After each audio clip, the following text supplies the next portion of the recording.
Taglio. I'm a journalist, and I'm glad to keep you up and awake until this afternoon. Today we are here for the first symposium on the sustainability of the beef sector in Europe. So it's quite an important topic in Europe, and not only Europe, because as you have seen, the beef sector is often under attack, is often the scapegoat of many problems. It's supposed for some people to be the main origin of greenhouse gas emission, water consumption, and so on. And today we are here to demonstrate that the beef sector is much more sustainable than it seems. And we're going to discuss with 4 panels the sustainability of this sector. So we will start with the social sustainability, with the economical sustainability, Then we go on speaking about the social sustainability. After lunch, about the environmental sustainability of the sector. And then we will end speaking of the commitment of this industry. Because again, there is surely room for improvement, and today we will speak also about that. We are not here to say that the beef sector in Europe is perfect, there is no problem, there are no impacts, and so on. But again, we are here to discuss with very valuable speakers about its sustainability. So, as we are already 4 minutes in late, without further ado, I will ask our hosts, basically, to give some opening remarks. So, Javier Lopez, the General Director of Provacuno. Provacuno is the Spanish beef interprofessional organization. And after him, Philippe Mattard, who is the General Director of Apaq-W, I tried my best, the Walloon Agency for the Promotion of Quality Agriculture. So please, Javier, join me on the stage for the opening remarks. Thanks.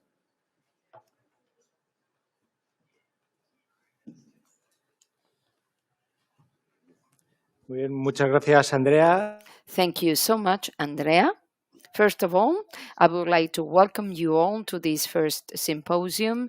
My name is Javier Lopez. As Andrea mentioned, I'm the General Director at Provacuno, the Spanish Interprofessional Organization of the beef industry. Welcome to this first symposium on the sustainability of European beef. Thank you all for being here in person in this room. It is commendable that you made the effort to be here, and I would like to welcome the over 300 people that are joining this event from different areas and joining virtually. Thank you so much for being here. This debate will be a turning point about the discussion on sustainability of the beef industry. This is part of the European promotion program, Sustainable Beef, with a slogan that inspires us all for a sustainable Europe, the special mission of beef. So this is a promotion program funded with the European funds. It is framed within the framework of programs that provide information and awareness and raising, and we are promoting it from the Madonna Agency for the Promotion of High-Quality Agriculture and Farming, Apaq-W, and also Provacuno, the Interprofessional Spanish Organization for the Beef Industry. So, for our sector, sustainability is not a fashion, it's a deep, real commitment that is promoted by all of us. So we do not only focus and put emphasis on environmental sustainability. This is the topic that captures most headlines, but we will always focus on economic, social sustainability. First of all, in order to stay in this industry, we need economic feasibility and viability and sustainability. So we need to guarantee the sustainability of the agri-food industry and sector. We have the responsibility to produce high-quality, safe foodstuffs by reducing emissions, GHG emissions, by creating, sustaining jobs in the countryside. We see that the European Union is losing livestock farmers continuously. We want to contribute to a social model that leaves no one behind. Unfortunately, this is the case. We are not capable of guaranteeing, this generational renewal. We need to capture young people so that they are willing and happy to become farmers. So the whole society needs to understand that need, that present need. This is real sustainability, balance, consistency, and commitment. With this first symposium, we want to open a dialogue space between scientifics, the academia, public and private institutions, and the civil society. We want to exchange insights and be united to move forward a more sustainable Europe. Because, dear colleagues, ladies and gentlemen, sustainability is not imposed, it is built jointly. If there is not a joint work, we will hardly achieve that goal. The beef sector has much to provide and to contribute to. We are main contributors to reduce emissions, to sustain the environment, and we are a good example of transformation. For years or even for decades, we committed with innovation to enhance animal welfare and worked on production efficiency. Today, on this first symposium, we want to showcase that our sector is fully commitment beyond words, in line with carbon neutral goals, sustainable rural development at the EU. Over this day, we will hold 4 panels gathering European leaders and experts to tackle different pillars of sustainability. We will start with economic sustainability focused on feasible production, necessarily profitable production for the whole value chain. Then we will move on to social sustainability. We are a driving force for territorial cohesion. This is at risk, especially in the ruminant sector, and obviously environmental sustainability. We need to continue working in reducing emissions and preserving and enhancing. So as a 4th panel will tackle the commitments that we've acquired, and we are a benchmark worldwide, and we should feel proud of that, despite the hurdles we encounter on our way. This is an example that shows that promotion programs at the EU helps us to strengthen cooperation and collaboration amongst member states. This is not a reality where each country works in silos. We need to work jointly in unity. This is absolutely indispensable. We need to learn from each other, share experiences, insights, and work together. Unity is a must. To conclude, I would like to thank all panelists, all speakers that accepted the invitation to speak today. So this hardly unsurmountable, the quality of the speakers. I would like to thank Frédéric Berrois, Technical Director, for his time, dedication, and generosity. Also to Andreas, our Master of Ceremonies, and our interpreters, always doing an impeccable job, playing a very important role. I would like to extend my gratitude to all institutions that contributed to organize this event.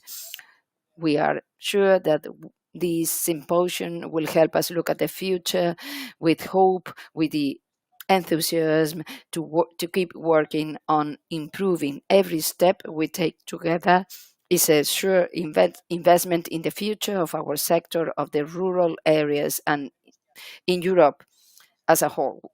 We are here to make a better continent, a better, more cohesioned Europe by tackling together the challenges ahead. If we are united, there is no doubt that we will, well, surmount them and overcome them. Enjoy this symposium and have a very fruitful day. Thank you. From Apaq-W. And you need a shorter name because it made me mad. So please. I'm sorry. Well, Which language now? Apaq-W. You can say that this way. Well, ladies and gentlemen, first I would like to welcome you. I'm going to try not to repeat interesting things that Javier has already said.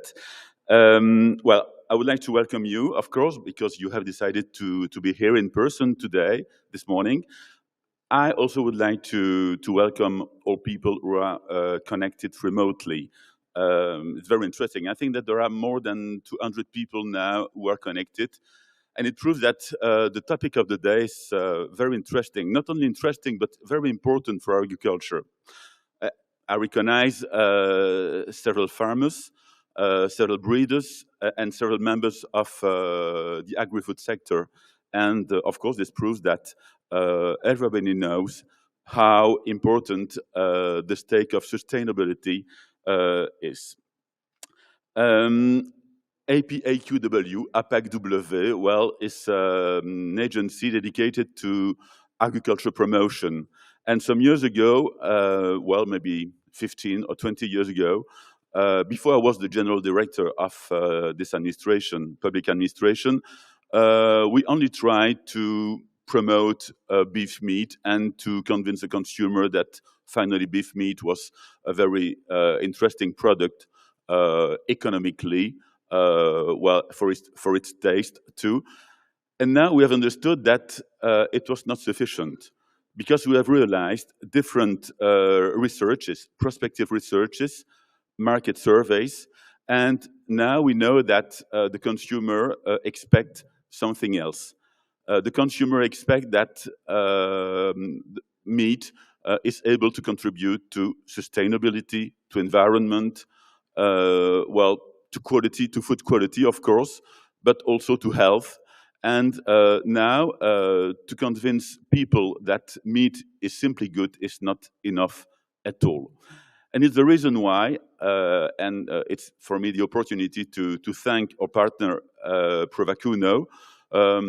Today it's the opportunity to show the consumer, but all professionals of the sector, that farmers, breeders are really involved, committed in the improvement of their production. It's really important to show, because it's a stake for the consumer.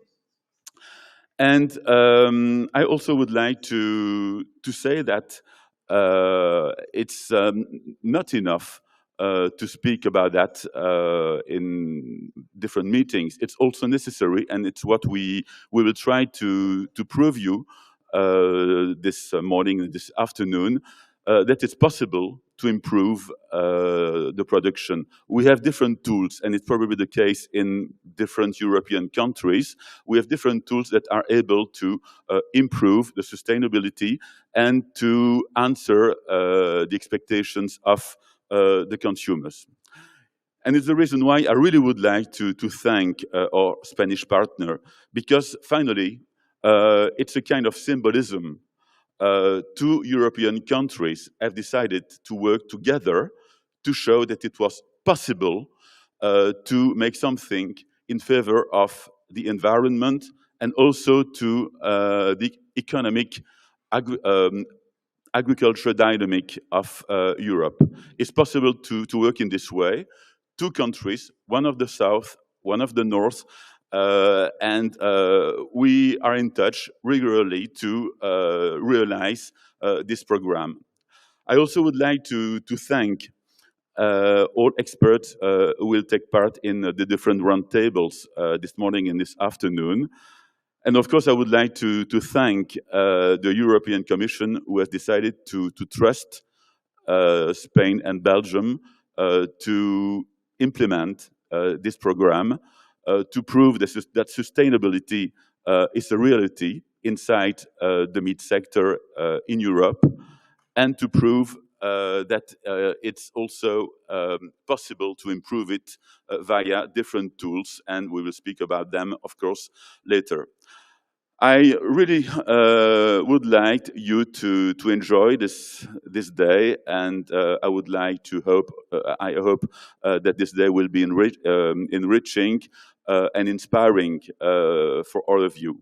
Well, I think that we will meet later during the day, and now the morning is going on with the economic and social pillars of sustainability. And this afternoon, I think we will speak about environmental pillars of sustainability. Have a nice day.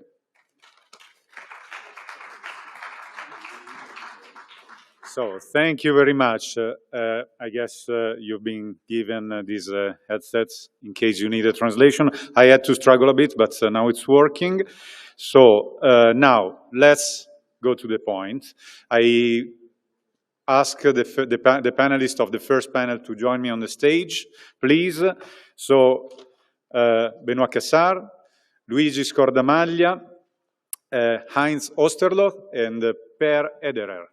Please, I'm introducing you while you're sitting, so you have already the microphone. Thanks very much. As you can see, as Javier said, the level today of speakers is pretty high. So, Benoît Cassard, member of the parliament, and a farmer, livestock farmer from Belgium. Oh. Are you sitting or Yes, sure. Don't worry. Let's make it relaxed. I know that you want to stay here at the podium, but not yet. And I will sit down because I have to stand a lot today. So, livestock farmer, member of the parliament, and actually one of the co-chairs of the intergroup for the sustainable livestock. So you are having a broad view of the situation. Heinz Osterloh, the former president of DVFB, so the German Livestock and Meat Trade Association, and the honorary member of the European Union of Livestock Trade and Meat Affairs, that we all know as USCBV. Luigi Scordamaglia is the CEO of Filiera Italia. Filiera Italia is an organization promoting the made in Italy, basically, in Europe, and not only there. And is also the director of markets, internationalization and European policies at Coldiretti, which is the biggest, the major agricultural organization in Italy. You've been also the CEO of Inalca for many years. Inalca is the major producer of beef in Italy, so you know what we're talking about. And last but not least, Per Ederer, an economist, CEO, dealing with livestock, in a few words. But speaking of titles, you're the director of the Global Food and Agribusiness Network and the founder of a very interesting initiative called Gold Sciences, acronyms of Global Observatory for Accurate Livestock Sciences. So I would start with Benoît Cassard, because we said you're kind of a bridge between the institutional world in Brussels and the farmers themselves, the field, literally. So what I'm going to ask you is, of course, having this double role, this double identity, let's say, what key measures do you have, do you believe are necessary to ensure that EU policies reflect the economic realities faced by farmers? Mm-hmm. That's quite a question, I know. But yes. Oui, bonjour. Je vais m'exprimer en français compte tenu de la technologie à notre disposition. Morning, I will speak French since we have the technology for interpretation. So you presented my profile, and it means that my objective when I arrived at the European Parliament was to reconcile two different worlds that each have their own logics, that is to say the European institution and the farmers. If we talk about economic sustainability today, for sustainability, I believe that we need to have a time-born vision. If we don't have a vision in the long time, for economy and for agriculture and for farmers, then we will need to find more cohesion. I'm a member of 3 commissions at the European Parliament, the agriculture, transport, and another one. And if I take the objective of agriculture and international trade, then I notice that there is no coherence between each other, because at the agricultural level, they talk about the future generation, boosting them. And on the other hand, we can see at the level of the International Trade Commission that we always want a more open market with the global complication and prices that go up. So if we choose that we will not feed ourselves in Europe, the farmers must be told, and it must be clear if it's our choice, because I believe we cannot go on with these policies that will promise everything and the contrary as well. So we need to make choices, and the choices must be coherent. We cannot say everything and the contrary as well. This is really basically very important. So today it's nice to say we want sustainability and we want competition. So, but I'm sorry, there are opposite things. If you have more sustainability, you will be less competitive. So we cannot deny it. And that is at the heart of my program at the level of the European Parliament. Of course, there are important things, other important things, but we need this basic coherence. Otherwise, we are just talking.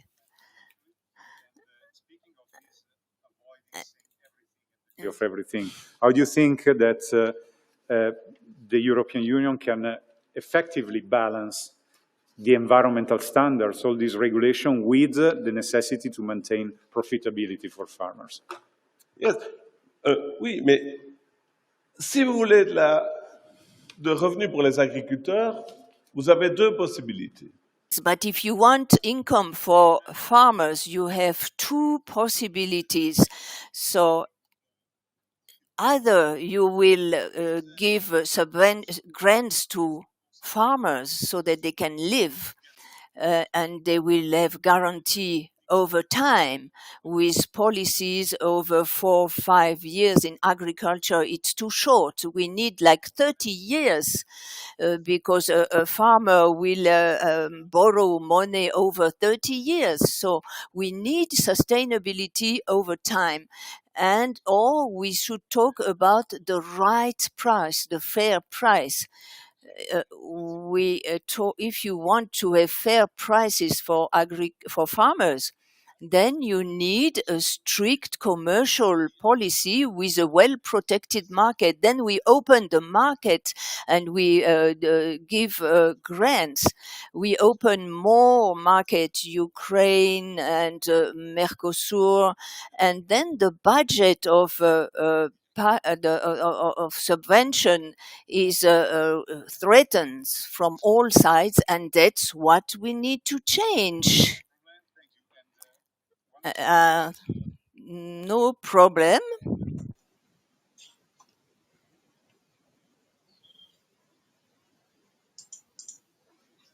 Europe, we are in a very urbanized region of the world, and people don't have really a clue about nature, but also about agriculture and about livestock even less. So how would you communicate to citizens the necessity of profitability? Because it seems sometimes, I see that also in Italy, documentaries or articles on newspapers, they take for granted that for a farmer to make profit is a negative thing. It seems as it is his fault or her fault. So how would you communicate that to citizens? Mais la première chose, il faut changer de philosophie.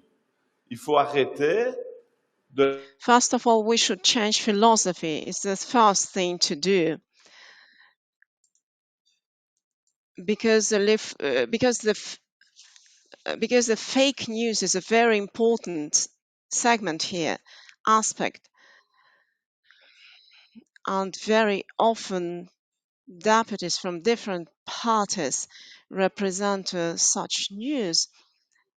But we should tell the truth, because there are many people today who are fed by this fake news. And when we propose a fair price for the citizen, and if we'd like to contribute to fair agricultural public policy, we should explain that we are not poisonous. We propose quality products. So we should change this philosophy. We should find this cohesion in our policy, so that this environment should change and be improved for the farmers. We are doing good work and we propose good quality products. So we should first of all explain it to others, and first of all to scientists. We should explain it to everybody. But if we don't have appropriate production at the European level, if we don't have appropriate instruments, tools, we cannot propose such products. But it is our obligation, our engagement in the sphere of coherence. So we should make our choice, and we should have such engagements. Understand even in French. No, thanks a lot. Mr. Osterloch, I just follow the order. You have a quite extensive experience in the field, so I'm connecting, I'm following what Mr. Cassar was saying, more or less. So according to your experience, how can the sector maintain competitiveness while meeting increasingly, again, stringent environmental, and not only environmental requirements? In my opinion, we need a clear politicians what they are talking about. And that is something they don't know anything about it. We had a politics in the past that they were claiming, okay, we need less animals. That is not right. We need more animals. We face right now that the prices for beef, for example, are so extremely high that a normal citizen cannot afford anymore to buy meat, beef meat. That's one thing. On the other hand, they are talking about regionalization. This doesn't fit together with the closure of so many slaughterhouses. That means, on the other hand, and that's a social aspect as well, that the transports will be longer and will take longer time, which is also always in criticism. So there is something that has to change in the understanding of the politicians. Thanks God we have Benoit. He is also a politician right now.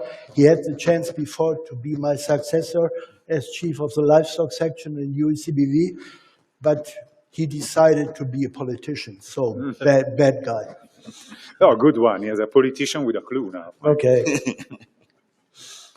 Okay, thanks. Now, I was thinking about what, again, when I was saying about these risks in Europe if we kill our own livestock sector to import from third countries, often not caring of sustainability, animal welfare, and so on. So I'm asking you, what risks might arise if Europe fails to ensure a level playing field with non-EU countries? Yeah, okay, that is like Benoit said already. The whole negotiations with Mercosur, for example, are really a threat for European farmers because they are not playing in the same way that Europe is playing. The Commission always tells us, yeah, okay, we control everything which is coming in from abroad, but I doubt that. That's not possible to do so. And if you look, for example, for the deforestation, which is foreseen right now, that is such a, okay, forgive me, such a bullshit. It's really no other way to explain that. If that continues in that way, we have no chance as European farmers to be on a level playing field. You were mentioning at the beginning the fact that slaughterhouses and farms are constantly closing down. So I'm asking you a tricky question. What opportunities do European markets offer to enhance the locally produced goods? Right now, nearly nothing, because the closure of the slaughterhouses, as I mentioned, the transport lines will be longer and longer. That will be big criticism of the public, and we are still in the phase of being really the bad guys, and that has to change. We need another understanding from politicians that they face reality, and that is right now not always the case. We had, not long ago, we had a German agricultural minister who was, okay, listen carefully, a Green, a Turk, a Muslim, and a vegetarian. So what can be worse? The farmers in Germany said, okay, we will not make up a line, what is the worst of all? He was worse. And his credo was saying, okay, we need to minimize the animals in Germany at least to half. We asked him, okay, what is the bottom line? From where are you counting? 1980 or 2010 or 20? He said, no, right now. And from that on, we have to close down 50%, which is horrible. From 1980 to 2000, we had already 50% minimization. So that is one of the reasons that we have the prices that we have right now. You can go through whole Europe and you will not find animals that are for sale. For example, brutas and so on. So no sucklers, nothing is on the market anymore. And that brings the prices more up and makes it less affordable for the normal consumer to afford the products we are producing. Thank you, thank you. We have pretty frank, explicit speakers. I like it. And if you have questions, by the way, at the end of each panel, you will see on the screen an email address, and you can send your questions to this email address, both for the people here and the people connected remotely, who are, as far as I understood, more than 380 now. So if you have questions after the panel. Luigi Scordamaglia, so I prepared the podium for you. I'm going to ask you only two things, but two dense ones all together, so then you can give your answers in one go. So from your experience leading Filiera Italia and Coldiretti's European policy area, what economic condition, including factors such as inflation, taxation, and energy costs, are essential for beef producers to adopt sustainable technologies, and why not to invest in innovation? And the second one is, what role should fiscal and trade policy play in ensuring that sustainability does not compromise competitiveness and does not rely only on farmers' effort, because sometimes we take for granted farmers are paying everything. I give you the podium. Thank you. I don't want to take your place, but thank you very much. Thank you very much, Andrea. Thank you very much for the invitation. Let me start with a very brief clarification, introduction that is valid for all the sector, not only for beef. There are two ways to be sustainable in Europe. The first, very simple, don't produce anything. But of course, this means that you become dependent on other parts of the world that are far less sustainable than we are, and that can block our supply at any moment, at any time. We can speak about energy, food, technology, and we have seen it with the COVID crisis, with the war, and so on. The second way is more rational, effective, and is to produce with the realistic, concrete sustainability goals, but compatible, as you said, with the protection of economic and social dimension, and based on the simple principle of technological neutrality, goals, not tools, not specific tools. So the previous Commission, the previous European Commission got it all wrong by choosing an ideological sustainability, triggering a dangerous productive desertification that has weakened and empowered Europe. This is very clear that this is not valid only for food. The current Commission. The current Commission has acknowledged the mistakes made during the Timmermans era, but today, in particular, President von der Leyen still appears uncertain about which direction they have to take, because it looks like she takes one step forward and two steps back. So it's a very difficult moment worldwide and for Europe, and we need two simple things: common sense and objective scientific basis when we take a regulatory decision, and too often lacks both. And this is especially true for the beef sector. A very simple question, but do we need meat? Do we need to produce meat, or can we stop? Of course we need, because in future, the food insecurity is less and less calories insecurity, and more protein, high-value protein insecurity. So if we need beef, where can we produce? Where we have to produce? Obviously, where emissions are lower. And it's not called the ratio Filiere Italia, or to say, to underline that to produce 1 kilo of red meat in Europe, your emission is 1/5, 20% of the emission of the same kilogram of red meat in Asia or in America. And to produce the quantity of milk that is able to produce 1 cow in Europe, you need 4 cows in India. So this is very simple. It's not a very, very complicated discussion. So we need to produce in Europe sustainable beef. At what conditions? Starting from the critical issues, we are experiencing, as a beef sector, as a meat sector, we are experiencing different crises. First, demographic crisis, no generational renewal. We have a problem in Italy in very difficult area. You have a problem in France, in the Massif Central. We have no more Brutard, because obviously young people, due to the abandonment of livestock farming by young people.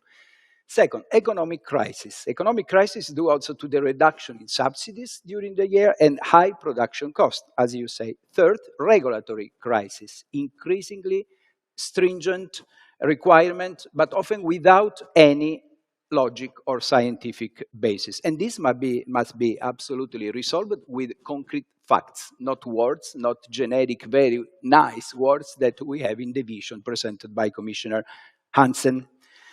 So, in my opinion, the priority and the solution, the priority must be, you already said, first, stop the drastic reduction in cattle number that has been occurring in several European countries for years. We have to stop. We have to reverse the trend. We have to increase the number before it's too late. In Italy, we have no more, or very few of your brutards, so young bull, to fatten, and we are trying to produce in Italy, in the different mountain area or in the island, but you need decades, no year, decades. So we need to start now. Then we must consolidate the agriculture budget. And for us, as you said, and we work together, the cut of 20% in the CAP proposal by the Commission, by the von der Leyen, is absolutely unacceptable. And more unacceptable is the offer, is the compromise that she presented yesterday, 2 years ago, of increasing 10% the single fund, not for farmers, for rural area in general. Very nice words, because it's a real mockery to the European Parliament and to the farmers. She doesn't care simply about agriculture and farmers. And we need to remind her of us. Second, we need to secure the couplet support. Couplet support for livestock is fundamental, and without any new additional environmental conditionalities. We need to support, and we are working together, the genetic improvements of herds with animals that have better environmental performance, better economic and productive performance, but we need to do this. 3, we need to support, not again with nice words, but concrete facts, the bioeconomy through all livestock co-products. There is no reason why we don't have to allow digestate these byproducts from biogas, bioplant. It is a natural fertilizer. We block import of fertilizer from Russia. We increase the price, the production cost of fertilizer for farmers, European farmers, but we don't allow to use this natural fertilizer. No rational. We must avoiding presenting products such as lab-grown meat as the fantastic solution to the world, and we need to wait for a serious evaluation of impact, evaluation of the consequence of the consumers, because the effects are totally unknown. And we understand, again, that Mr. von der Leyen showed a very big appreciation for Bill Gates, that is a major investment in synthetic meat, but we don't want to give to few oligarchs the control on the food of the future. We are more confident if we keep in the hands of farmers. Just finish the second question. Trade policies and fiscal measures. Trade policy, you already said. Yesterday we had this meeting with the Commissioner Šefčovič that did his best to convince us about why you're so strong against the Mercosur agreement. We are not against any kind of bilateral agreement. We are always supporting the global trade, the bilateral agreement, but this simple but, we need the same rules that we apply here. And speaking about environment, we are speaking about environment. In the Mercosur agreement, there is no binding, no binding efforts, nothing binding that imposes to Brazil to change its deforestation policies or the fight against climate change. Very nice words again. We will do our best. If you don't comply, because during the last 5 years, Brazil lost another, just to be, 8.5 million hectares of native vegetation within the protected zone. So we have to believe, we have to trust to Mr. Lula, and if he doesn't respect, there is no automatic reaction, just some committee that discuss. So if we substitute our sustainable beef with deforestation, I don't think that it's a favor.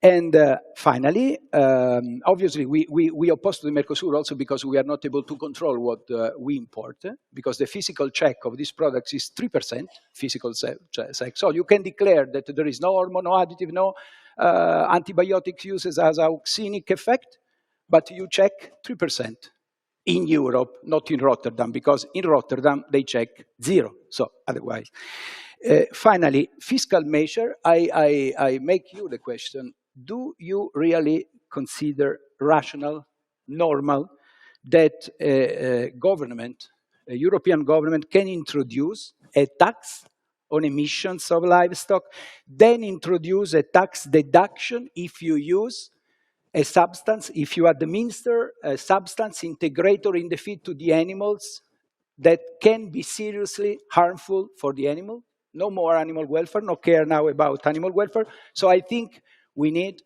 to have common sense, and today we don't have.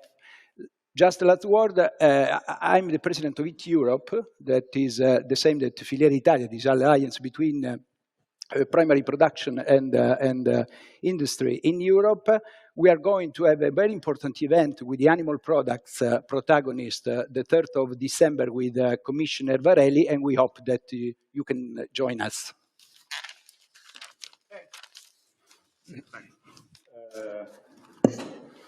Well, you mentioned, I ask you one thing, because I forgot you are the president of Eat Europe. You have quite a few titles, so I have to list them all.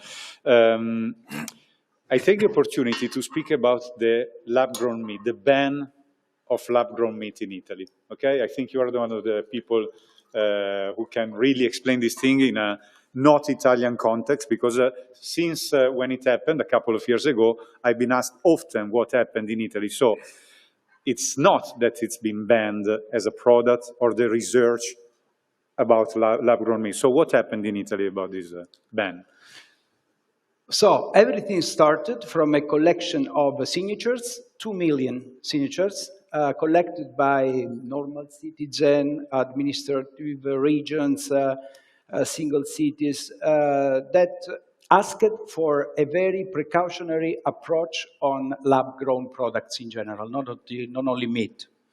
And in our opinion, the guidelines that at that time EFSA was using to approve this new kind of products was not enough to guarantee the precautionary principle that should be in place. So we asked EFSA to change it, to to go more at the guidelines that they are using, not for insect, not for novel food, but for pharmaceutical products, due to the kind of products that we are speaking about. We are not speaking about insects that everybody consumes in other parts of the world. We are speaking of totally new products created in a bioreactor. So we say, until we don't have the necessary guarantees, Italy block. It's more a formal ban, because there are not today approved products of this kind on the market. But until EFSA will not change the system of approval, Italy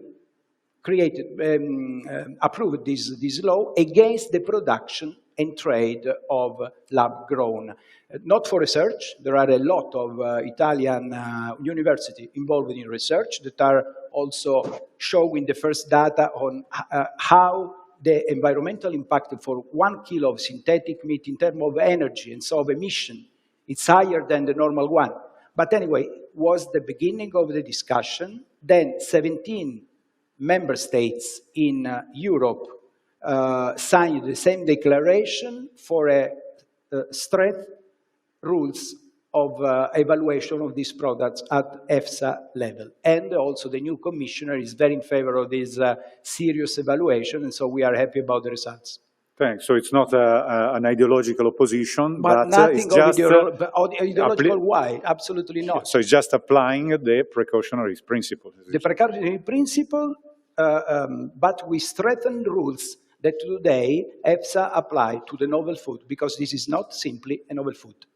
Thank you. No, thank you for clarifying. Sorry, I took the opportunity because I've been asked. I kind of replied appropriately, but now it's clearer also for me too. Thanks, Luigi Scordamaglia. Per Ederer, last but not least, I was saying, economist, of course, you must be part of the panel speaking of the viable and affordable production. So I'm asking you, which indicators, because you are an economist and you're a scientist. So you have always this very scientific approach, because that's something I appreciate of the livestock sector, in particular this last year. So every information must be science-based. Okay, so you're a living proof of that. So I'm asking you, first of all, which indicators do you consider most effective for assessing the economic sustainability of livestock and beef? Yeah, thank you very much, Andrea, and thank you for actually having a panel on economics, because so often in these debates, we're not having an economic discussion. We talk about socials, nutrition, and everything. We're not talking about the economics. You thought it was a mistake. I actually even asked you, but do they really want me to talk about economic sustainability? It never happens to me. So thank you very much for the opportunity. So what is economic sustainability? In economics, we are producing things, and in order to produce things, you need inputs. Yeah? You need labor, you need financial capital, you need physical capital, you need risk. And all of these inputs need to be properly rewarded, financially rewarded. And if they're not financially sufficiently rewarded, well, then it's not economically sustainable. And if they are sufficiently rewarded, then it is economically sustainable, right? And in economics, we measure these things in terms of a currency of money. So it's actually not very difficult, yeah? So if you put in 1 unit of labor, you need to reward that unit of labor with 10 euro or 100 euro or 1,000 euro, whatever, yeah? So you need to reward it. So as Benoit was saying, if I put in my entrepreneurial risk, if I put in my capital of my family, if I put in my time, then I need to get a reward for that in terms of money. So that is economic sustainability. Now, I hear in recent times, ever more frequently than before, where people say, yeah, that's all fine and good, but the price for meat is too low. The price for meat is too low. And what people then mean with that is that other costs of society, so other inputs that are in this economic equation would not be properly paid for, right? So if we're using water, if we're using air, if we're using land, or if we're actually using capacity for the climate of the atmosphere to balance climate warming, you can also express that as a resource. So if we're not paying for those environmental goods sufficiently, then we are not rewarding those inputs sufficiently. So therefore, the price for meat should be higher because we have to pay for those environmental goods as well. So that's the argument, right? The theory behind that is the shadow costs, those costs that are not explicitly in the market, but they're in the shadows. Now, in economics, we don't like this argument. And I tell you why. Because if we start doing an accounting of sort of visible costs and shadow costs, well, then we also have to do an accounting of the benefits. Because we don't only have costs on the one side, we also have the rewards on the other side. So let's talk about the shadow benefits. The shadow benefits of having a highly nutritious product that is fundamentally important to the personal health of the people. We're not talking about biodiversity services that the animals are providing. We're not talking about soil health benefits that the animals are providing. We're not talking about the ethical virtues that livestock agriculture is infusing into a society. So there are so many shadow benefits that are not being accounted for. So if we want to talk about the shadow costs, then we also need to talk about the shadow benefits to make it equal on both sides. And now why, as economists, we don't like that? Because how can we value these things? How can we put a financial value on these things? It's actually next to impossible. So let's not lump sum say it's too cheap because we're not accounting for the costs of some of the natural inputs. Because if we go down that road, well, then let's also talk about the hidden benefits that are not explicitly made financially aware. And my estimate would be, if we start doing both sides of accounting, then actually society has to pay us for eating meat rather than the other way around. Because eating meat protects health, protects environment, protects biodiversity. There's so many protections. We should be paying people for eating meat rather than they have to pay for it. So let's not go down into that shadow cost accounting system.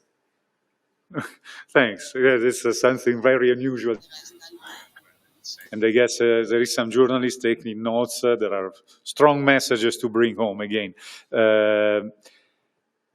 As I said, whatever you say, I mean, every word you say, I realize, I know you since some years now, it's science-based, scientifically based. And I ask you something which can sound banal, but it's not. In the Brussels bubble, why is it essential for policies to be grounded on data rather than perception, if not ideologies?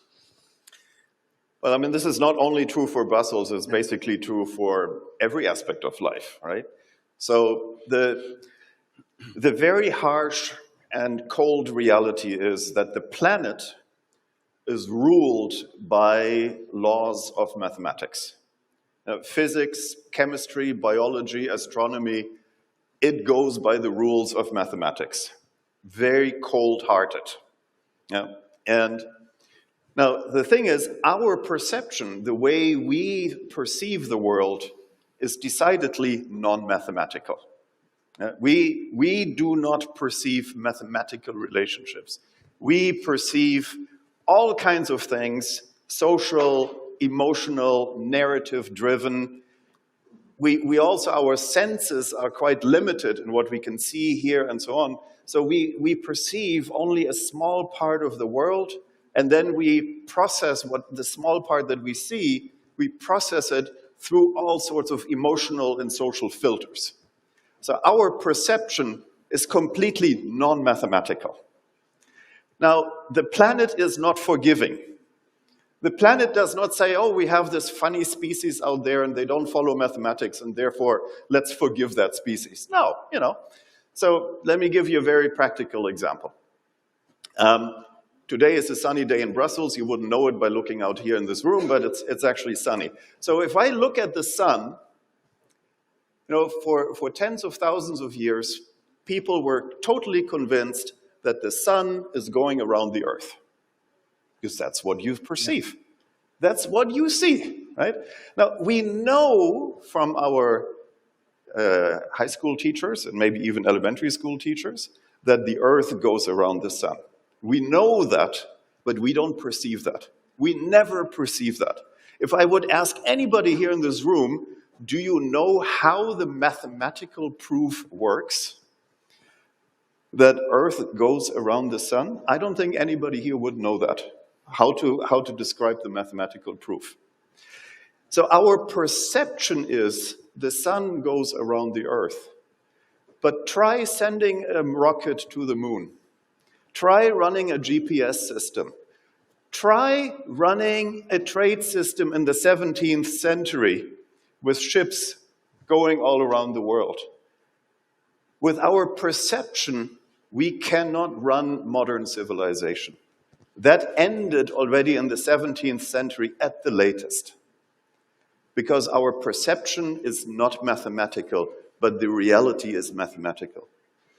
So if we do not correct our perception through the lens of science that tries to correct for the mathematical reality, then we create things that unfortunately are not compatible with the planet.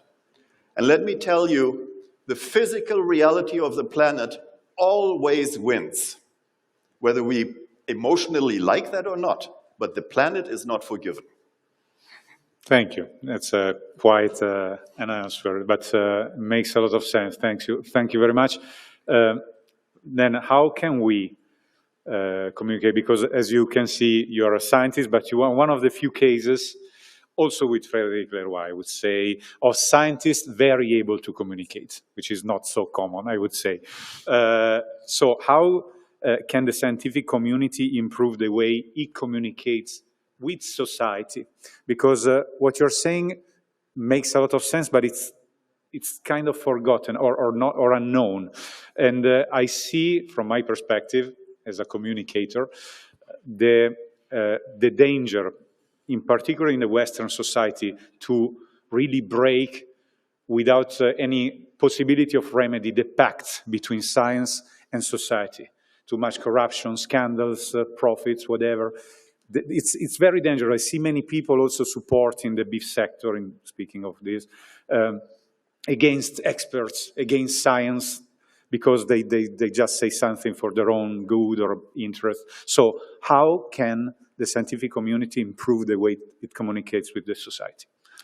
Well, I think one of the things is that we as the scientific community, we need to be more honest with ourselves, and we need to be more honest in what is our role in society.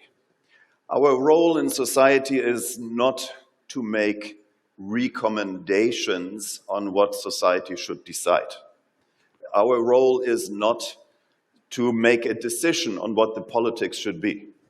So it's businesses, it's communities, it's politicians. They are supposed to make the decisions, but not we scientists. It's not our role. Our role is to provide the scientific evidence, and then for others to take the decision on that evidence. Now, why is this critical? Because we are humans too. And that means we have exactly the same problem with the perception. You know, we think we're mathematical because we read all these fantastic scientific journals and we make these mathematical models and so on. So we believe of ourselves that we're actually rational. But we're not. We have exactly the same perception problem that everybody else does us too. But we have one advantage. In the sciences, we created what's called the scientific method. So with the scientific method, we keep on arguing with each other all day long. So scientists keep on discussing, arguing, debating all day long and all night long as well. And that's what we should do. We must argue with each other among the sciences in order to discard as best as we can our own perceptions. Now, if a scientist comes to you and says, I found scientific consensus, then don't believe him. You should only believe those scientists who say, I am in constant argument, I am in constant debate with my colleagues, but here is a preliminary insight where we think we found something. That's a credible scientist.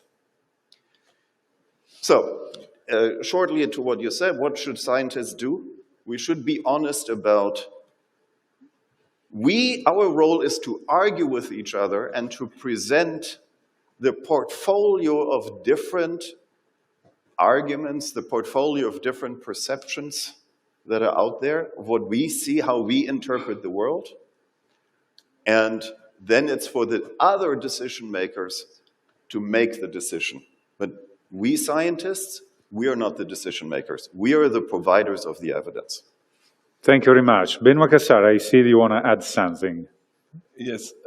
Oui, je voudrais réagir. Et je pense que le rôle... Yes, I would like to add that the role of scientists is to make simple something that is very complex. We know that Europe represents the emissions. It's 10% is for livestock in Europe, 10% of emissions. If we think that we are going to sort out the problem alone, it won't happen. So we already did our work at the level of Europe for lowering emissions. Now, if we look at innovation, at the Green Deal and all that, but we need to be more global. If today we stop livestock farming in Europe and then we import meat from other countries where there is even more emission than in Europe, then we have lost. The role of scientists is very important at the global level so that the reasoning is global. We cannot reason on one grassland in Philippines, and we must not import something without having this dimension. The global dimension must be underlined by scientists and also with social economy and environment.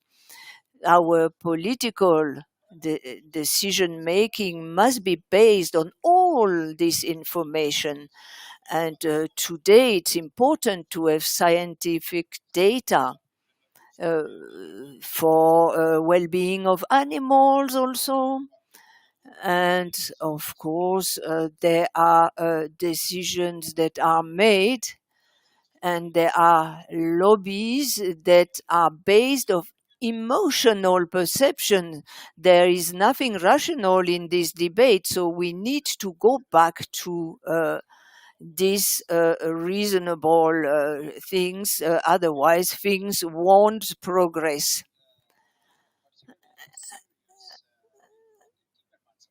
Was the constant denial of the value of the impact assessment.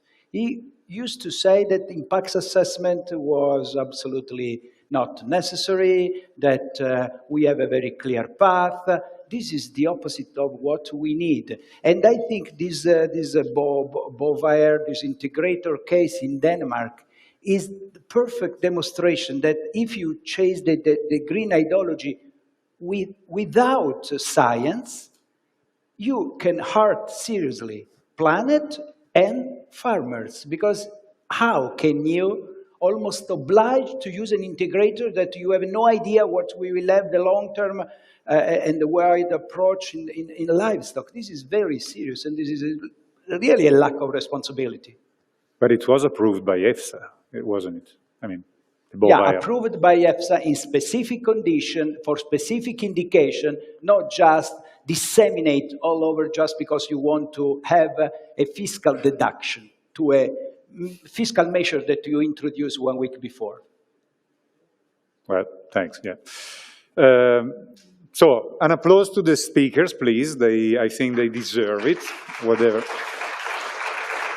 And now it's question time, so we have a few minutes. If you have some questions, as I said, there's supposed to be an email address to, yeah, that one, to which you can send your questions, both from here and from home, if you're following remotely. In the meantime, I'm asking you, so maybe you have already the headset working for the translation from French. I ask you something, I go back, because we started to speak, of course, about environment, but we will do that after lunch with another panel. Monsieur Cassard, I go back to the economical perspective. How important it emerged somehow while you all were speaking, but how can a fair price for farmers ensuring sustainability? Not only for the, I mean, how can this, because it emerged a lot, the fact that you need a fair price for farmers, for consumers, how can all this affect positively sustainability? Mais je pense que si on veut des prix corrects pour les agriculteurs, believe that if we want fair prices for farmers, today we say we need to give fair prices to farmers. We have a program where it was implemented, we said we need to have contract based on production cost. And today we see farmers and people also who say something. I visited a company 3 weeks ago. They said, we are forced to do contracts and then we bring Brazilian or other sugar imported. And also they were forbidden to sell with a loss. So if we want to offer a decent price to the farmers, we need to have a good market. Trump with taxes today, it's not good. We need to have coherent policies according to our standards. If we have higher standards, we need to prevent access to the market to people who do not respect the standards. And that's how we can have decent prices for farmers. And that's how it can be equitable. Otherwise, we cannot open the door to other products which are low-cost products and then have legislation. It would be hypocritical policies. We need to make choices. Thank you. To add something? Yeah. Yeah, I want to make a bit of a blanket statement, but I think it can be justified by the evidence that until 10 to 15 years ago, European agricultural policy has been on a global scale, a tremendous success. I mean, we can argue about the details, and there's a lot of things that are arguable, but by and large, the post-war history of European agricultural policy has created a system where our highly nutritious foods, so animal source foods and vegetables foods, have the highest degree of affordability anywhere on the planet. So European citizens have to pay only the lowest share of disposable income for these highly nutritious foods. And at the same time, be able to enforce the highest standards of environmental sustainability in terms of land use, water use, and yes, also climate impact. So we've been able to, and it was a sector that was actually vibrant, that was growing, that was full of family entrepreneurs, that maintained the rural landscapes. I mean, if you go to so many other places in the world where rural landscapes are deteriorating, so we managed to maintain rural landscapes here in Europe. So it's been overall a big success. It turned into a disaster over the last 10 years. And that disaster cannot be called there's virtually nothing good about it. So I really call on the new Commission to return back to the roots of what was the success by being able to create incentive systems that follow fundamental economic principles where affordability, environmental sustainability, and rural landscapes, we used to be able to reach all three at the same time. And with the policies of the last 10 years, we basically ruined all three at the same time. So let's go back to what the principles that before we got right. Thank you. In the meantime, I have a question, but now I cannot pretend to see properly because it's too small. A question from Dr. Möller, Tordis. Hi, I'm wondering what is the difference of your initiative versus, in general, I guess, versus the ERBS, the European Roundtable of Beef Sustainability.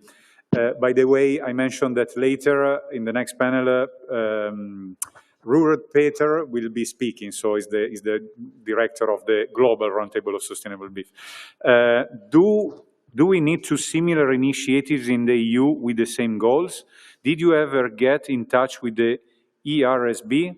Thanks and kind regards, Dr. Tordis Möller, Sustainability Director, Continental Europe. Okay, I don't understand to which, I guess this, the Apaq-W or the Provacuno, but anyway, later, Ruud Peter will be speaking about the Global Roundtable of Sustainable Beef. Ruud, please prepare to answer also this question eventually. Now, as we are quite in time, I would give another applause to the speakers, whom I thank very much. That was very interesting, and I had the opportunity to learn a few things again. So, and if you need them, Giuligi, I know you need to leave. You have another event at the European Parliament, but the others, I think, are staying here. So later there is a networking lunch, so you can ask other things. Thank you very much again. Thank you. You can just give the microphones. Thanks. Yes, there. Thank you. Ciao, grazie. Oh, grazie. See you later. Thanks. So, in the meantime, I hope the panelists of the next panel are prepared with microphone and so on. We are going to speak of social sustainability. So, the meat sector as a social driver. We understood already now with the first panel that it's a very social topic, sometimes even sociological, I would say. So I welcome to join me on the stage Alexander Bernuber, Giuliano Marchesin, whom I didn't see yet, out there, Lian McHale, please, and so now I introduce you more appropriately, don't worry. And we were supposed to have Irene Toyere, but unfortunately she had some issues and she couldn't join us. Hi, thank you, in person, because we see you now. Thank you for connecting anyway. Hi. because we needed to have a woman, because if not, I know I have to point it out in Brussels, they think it's a male, but I want to underline one thing. This event was organized mostly by women. I promise you, my bosses today are all women. So it's not a male. You perceive it as a male. It's not. So seriously, thank you, Irene, for joining us remotely. I hope you're feeling better, because I know you had some health issues, physical issues. So at least we have you connected. So Alexander, I start with you, Irene Toléré, former member of the Parliament until last year. Of the European Parliament, of course, from France, expert in territorial cohesion, rural public services, and gender equality, speaking of which. Alexander Bernhuber, a member of the European Parliament from Austria, another co-chair with Benoît Cassard of the Intergroup on Sustainable Livestock. The third one is Maria Grappini, by the way. And you are also a farmer yourself in Austria. You're running your family farm. Giuliano Marchesin from Italy, the director of Intercarne Italia. Intercarne Italia is the interprofessional organization of Italian beef producers, basically, and also the director of Unicarve, so you're focused on Veneto specifically, so the beef producers from your region. And Liam McHale. We all know Liam McHale in Brussels, the director of the Brussels office of the IFA, so the Irish Farmers Association. So I start with Alexander Bernhuber, because like Benoît Cassard, you have a broad vision again. So the political one, the institutional one, and the one on the field, as you're a young farmer. I don't know how old you are, but surely younger than myself. And I guess of Benoît Cassard. Yes, we hear you, but yeah, can you hear us, Irene?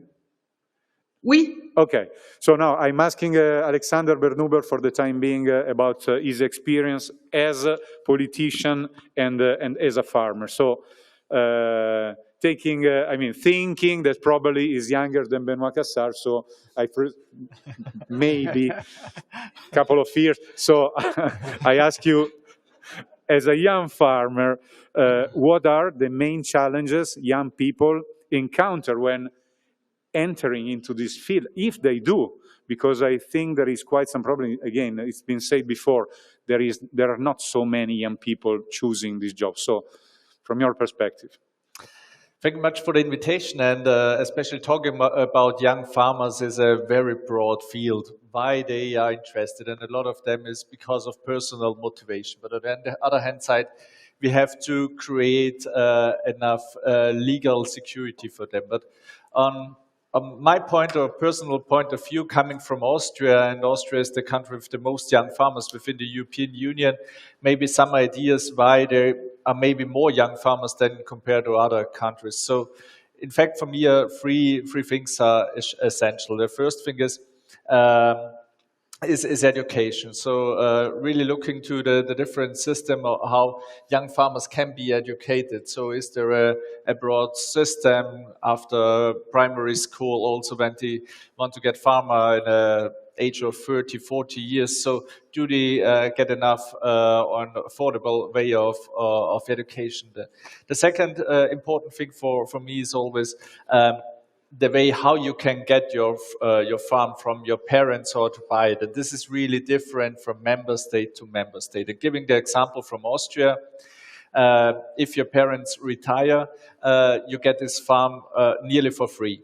There's like maybe a few €1,000 of tax, but compare it to systems like in the Netherlands or Denmark, where you really have to buy the farm from your parents for millions of euros. This is a huge difference. But this is a national problem, another problem of the European Union. And the third one is, especially when your parents, in the most cases, retire, are they able to retire? What is the national pension system? Are they able? And taking a look to some member states country when farmers want to retire and they are, for example, 60 5 years old and they get 300 or 400 euros per month, that's just not enough to live. So they will keep their farm and not hand it over to the next generation. So I think, in my opinion, there are a lot of national issues which have to be solved, but also the new generation of farmers is maybe different than 30 or 40 years ago. So also for young farmers, it's important that they have work-life balance. It's not usual that the wife of the young farmer is also working on the farm, so they maybe has also a job within the city, or is not every day within the cow stable or the beef stable. So things have changed, and that's something we have to take into account. And also young farmers want to go on holiday. So establishing a system that somebody can replace you on the farm.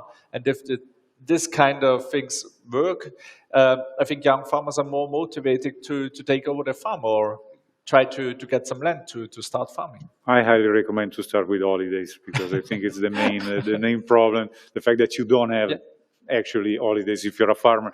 And no, seriously, you said about some ideas, some initiative in Austria, but on the European level, which European policies can be more effective in attracting young people, young farmers, and in general, this generational renewal that we need, because we're speaking of sustainability. There is no sustainability if there is no future. So how can you think, how do you think can European policies help with that? I think young farmers, if they want to take over the farm, they want security in planning for the next years. So when you talk about animal welfare standards, so they want to build a stable for 1 or 2 million euros. They want to be sure that the standards will be the same in the 15 years, and not legislation is changing every 5 years.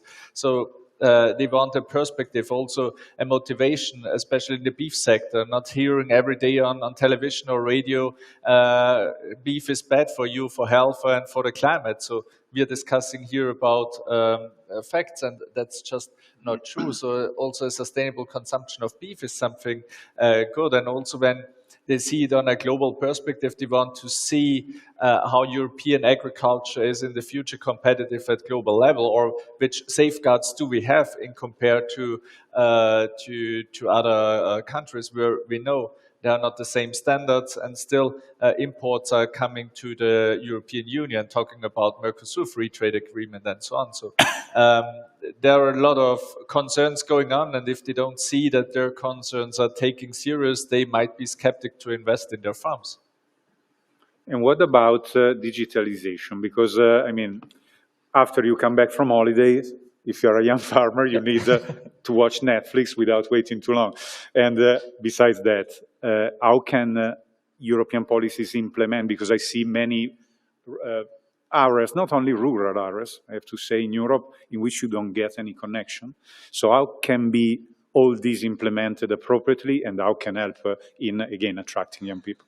I think this is really what is needed for living in the rural areas, and this is internet, as we know, because your farm has to be connected, digital, and also when we talk about the wife on the farm, maybe she wants to work from at home, or your kids need connection to Wi-Fi and to internet to do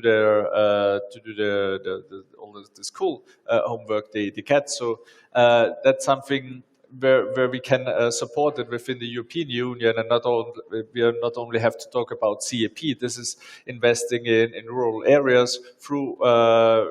The next MFR will be a possibility to invest, or also when we talk about the current, how's it called, the money from COVID invest funds, Next Generation EU, recovery fund. Money you can use from the recovery fund to get internet to the rural areas. So infrastructure. Infrastructure is, I think, very, very important to motivate people to live in the countryside, not only directly on the farm, because there are a lot of possibilities already on the market. But I think the main key point is really connect to the World Wide Web. Is that something in Austria, as you were saying, that is the country in the European Union with the highest amount of young farmers appoint? I mean, does it work like that? Is the Austrian government helping with that?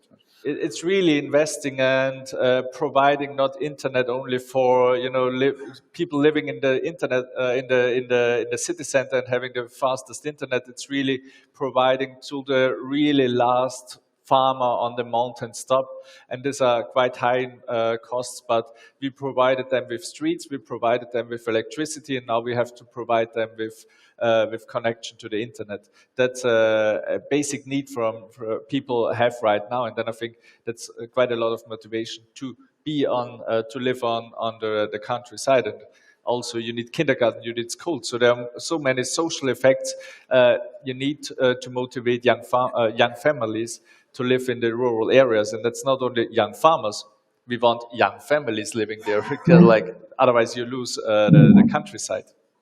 Yeah, indeed, because as I was listening to Professor Pulina last month, he gave a speech at an event in Italy, and he was saying exactly that. I mean, when you close a farmer, you need to consider that around the farmer there is a bar making the coffee, a school. So it's much more than it seems. So it makes a lot of sense what you're saying. But do you think? Sorry, because I find it a very important point. Is one of the digitalization for the young people. Of course, they're prepared. They were born mostly inside of these tools, let's say, and technologies. But what about because now I speak as an Italian.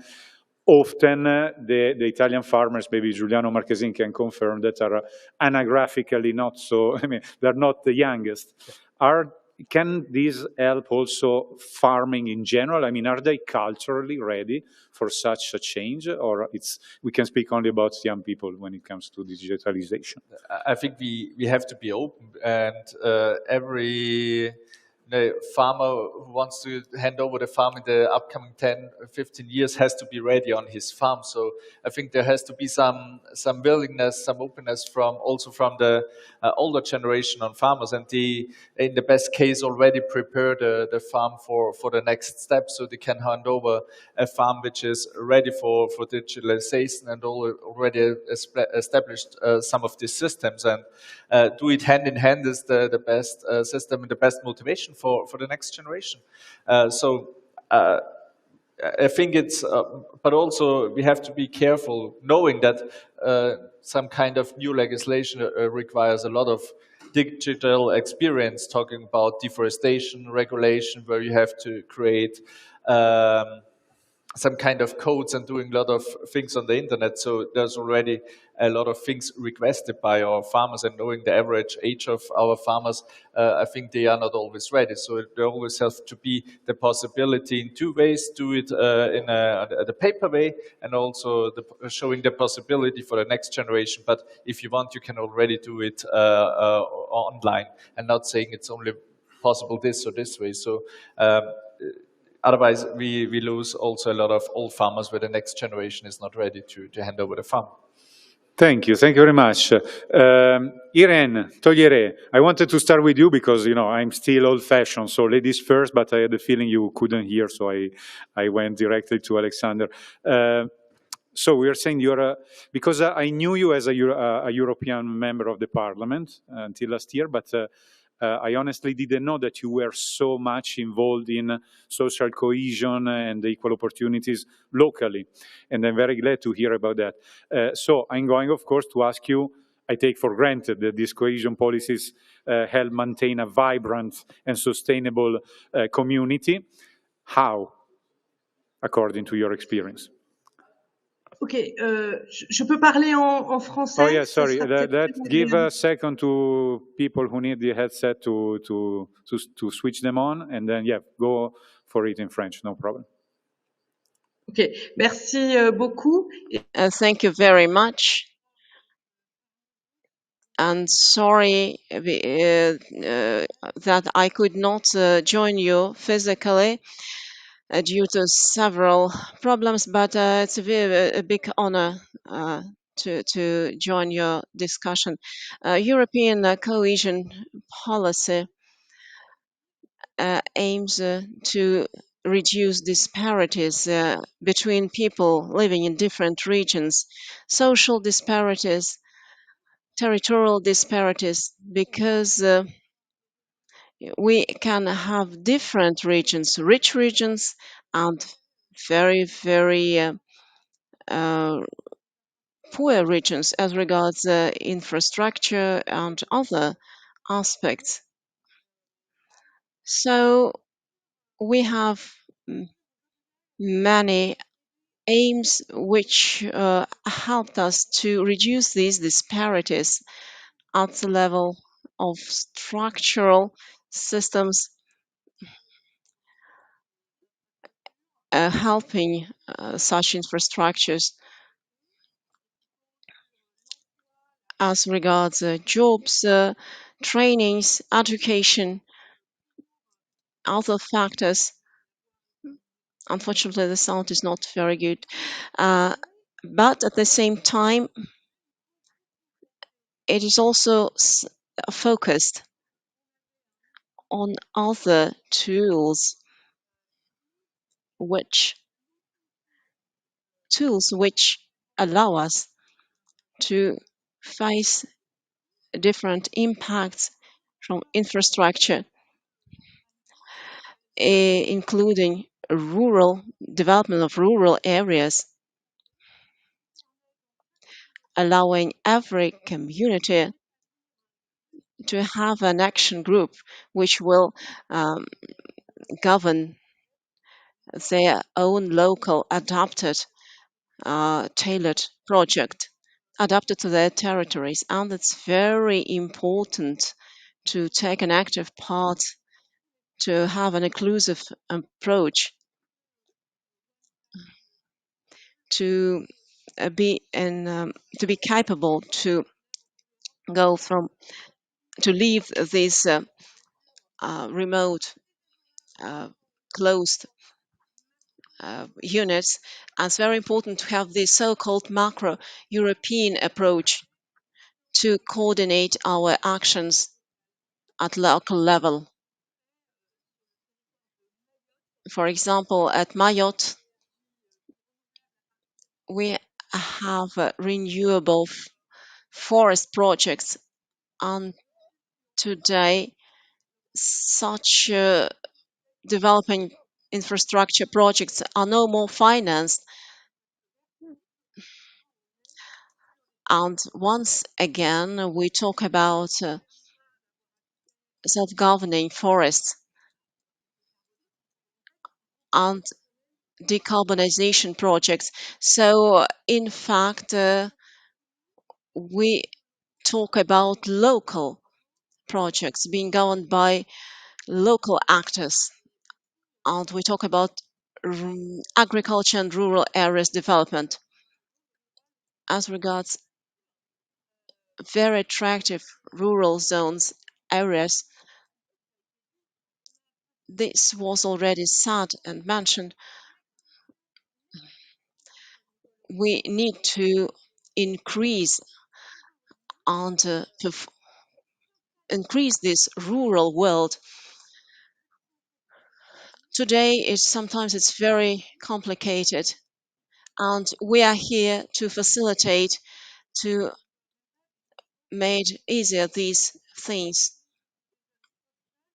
And how can you expect that young people can be installed in rural area when they have no infrastructure and no access to transports? How can they continue working there and develop the agricultural sector?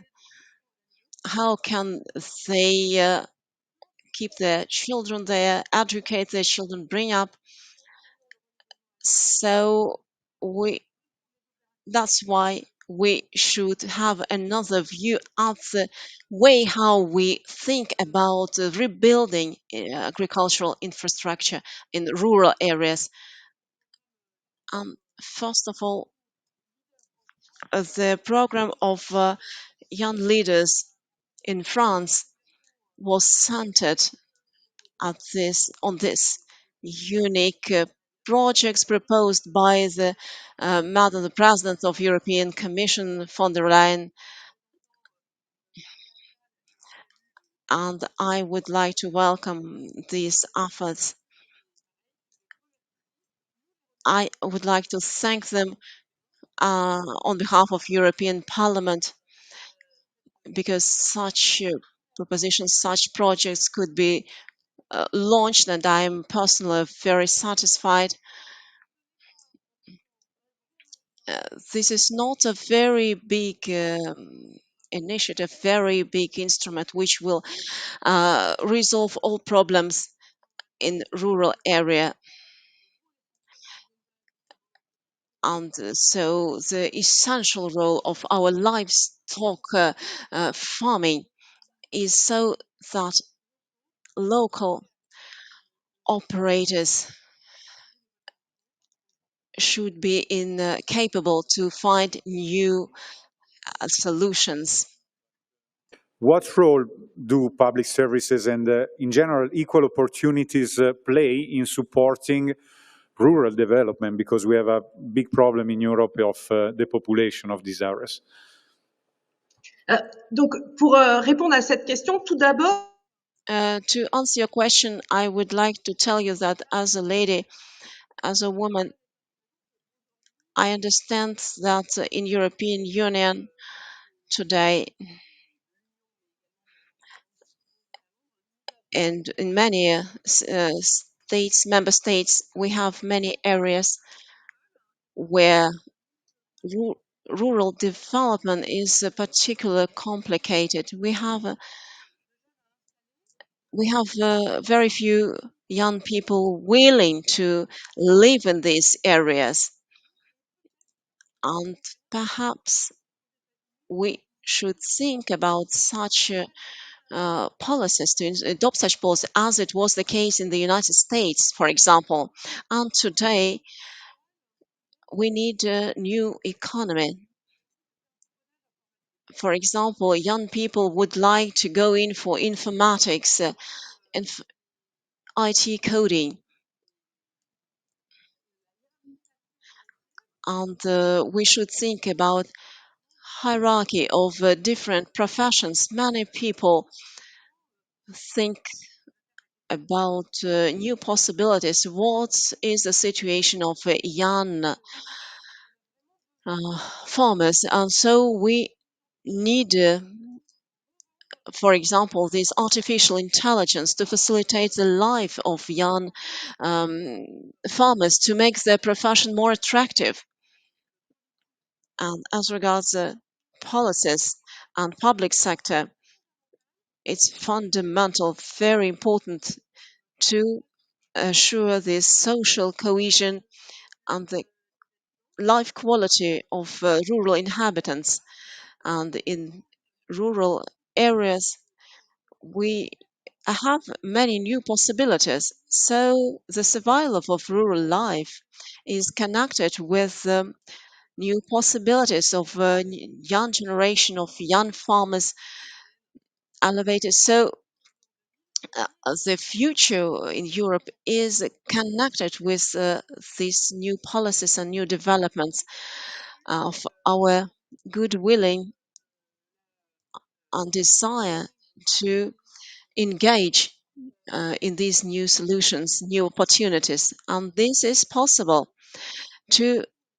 How can we achieve big projects and implement big projects with very restricted tools? How can we do it? And this is the aim of our Leaders project. For example, a village of some 350 inhabitants, we had a territorial food plan, so that all together, we can find solutions and to live using our local products. And I would like to underline this aspect. European agriculture is centered on our local production and local products consuming. So decapitalization of livestock farming as regards distribution milk production and distribution is a very important aspect. So it's very important to work on developing new tools to attract young livestock farmers to these rural areas. Unless, on the contrary, we'll face big problems in the sector. But, for example, we face the big problems, but we are not alone in this situation, I'm persuaded. Young people living in our region wanted to dedicate to other projects, other things, and we proposed professional training for every young student, and this allowed them to have new job opportunities in their regions, in their native regions. So there are many solutions, many tools. We have them, they're available. And the main thing is to respect mentalities of rural inhabitants. So perhaps we will not have big results at local level, but they have their challenges. But we have our European culture, and it's worth doing and introducing all those new initiatives. As regards job opportunities, and to conclude, I would like to say that schools and training centers are very important for rural zones.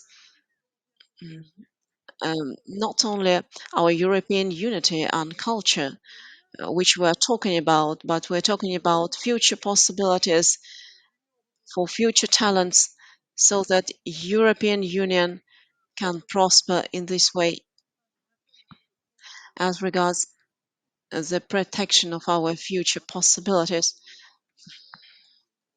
And in the rural areas for farming in general, I can confirm that I've seen it everywhere. In the south of the world, let's say, it's amazing because most of farms, small farms in particular, are run by women.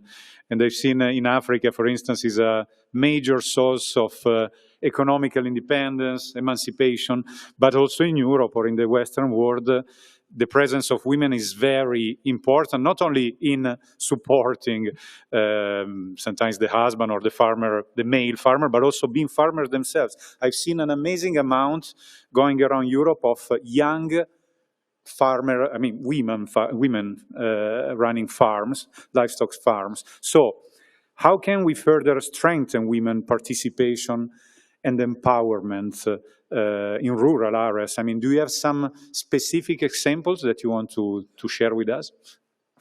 One. I have a specific but also, excusez-moi, j'ai des exemples spécifiques de. I have a specific examples, so perhaps it will be very interesting. Every case is unique. Representation of women in agricultural organizations is a promising tendency trend.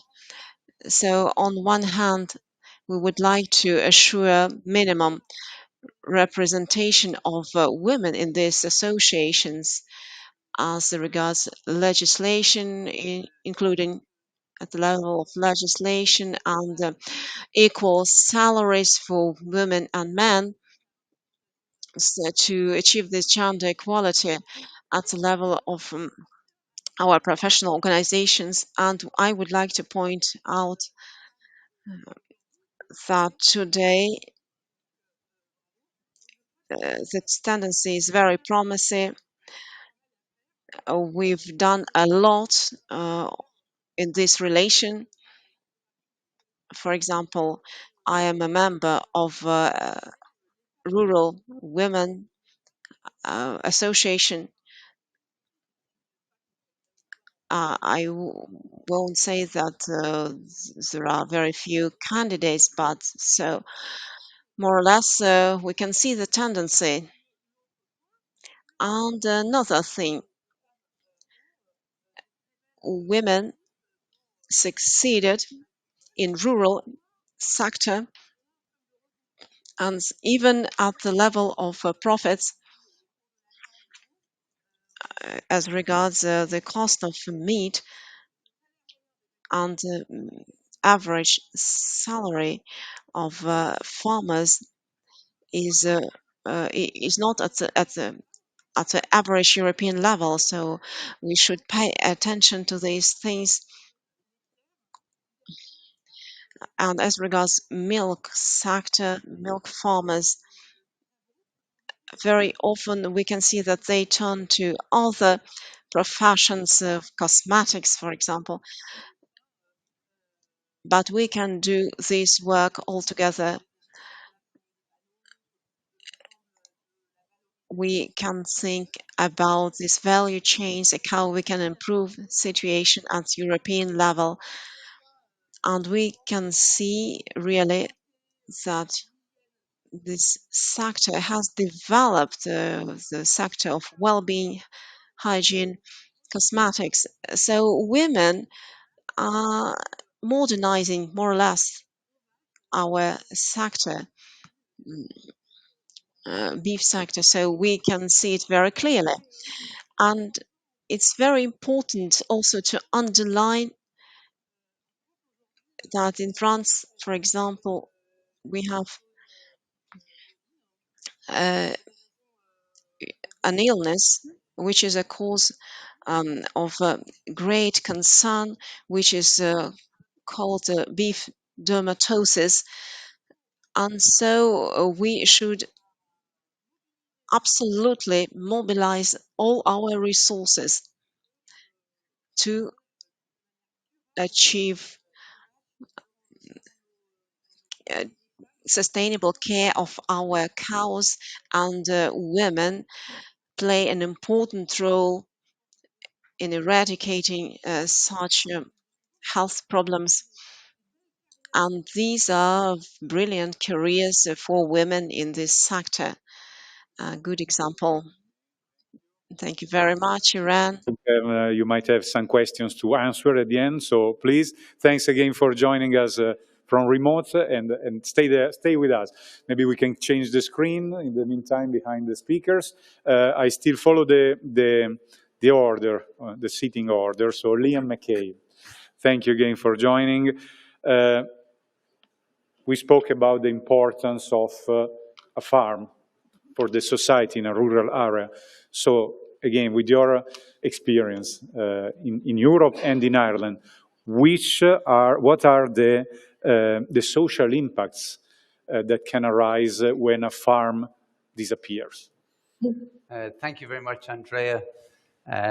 So I'm representing Irish farmers. So of course, my view I'll focus on that. In fact, this morning I met somebody who hadn't never been to Ireland. So therefore, I feel justified in explaining, from our point of view, the impact that has on farmers and the local area. We have 120,000 farmers in Ireland, and maybe 80,000 are livestock farmers. It's critically important to our economy, to our society. And maybe to describe that connection between the farmers and the land and the rural areas. We go back where I live on the west coast of Ireland, 4,000 years ago, the settlement of some of the earliest European farmers was discovered. And it was amazing. They lifted off the peat and found the evidence of those families and those farmers as it was 4,000 years ago. It had never been disturbed. In my own family, my cousins are farming, and they're discovering drains in the fields that are made of stone. From 250 years ago, they were building stone drains. And I'll bring it a bit closer. When I was 6 years of age, back in the 1970s, I enjoyed walking to school. It was about 2 kilometers to the school at the other side of the town. And my favorite day was the market day. That was called the fair day, and that was when the farmers came to sell their livestock. You had calves, weanlings, And I loved it. I loved the smell. I loved the noise. I loved the busyness. Of course, the town was disrupted for the day, but it was a very important day. And that market square backs onto a street, and you have 6 bars, one beside the other. You don't often come across 6 bars. Bars or pubs? Yes, pubs to be more accurate. And why? Well, after the buying and selling was done, this was where the social interaction took place. This is where the farmers went. So I'm trying to describe the importance of the families, of the farmers, and of the connection, the deep-rooted connection to the rural area. Farmers are cogs in the wheel, and if you remove them from the rural area, the system is broken.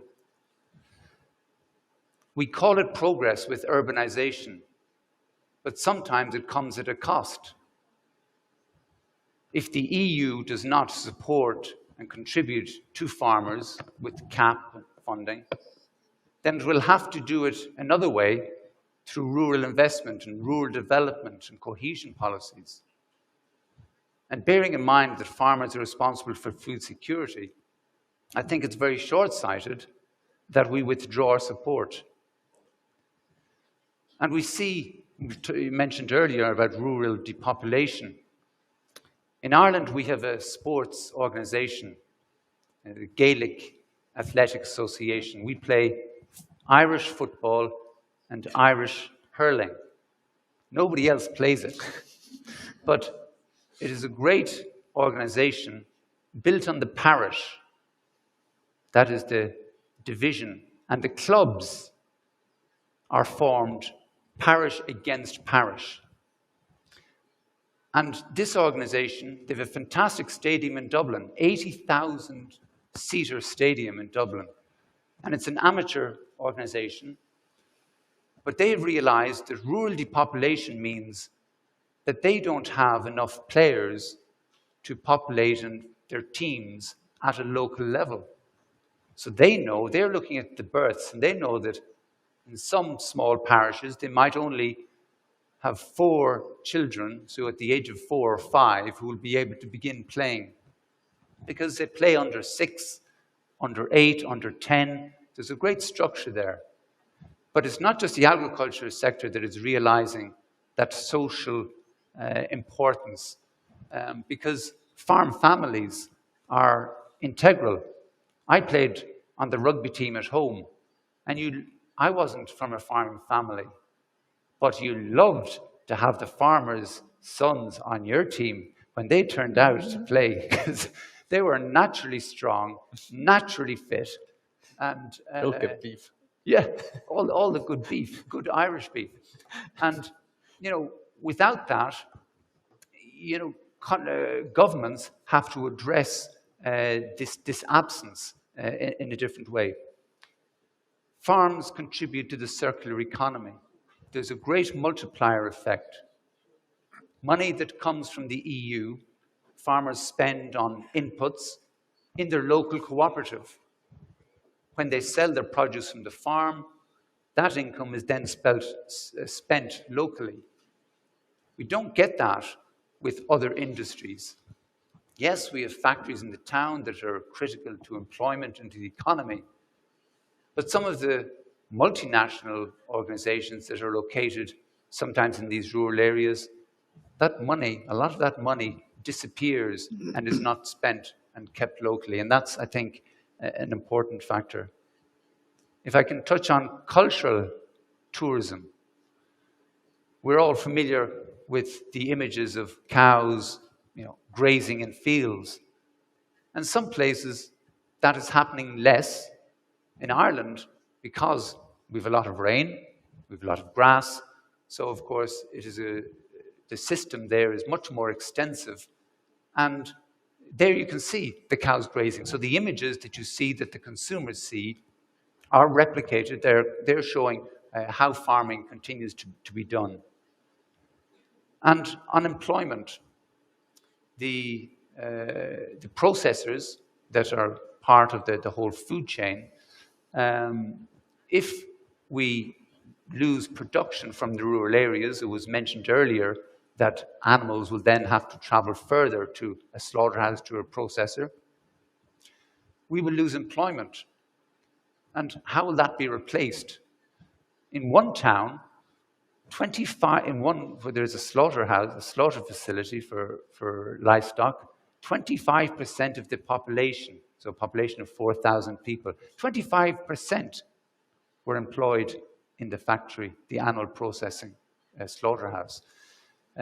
So, it is integrated, certainly in our economy and across Europe, and replacing that, if we have a significant fall off in production, will be a challenge to replace.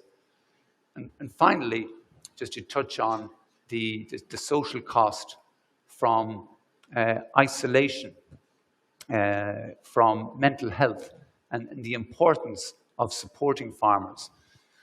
We saw during COVID, when we were all told to stay separate from each other, well, farmers were already doing it. The lifestyle in some areas is quite, you're on your own. And it is very important that we have structures in place to make sure that we do not lose contact with those people who are providing our food and yet who are located at such a remote distance, whether it's on the hills of the Alpine Austrian hills or on some of the western coast of Ireland, where I'm from. Thanks for witnessing this. It's I kind of envy your memories, even if you're not from a farmer's family, understood. So what you were mentioning before, when you were 6 and the smells and so on, because when I was 6, in the early 80s, not in the 70s, but from the metropolitan area of Milan, I didn't have many opportunities, and I'd like to have that in my memories. Now, 50 years later, let's say half a century later, you are representing these people before European institutions. So how can your work, basically your activity, help preserving the rural vitality of these communities? So my job is to bring the farmer voice to Brussels. We see increasingly, we see it in Ireland, urbanization has meant that there are fewer people now within the cities with that connection to the rural area. In the 1950s in Ireland, we had a big exodus of people from the country up to Dublin because there was more employment, you had government, civil service jobs that were becoming available. And gradually, within a couple of generations, people do not now have a farm to visit in the countryside. In fact, we have EU funding going to try to educate school children on animals, farming, and food. So here in Brussels, to engage with the institutions, it is very important that I can bring a farmer with me so they can speak in the first person to the Commission or engage with our members of the European Parliament. Our association has 947 branches in Ireland. And when we elect our president, we have 70,000 members. Each farmer has a vote. So our president of our Irish Farmers Association is democratically elected. So we believe they're in a very strong position to engage with our democratically elected representatives and politicians. We do that with our ministers and our government in Ireland, and we do it out here in Brussels. And what do we do? Well, we give feedback on how the legislation is being implemented and the challenges that brings. We do that through COPA, because obviously if Ireland is complaining, the Commission can turn around and say, well, Ireland, 5 million people, you're not Europe. It's very important that we build these alliances, and that's part of my role also. And we try to explain why, for example, simplification is so important. Increasingly, we have part-time farmers. They're time poor. They're working during the day, and they fit in livestock farming, which is possible around a part-time job. That means these people have even less time to fill out forms, to fill out applications, to do the administration. And unfortunately, that increasingly is taking a huge amount of time. So what's the alternative? Well, they need to pay an advisor to do this work.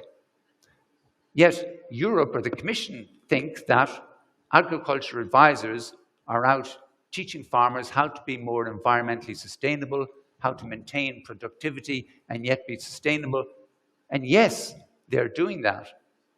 But we've seen that they've spent a huge amount of time behind a computer and not out there walking the land, teaching the farmer how to have improved grass efficiency, how to measure grass growth, how to take the documentation, which could be a soil plan, that they would have received money to carry out the soil testing, to actually take that and implement it.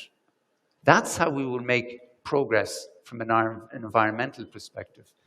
So to come back to your question, this is what I have to do, ensure that we get our members able to communicate with those who can improve the regulation. We saw, of course, this week the agreement around the CAP simplification.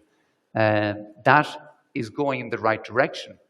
But isn't it incredible to think that for every piece of regulation, we've got to implement another piece of regulation to simplify the first one?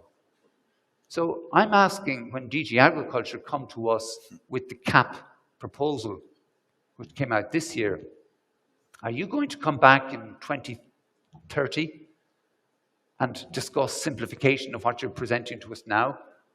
Can we not get it right first time? And if it's not going to help the farmer, then why implement it? Just don't implement it, rather than go through the process where our MEPs fight tooth and nail to bring in amendments, to bring in improvements, some of which get taken on board, some of which get diluted. It'd be much better spending, I think, of their time if we could get it right first time. Thank you, Liam. Thank you very much. Liam McHale from Ireland. We go now quickly to Veneto. Thanks again. Speaking of which, Liam, you were speaking of farmers who need to take a lot of time to do other stuff which are not strictly related to farming. I found in Veneto a good example, two brothers, beef cattle farmers. The first one, 31, the second one, 28. They resolved the problem with the first one getting a degree as a veterinary, so caring of the animals. The second one in economy, so he was dealing with the administrative part. That's how they resolved the thing. Very interesting people in Veneto, because Giuliano Marchesini is from Veneto, as I said a couple of times already. And I forgot to say that you're also among the promoters of the Consorzio Sigillo Italiano, which is an initiative in Italy to guarantee the quality and the traceability of Italian beef. So I start with this. How do quality and traceability contribute to building consumer trust? Because in Italy, on top, they're very demanding with food and food quality. So how can this help?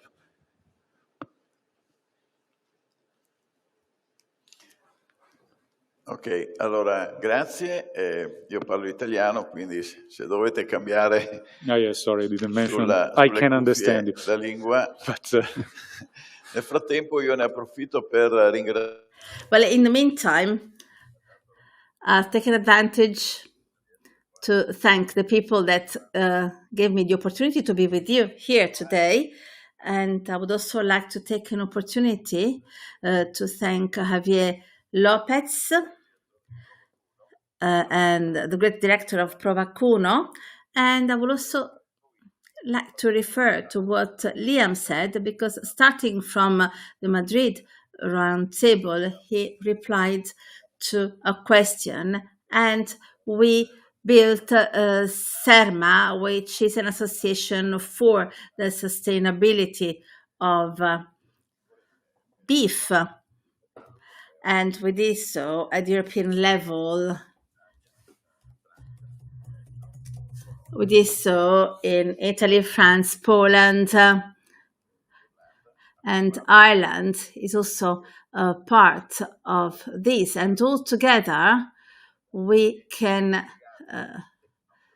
just explain to technocrats that with their 500-page regulations, with absurd rules to govern under the CAP, what we need are common sense rules and the possibility for member states to improve their interventions. But in Italy, the interpreter apologizes. Unfortunately, the sound is really bad. And what we dare to say is that our cattle breeding is a protected one. But when we talk about intensive breeding, and we have the beef system in which breeders are responsible for the animal welfare and also the quality of the product. And then we have the issue connected with the traceability. And so we talk about quality and traceability. We have implemented a national livestock system based on European requirements. Not only, we also included eggs and fish, just to speak with a common voice in order to send a clear message to consumers.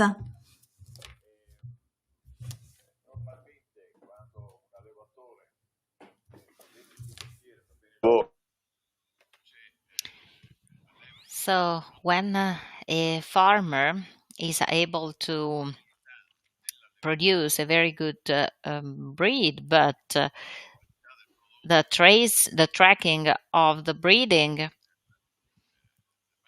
is difficult to be carried out, then the consumer can read on label what the breeder wants to communicate. Of course, tracking is very important for the consumer. The technical model that we have represents an added value because quality and traceability is the most important pillar of the economic sustainability of a farm. So a breeder, a farmer, when they earn, they also invest for the facility, for the quality of their farm. So if money is enough to them to carry out that activity, of course, quality would be really high, wealth would be really high, and health would be really high. So we need to also communicate with environmentalists, with vegans, etc., because they are really destroying the farming system at the European level. I've also seen influencers, important influencers in Italy, producing videos against breeding techniques and activities, but this is not true. So we need to explain all those people that 1 euro given to a farm can produce 3 euro of animal health, quality of life, etc. So if you make farms poorer, you cannot fix the issue. You cannot improve animals' health. So 8 billion people are in the world. We will probably be 10 billion people in the world in 20 years from now. the production of animals would be 30 to 70% higher. So we will need farmers. We would help them. We will support them so that quality can improve and the consumer can get better quality. So I think there's the need to do that. We need the farmer to control the system again so that they can give an added value to consumers. In Italy, a consortium did that. They created a collective brand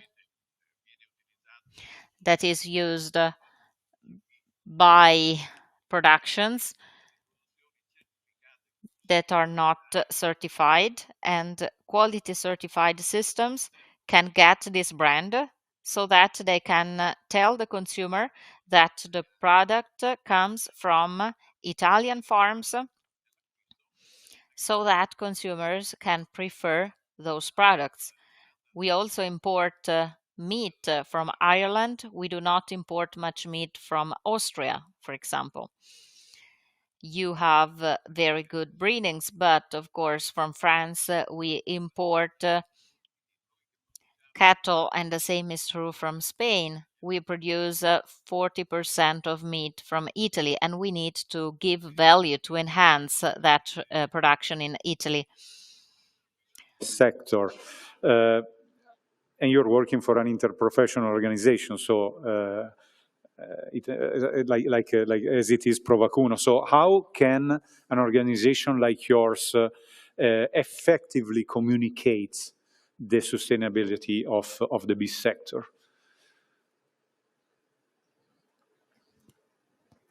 Ma la sostenibilità del settore bovino noi la comunichiamo e la possiamo comunicare con... The sustainability of the beef sector, we communicate it through open days, open meetings. So we are working with our breeders, with our farmers, so that they can guarantee a very high quality of products. Somebody can have a look at animals, how well they are. Some influencers came to see the animals by night so that they could make all images more exaggerated. So we made a video, a film with the film director, and we asked him to come by night to do the same video so that he could make a different production and to show that the situation was really worse than imagined, but there was a background music, a horror music in the background.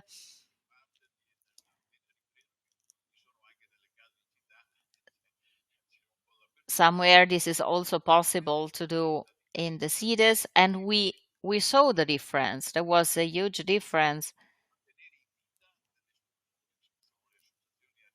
These pictures were only functional to keep going those associations that are against breedings, against farming, etc. So vegan associations, etc.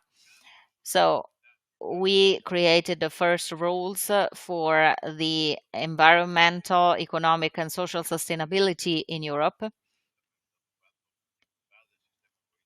based on the national quality system. It was done, and we sent it to the environmentalist association so that they could have a look at it, so that they could understand which rules were in place.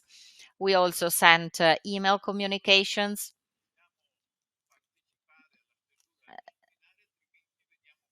They did not take part to the drafting of those documents, otherwise they would have lost their image. So what they are interested in is to to prepare the show and to put those images on the web and on television so that they can get money from what they do. So the best tool is the collaboration between subjects, but breeders, slaughters, and all other actors should be working together.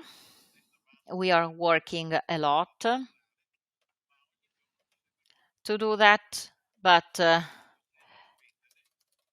there are also people who have issues with that.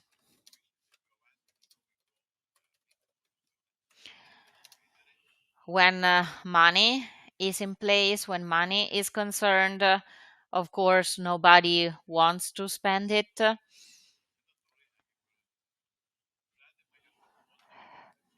Sorry, but I like being clear when I speak. When I see that the system is working, and when I see that the system will work not only from the financial perspective, but also in terms of rules, in terms of breathing methods, etc.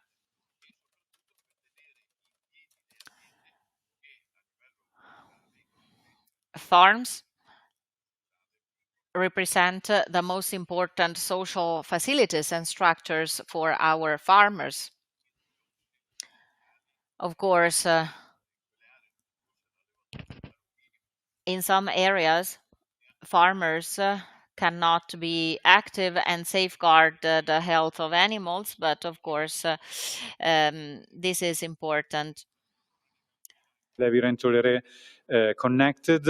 I received a few questions to make it easier in French, in Spanish, and in English.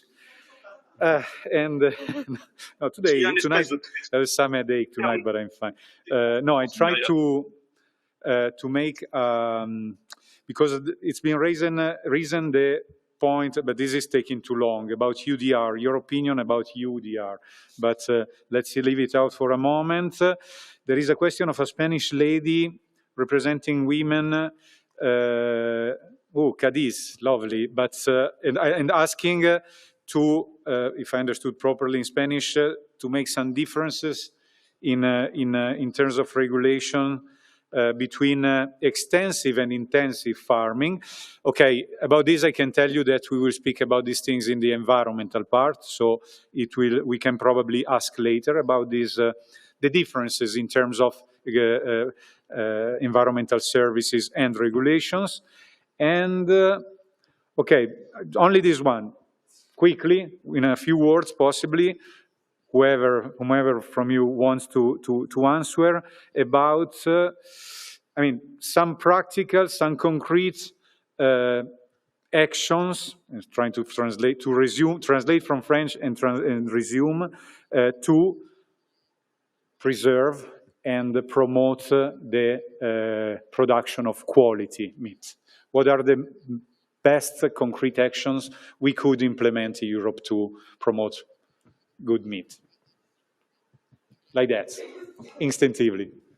Marchesin, please. Allora, So the first thing that comes to my mind, just to give you answers to consumers, is to organize a database at the European level for the traceability, so that we can tell the story of the animal, but also to give the chance to farmers to give the right information. From Ireland, Poland, England, we have had collaborations, but we need to give a message to the consumers. Tomorrow morning, the consumer can, for example, look for an item in the data bank, in a database, and can see the whole story of that meat product. So he must be sure that is the right information he can get or she can get. So we need to do good farmers. Farmers should do their job well, and this is important. That database is important. The European Union should allow the system to work well. So there is a regulation number 1 of 2005 on the transport of animals that should not be amended in order to draft rules that are not abided by. But funds and financing tools should be put in place in order to build a European data bank to monitor animals' health. So we should invest in order to guarantee well-being. For example, machines or cars or trucks did not have air conditioning system inside. Now they have it. So thanks to the rules. If air conditioning is used, of course, the regulation should not state how many degrees that conditioning system should provide. We should just invest in technology in order to protect animals' health and well-being. I think I've seen that you already responded, but Yes. yes. Do you want to Vous say it, m'entendez or ou pas? should I say it in English, or you want to do it? Moi, je peux le Yeah, go dire. for it, please. I can. Donc, Every time we talk about the problems of agriculture, be it meat, beef, or be it all the main subjects, we always face discrepancies between rule of productions inside the European Union and trade agreements. So my proposition is to make a law to enforce supermarket chains, which are the biggest suppliers of food to all the Europeans, to make sure that every product they sell respects all other rules, and put this law of enforcement with a very high stake. It was done in the UK after the mad cow disease, and the supermarket chains were made responsible of all the illnesses if they were selling products that were not good for the health. So we have a lot of fights internally, especially with the Mercosur trade agreement. We don't know the end of the deal. I hope that we correct things, but in the meantime, we need to enforce the people who sell that they are responsible for the consequences of the product they sell. You know, in France, we have a little problem with Shein, with sex dolls, which is unbelievable. So we need to have all the big supermarkets that control that the meat they sell, if they import it, it respects all other rules. Because those supermarket chains, they have the controllers, they already pay them. And so it's a way to make if they sell products that respect our rules, then they will sell more of our products. Thank you, Irene. Thank you very much. The importance and the influence and the power of supermarket chains is something we need to discuss as well. Thank you very much. I received another couple of comments, but also in French, c'est ma faute. I don't want to feed the stereotype of Italians always late. So it's 12 o'clock. And it's finished here with the second panel. I asked the panelists to go to take a picture now, don't escape. And I wish you a good networking moment with the light lunch that is served here. I welcome you to join us again at 1:15 p.m. and also at 1:30 for the people following in streaming. So enjoy your lunch. Thank you again, and have a nice networking time.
You don't believe.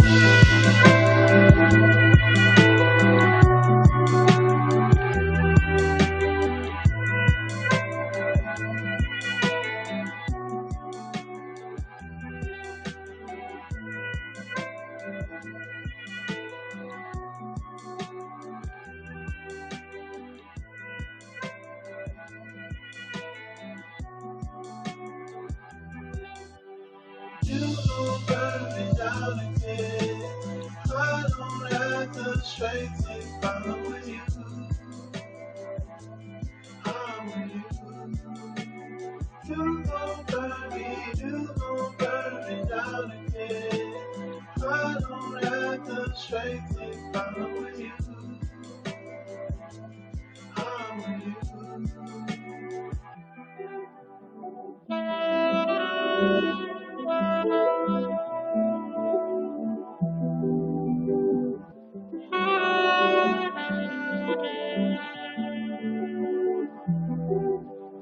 You gon' burn me down again. I don't have the strength if I'm with you. I'm with you. You gon' burn me.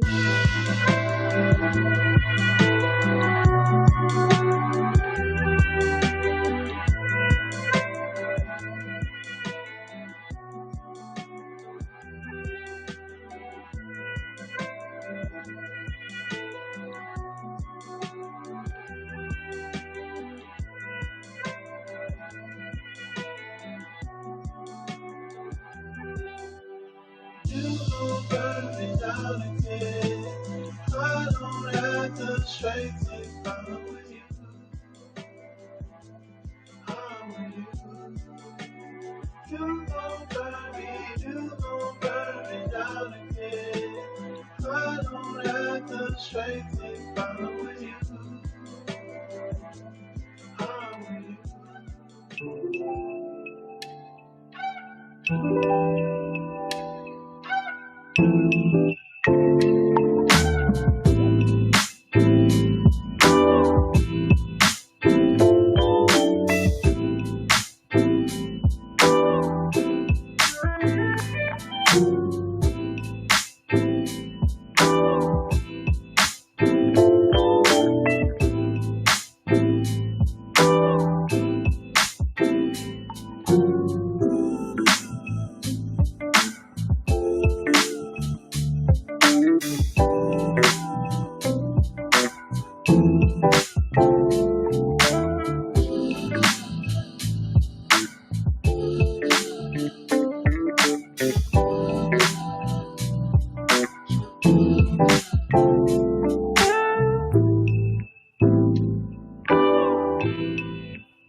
Thank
Could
I be the one you love?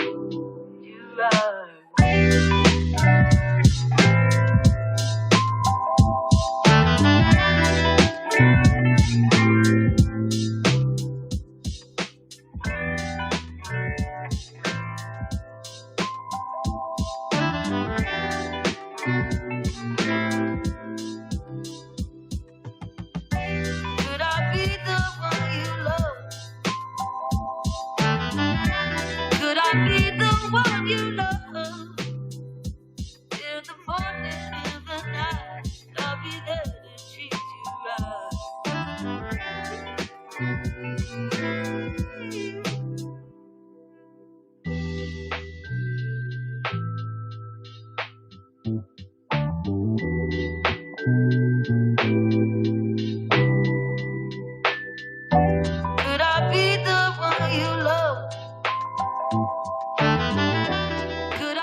Sí, hola.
Quand je serai grande, je veux partir en mission.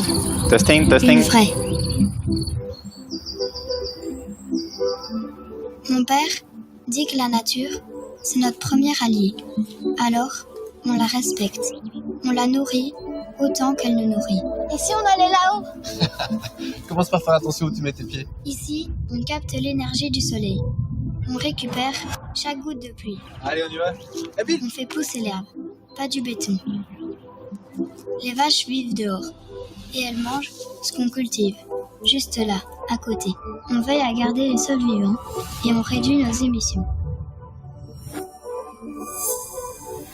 Notre ferme, c'est une histoire de famille.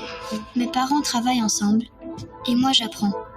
Pas dans les livres, dans la vraie vie. Allez, sur un petit pique-nique et puis on file. Regarde là-bas. Ça, c'est là-bas qu'elle a mis ce matin. Il cherche toujours à faire mieux, avec des machines ou avec ses mains. On accueille des jeunes parfois. Mon père explique et prend le temps. Ouais, super Théo, si tu peux répartir un max. Même quand il n'y en a pas beaucoup. Ils vendent ici, chez nous, pas à des milliers de kilomètres. Et ce qu'ils vendent, c'est pas juste de la viande. C'est le résultat d'un travail propre, d'une viande juste, de notre histoire. Alors non, mon père ne porte pas de combinaison spatiale. Ma mère n'a jamais volé dans une fusée. Mais chaque jour, ils partent en mission. Et un jour, ce sera la mienne.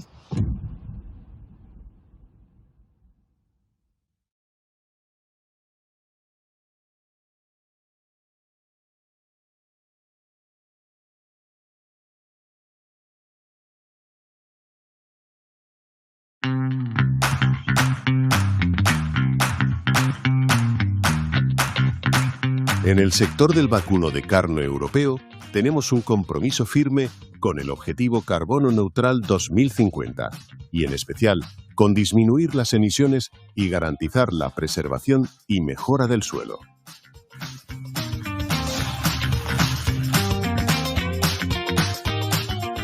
Trabajamos en equipo con el sector para asegurar la mejora continua en la gestión sostenible de las granjas. Y siempre con el apoyo de científicos, técnicos y expertos, que nos ayudan a divulgar de manera veraz bajo la evidencia científica.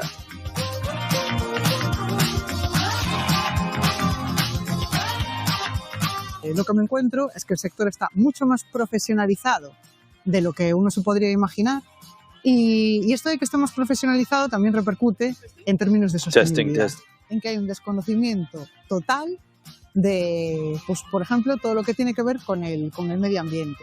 La ganadería, pues bueno, es un poco una diana, muchas veces de críticas, de que si contribuye a las emisiones de gases de efecto invernadero, que si afecta mejor o peor a la biodiversidad, y todo ese debate al final está, bueno, cebado por desinformación.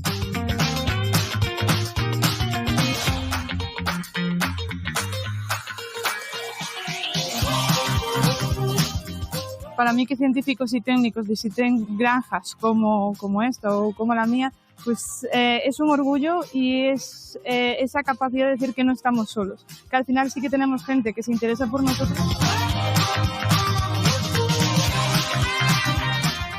Yo creo que la mayoría de las personas están a favor de la ganadería, tienen simpatía por esto y cuanto más lo conozcan, pues más les va a gustar. Esto es reciclaje, esto es la ganadería, aquí y en todo el mundo. Es importante que los que nos escuchan lo sepan.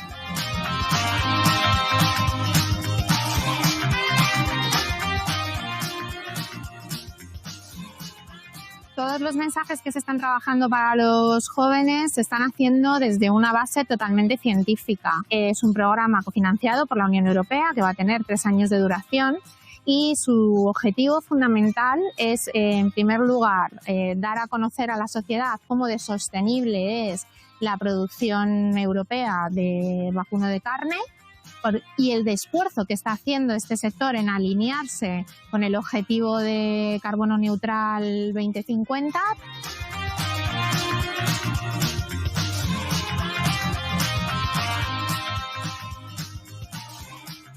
Me he pasado 20 años peleándome con las fake news, con las falsas narrativas. El impacto ambiental de la ganadería no tiene nada que ver con la percepción que tiene la gente.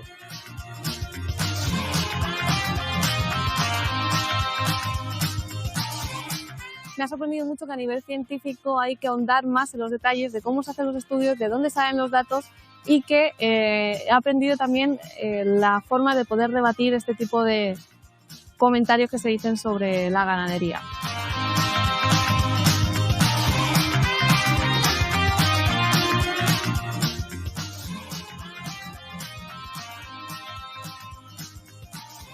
Podemos trabajar desde la alimentación de los animales, la gestión del propio rebaño, la mejora del bienestar, incluso la genética adaptada a lo que tenemos, la gestión de los estiércoles, la gestión de los pastos.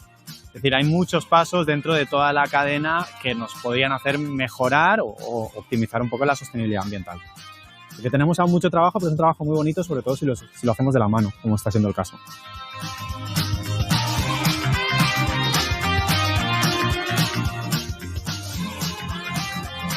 Pues me gustaría decirles que lo visiten, que lo conozcan, que sepan de dónde viene lo que comen, de lo que se alimentan, pueden disfrutar de los paisajes que tenemos en nuestro país, porque nos preocupamos de cuidar esos montes, de cuidar esas siembras y de cuidar nuestras instalaciones.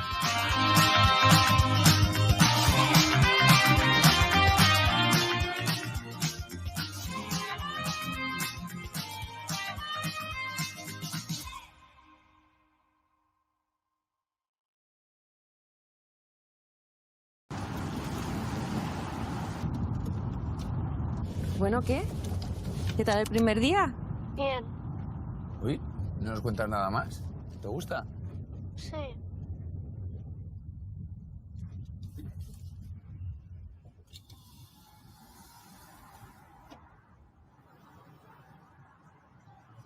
¿Volverán a abrir mi antiguo cole? Pues la verdad que no creo, cariño. Lo veo un poco difícil ahora mismo.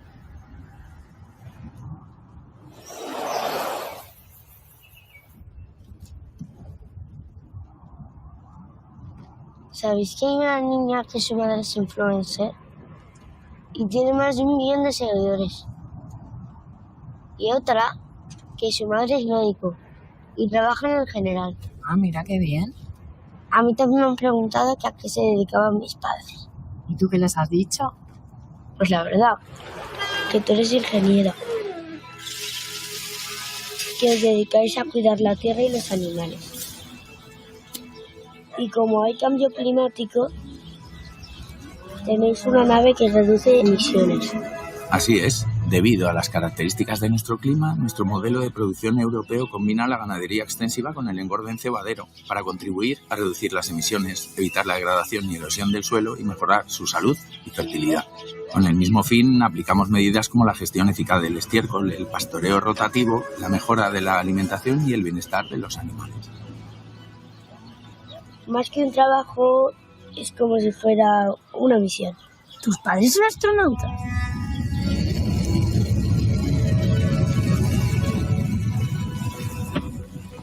Mis padres son ganaderos. 5, 4, 3, 2, 1. ¿Tú sabes que sus padres eran ganaderos? No tenía ni idea. Pensaba que eran astronautas. Yo tampoco. Quand je serai grande, je veux partir en mission. Une vraie. Mon père dit que la nature, c'est notre premier allié. Alors, on la respecte. On la nourrit autant qu'elle nous nourrit. Et si on allait là-haut? Commence par faire attention où tu mets tes pieds. Ici, on capte l'énergie du soleil. On récupère chaque goutte de pluie. Allez, on y va. On fait pousser l'herbe, pas du béton. Les vaches vivent dehors et elles mangent ce qu'on cultive, juste là, à côté. On veille à garder les sols vivants et on réduit nos émissions. Notre ferme, c'est une histoire de famille. Mes parents travaillent ensemble et moi j'apprends. Pas dans les livres, dans la vraie vie. Allez, sur un petit pique-nique et puis on file. Regarde là-bas. C'est là-bas qu'elle a mis ce matin. Il cherche toujours à faire mieux, avec des machines ou avec ses mains. On accueille des jeunes parfois. Mon père explique et prend le temps. Ouais, super Théo, si tu peux répartir un max. Même quand il n'y en a pas beaucoup. Il vend ici, chez nous, pas à des milliers de kilomètres. Et ce qu'il vend, c'est pas juste de la viande. C'est le résultat d'un travail propre, d'une viande juste, de notre histoire. Alors non, mon père ne porte pas de combinaison spatiale. Ma mère n'a jamais volé dans une fusée. Mais chaque jour, ils partent en mission. Et un jour, ce sera la mienne.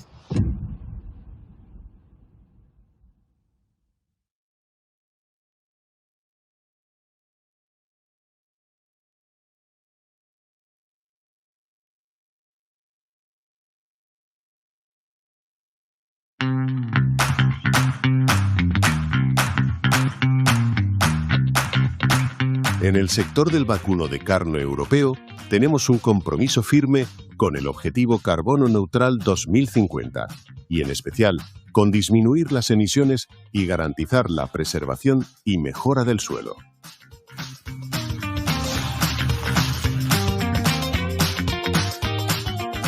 Trabajamos en equipo con el sector para asegurar la mejora continua en la gestión sostenible de las granjas. Y siempre con el apoyo de científicos, técnicos y expertos, que nos ayudan a divulgar de manera veraz bajo la evidencia científica.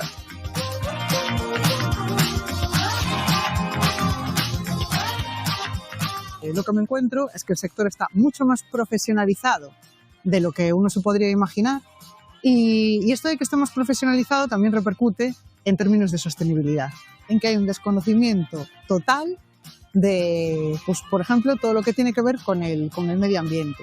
La ganadería, pues bueno, es un poco una diana, muchas veces de críticas, de que si contribuye a las emisiones de gases de efecto invernadero, que si afecta mejor o peor a la biodiversidad, y todo ese debate al final está, bueno, cebado por desinformación.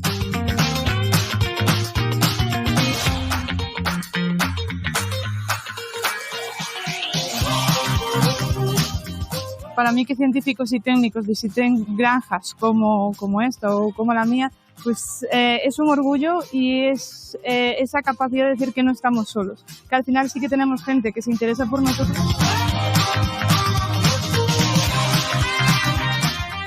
Quiero que la mayoría de las personas están a favor de la ganadería, tienen simpatía por esto y cuanto más lo conozcan, pues más les va a gustar. Esto es reciclaje, esto es la ganadería aquí y en todo el mundo. Es importante que los que nos escuchan lo sepan.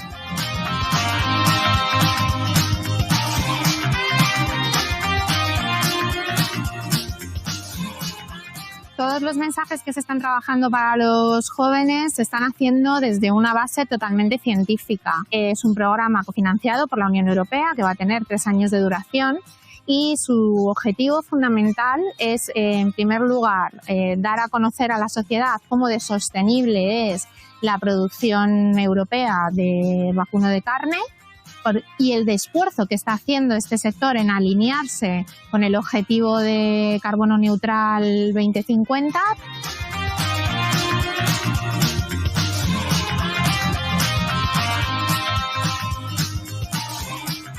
Me he pasado 20 años peleándome con las fake news, con las falsas narrativas. El impacto ambiental de la ganadería no tiene nada que ver con la percepción que tiene la gente.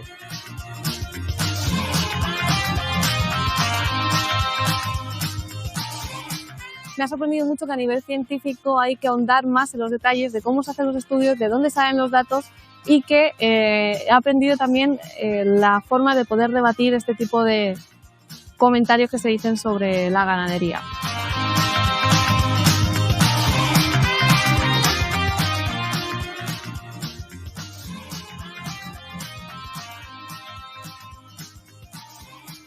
trabajar desde la alimentación de los animales, la gestión del propio rebaño, la mejora del bienestar, incluso la genética adaptada a lo que tenemos, la gestión de los estiércoles, la gestión de los pastos. Es decir, hay muchos pasos dentro de toda la cadena que nos podrían hacer mejorar o optimizar un poco la sostenibilidad ambiental.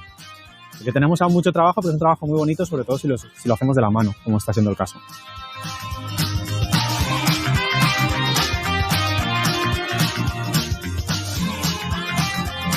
Pues me gustaría decirles que lo visiten, que lo conozcan, que sepan de dónde viene lo que comen, de lo que se alimentan, pueden disfrutar de los paisajes que tenemos en nuestro país, porque nos preocupamos de cuidar esos montes, de cuidar esas siembras y de cuidar nuestras instalaciones.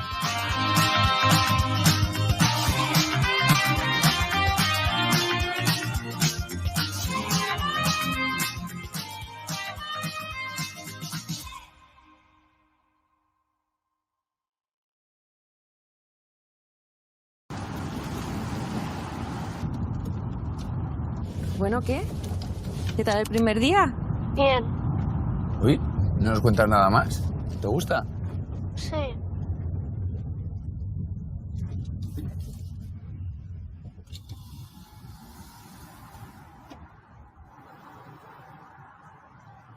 ¿Volverán a abrir mi antiguo cole? Pues la verdad que no creo, cariño.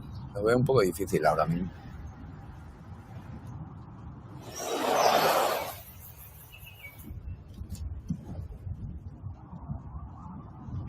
¿Sabéis que hay una niña que su madre es influencer? Y tiene más de 1 millón de seguidores. Y otra que su madre es médico y trabaja en el general. Ah, mira qué bien. A mí también me han preguntado que a qué se dedicaban mis padres. ¿Y tú qué les has dicho? Pues la verdad, que tú eres ingeniero. Que os dedicáis a cuidar la tierra y los animales. Y como hay cambio climático, tenéis una nave que reduce emisiones. Así es. Debido a las características de nuestro clima, nuestro modelo de producción europeo combina la ganadería extensiva con el engorde en cebadero para contribuir a reducir las emisiones, evitar la degradación y erosión del suelo y mejorar su salud y fertilidad. Con el mismo fin, aplicamos medidas como la gestión eficaz del estiércol, el pastoreo rotativo, la mejora de la alimentación y el bienestar de los animales. Más que un trabajo, es como si fuera una misión. ¿Tus padres son astronautas?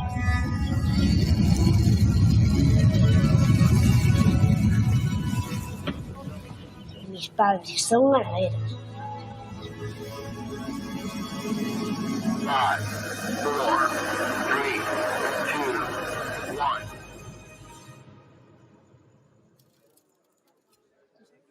¿Eran ganaderos? Tenía ni idea. Pensaba que eran astronautas. Yo tampoco.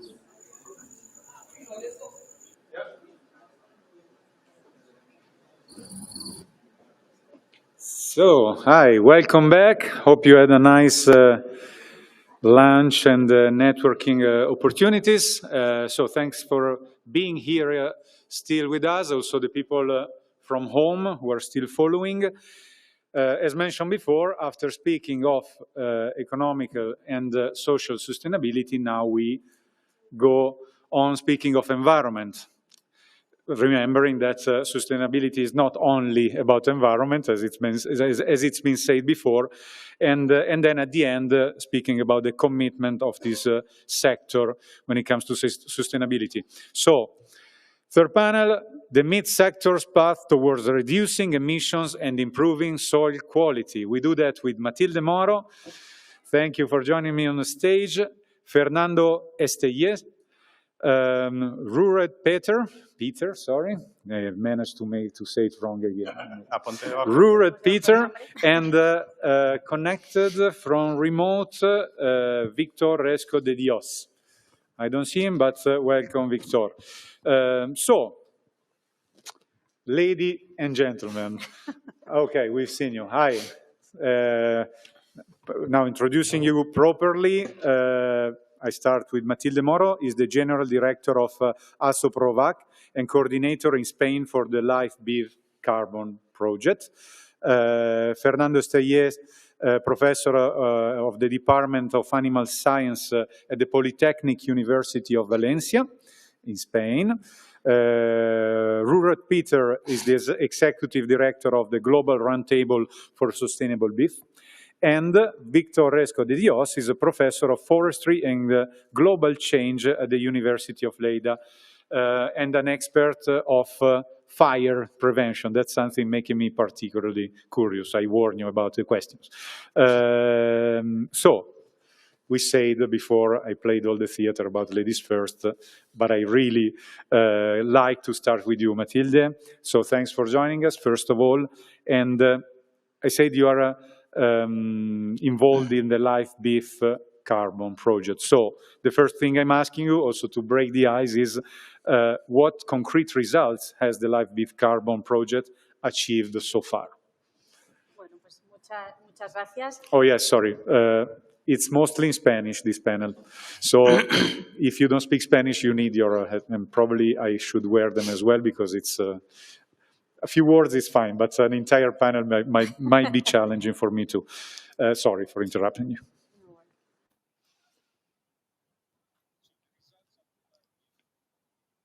Project.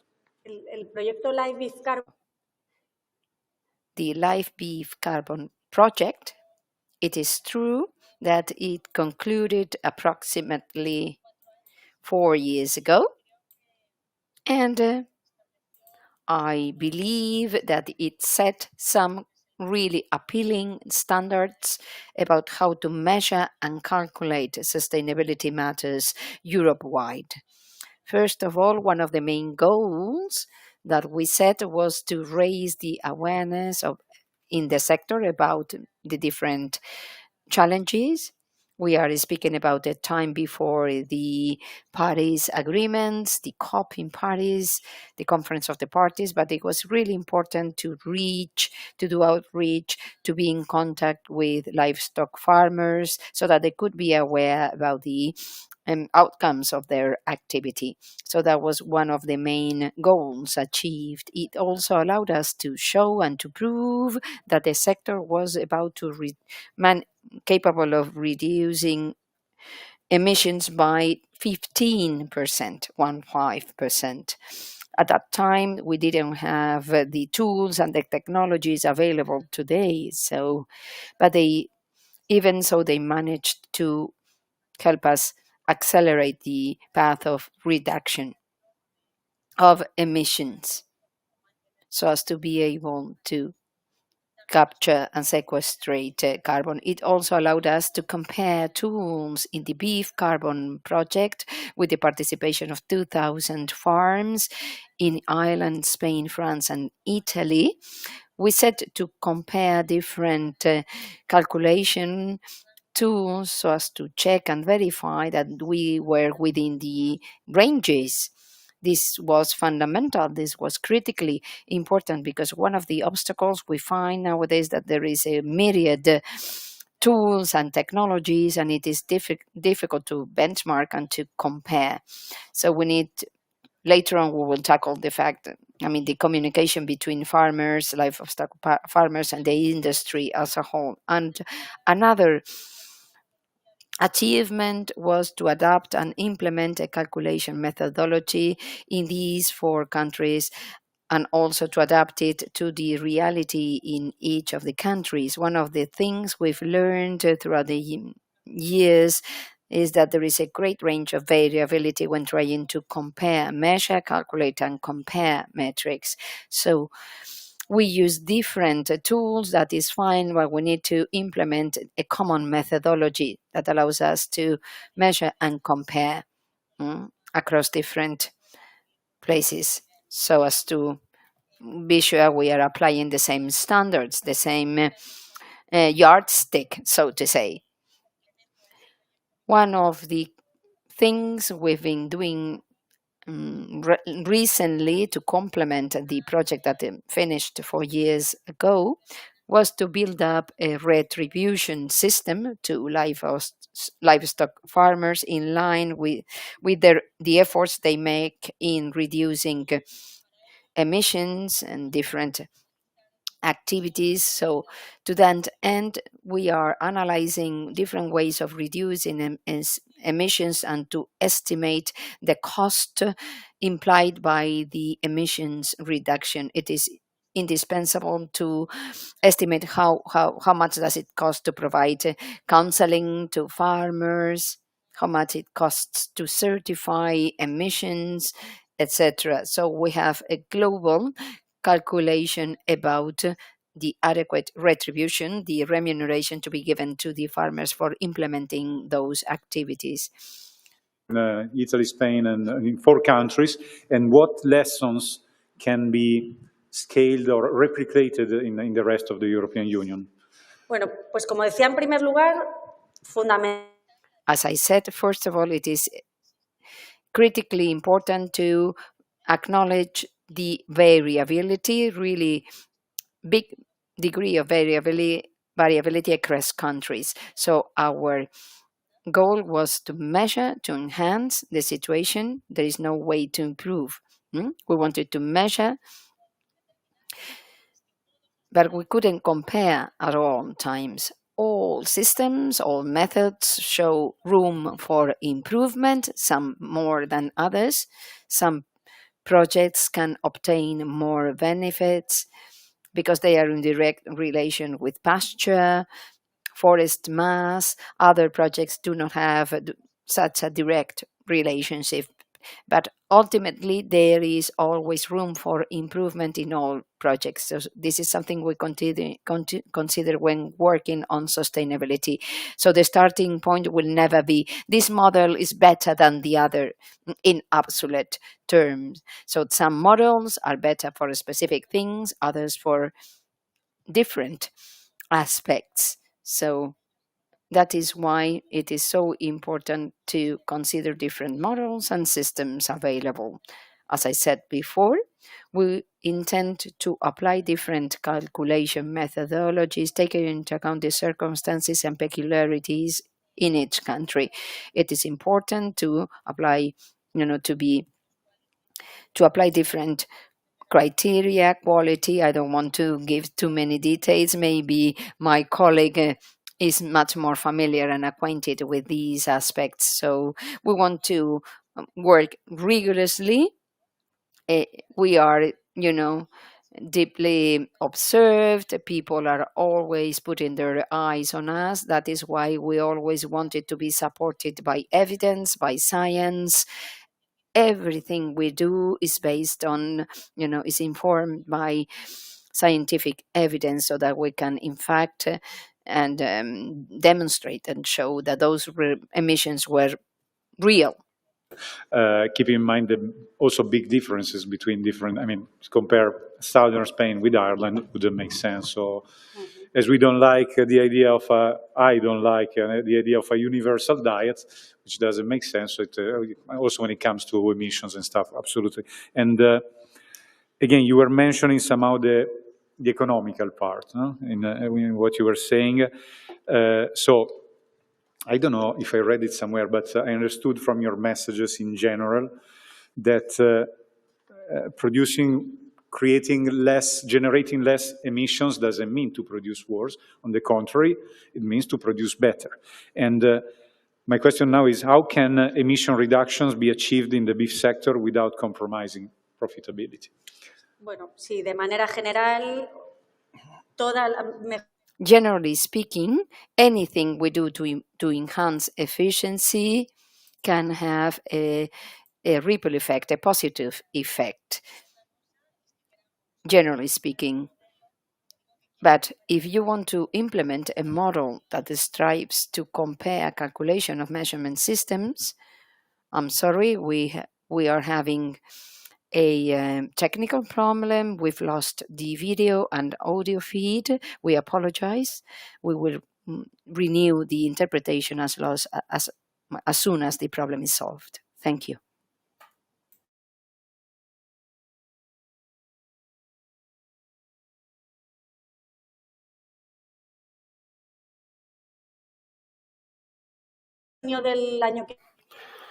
And next year we have to establish a methodology for calculation to be able to implement this system of carbon credits, and I am preoccupied that we could not be able to apply all the necessary aspects because this livestock farming has gone a long way.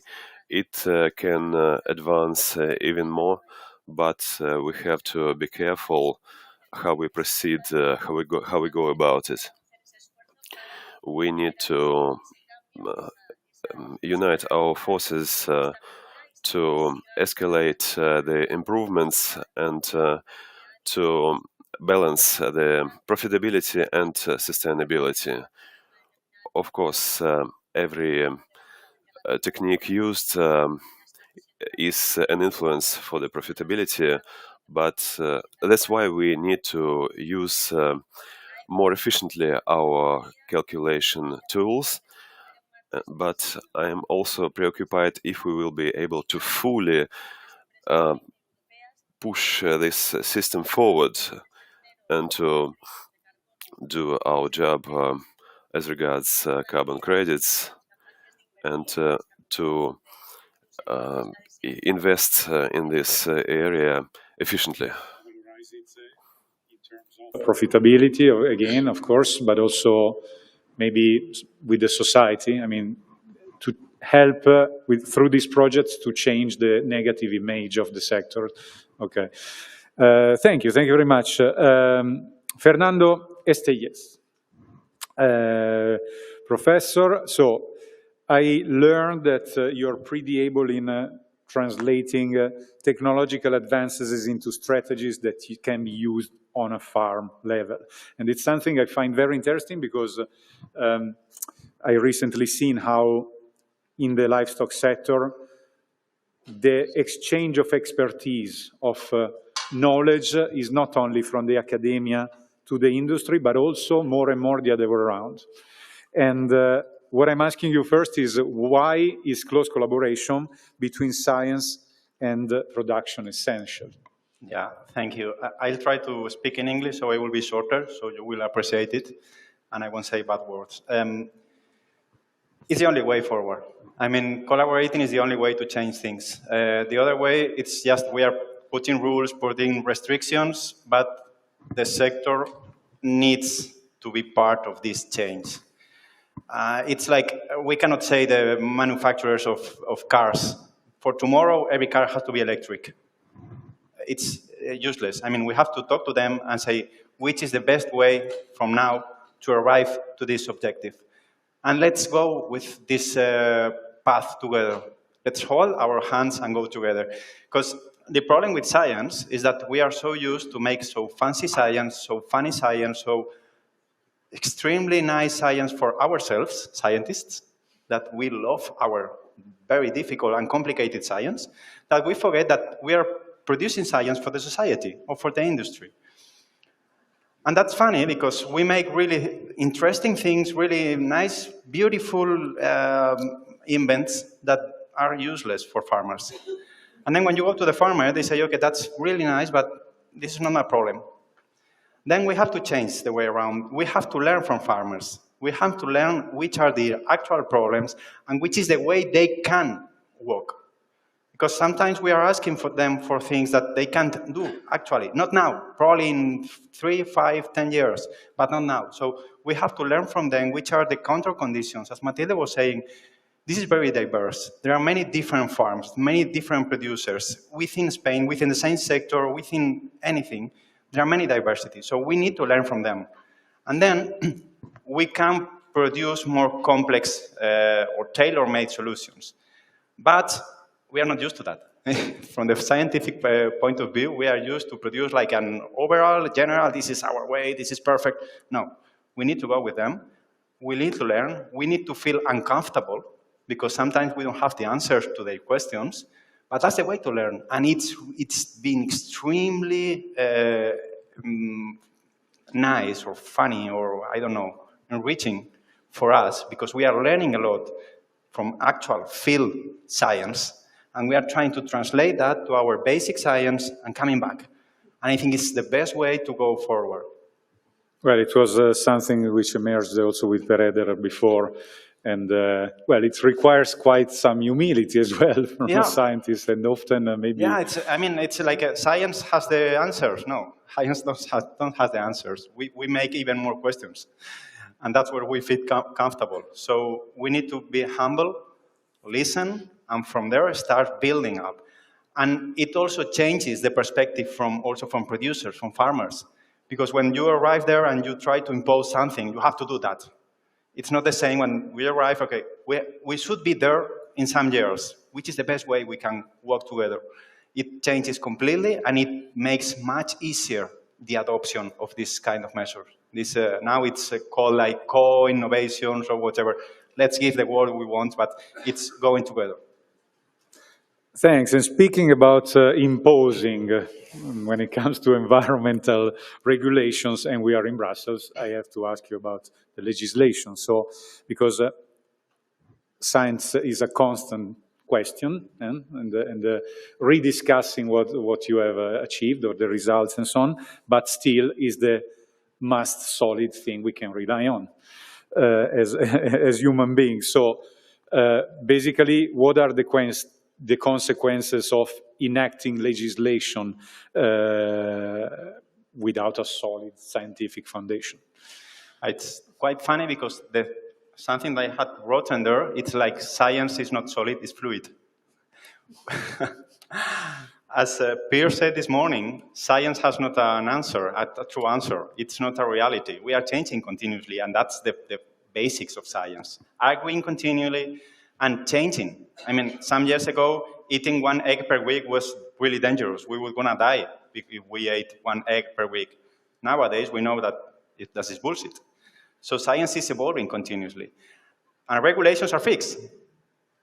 And that makes a really funny thing, because we are continuously changing our truth. Science is somehow trying to provide the truth, but we know that the truth is not fixed. Probably it is, but we don't see it. It's our perspective.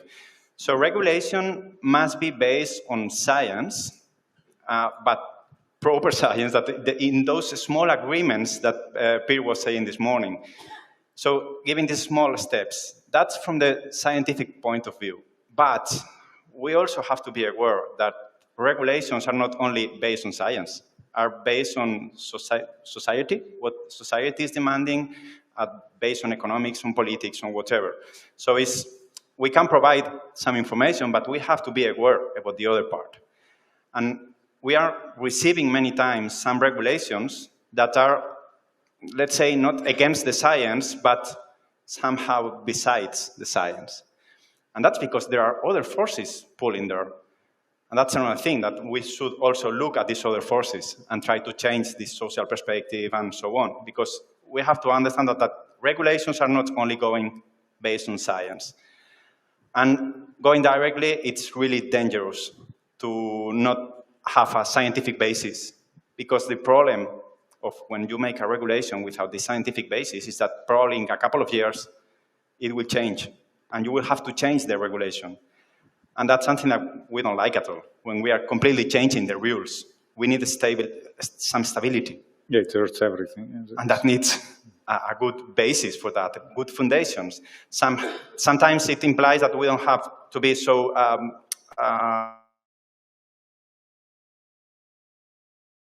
giving small steps in the right direction instead of giving big steps and then continually changing our perspective. So it's quite complicated. Yeah, it's a complex to move there, but I think that I would love that politicians listen more to the science, understand that the science is not something fixed, that we are going to make small changes, but... You love or you'd love? I'd love. I'd love. Oh, okay. I'd love. There was a D I that's didn't a really whiz. catch. Sorry. That's a whiz. Yeah. Okay, thank you very much. And one last thing, I was mentioning while presenting you, you are involved in the Remedia project. I wanted to ask you if you can briefly describe it, because maybe not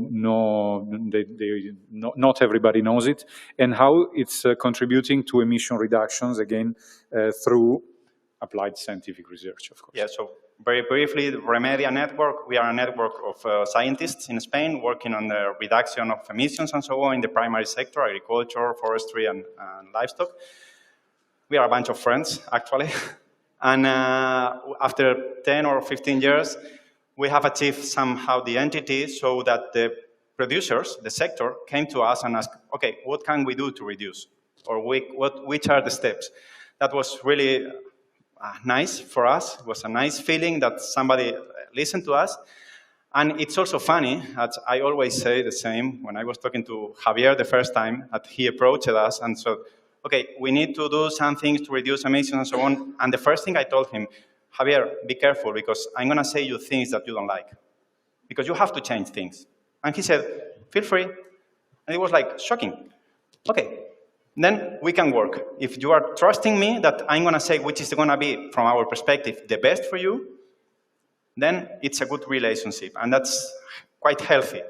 And from then, what have we done? We are working like in 3 steps. First of all, there is a bunch of science about mitigation and improvement, environmental sustainability and so on. There is a lot of science.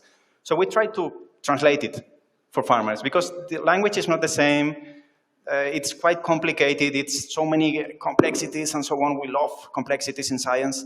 So we try to make it really easy for farmers. These are the directions. It's not exactly what you have to do, but you should go somewhere there. That was the first step. The second step has been actually knowing, as Matilde said, where are we? Which are our strengths? Which are our weaknesses? Exactly how is working our sector and where should we act? That's completely needed to know exactly where we are. And the third one is starting to produce new science. I mean, we identify this is our problem. Okay, how can we solve that in our conditions? For example, we are working now on composting. Which is the best way to compost manure in feedlots? So it's like 3 steps. It's going a pretty solid relationship till now. So I expect it to follow up.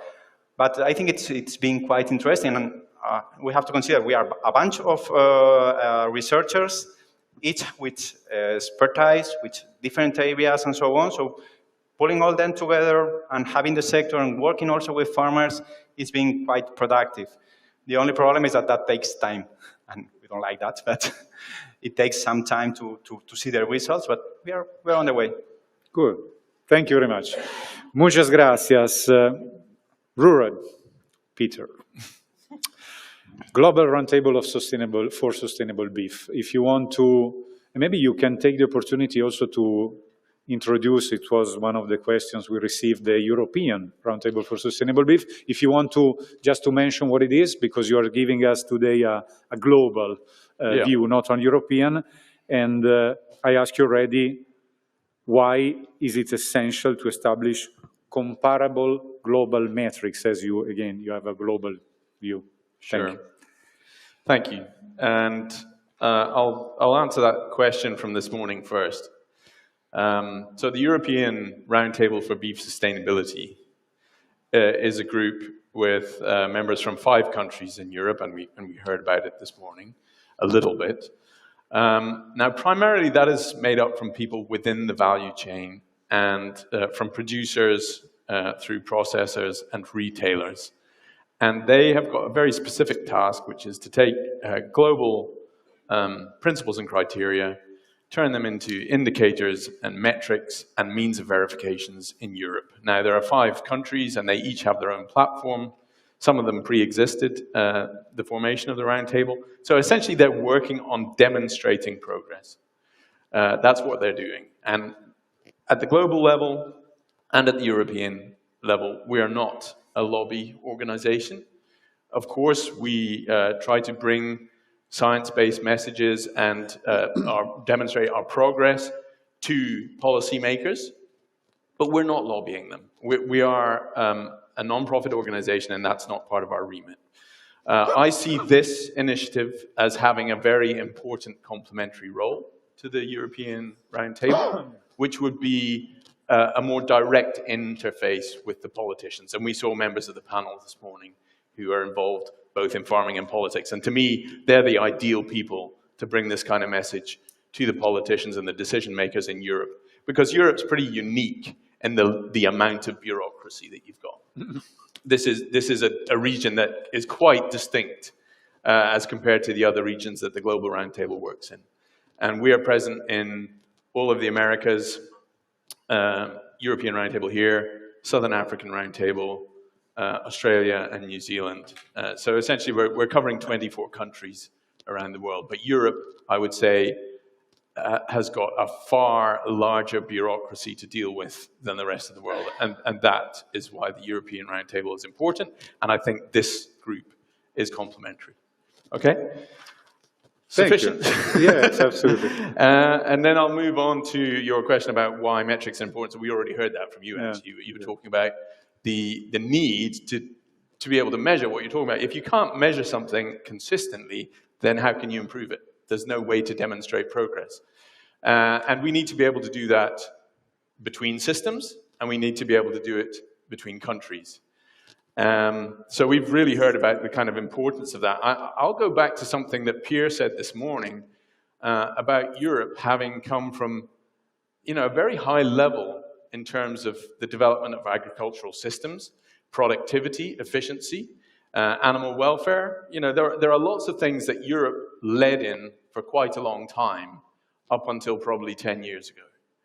And over the last 10 years, we've seen Europe moving away from the concept of food security into one much more to do with environmental consciousness. And I think they compromise each other. And so my feeling is that Europe being able to demonstrate what they had done in the past was a really positive thing.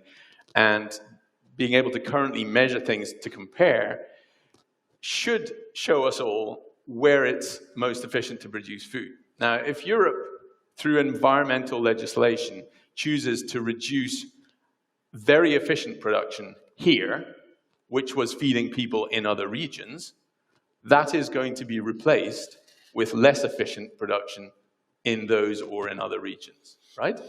So the problem that European environmentalism has created is that the impacts of livestock production that feeds developing countries is actually increasing rather than decreasing. This is why we need to be able to measure. Because if we can measure and say, look, Europe is actually doing a very efficient job, then we can say, then Europe should be feeding other countries as well. If you take a conscious decision to say, my country is going to reduce our livestock herd, we're going to produce less, which we were doing very efficiently, what are the people, let's say, just choose a country at random, Tunisia, Morocco, Egypt, where are they going to get their milk from, for example? If it's not coming from the Netherlands, Germany, or Ireland, where is it going to come from? Are they going to produce it in Morocco, Tunisia? Is that going to be efficient? It probably isn't. So what's going to happen in Morocco, Tunisia, and Egypt? The people there will either not get the food they need, or they're going to try and source it from less efficient producing countries. So we need metrics to be able to demonstrate that. And if they can't source that food, what's going to happen to the populations in those countries? If you can't get an adequate diet, if you don't see a livelihood that you aspire to in your own country, where are you going to go? If you're in North Africa, you're going to go to Europe. And I don't think that that is something that environmentalists in Europe thought through.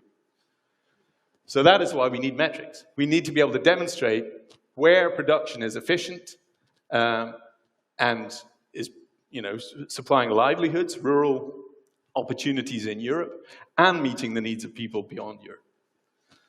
That's basically my answer, and happy to discuss any of those issues if you want to. Yeah, if you have time. No, because I was interviewing Theo de Jager some years ago, the former president of the African farmers, basically. And he was saying, I'm sorry for my European colleagues. He was referring particularly to the Dutch ones because they were, the government at the time, 3 years ago, wanted to, to force the closure of many farms, and you know the story. And they say, instead of teaching us in Africa how to be more efficient, you want to imitate us in making livestock less efficient. So he was saying, I'm happy because we have less competitors, but I'm sorry because it doesn't make any sense. I mean, again, only about Africa because it's related also to migration and food security, but it's in general a global problem. I mean, it's only Europe. So I ask you this thing precisely. Can still Europe be a model for the rest of the world? If yes, how? What can Europe, basically, which lessons can Europe bring around the world? And I ask you also the opposite. What can we learn? Because in Europe, we are quite aware of the fact that we are good, efficient, and so on. But can we learn something also from outside? Because we are pretty much focused on our regional context. Yeah, and I think that to some extent, Europe and I include the UK in Europe. I mean, I live in the UK, and I understand that we're not part of the European Union anymore, but we've made the same mistakes, to be honest. And the UK imports about half of the food that we eat, and we're talking about taking more land out of food production. This is making us vulnerable in food security terms. It, to me, is a slow form of suicide. And it's very disappointing to see politicians making those kind of decisions. It's, they're pandering to an urban elite who doesn't understand food systems and doesn't understand hunger. And they will only understand it when it's actually knocking on the door. And it's already knocking on the door of poor people in the UK and in Europe. We're seeing people who can't afford an adequate and nutritious diet. So that would be the thing that I think we need to unlearn.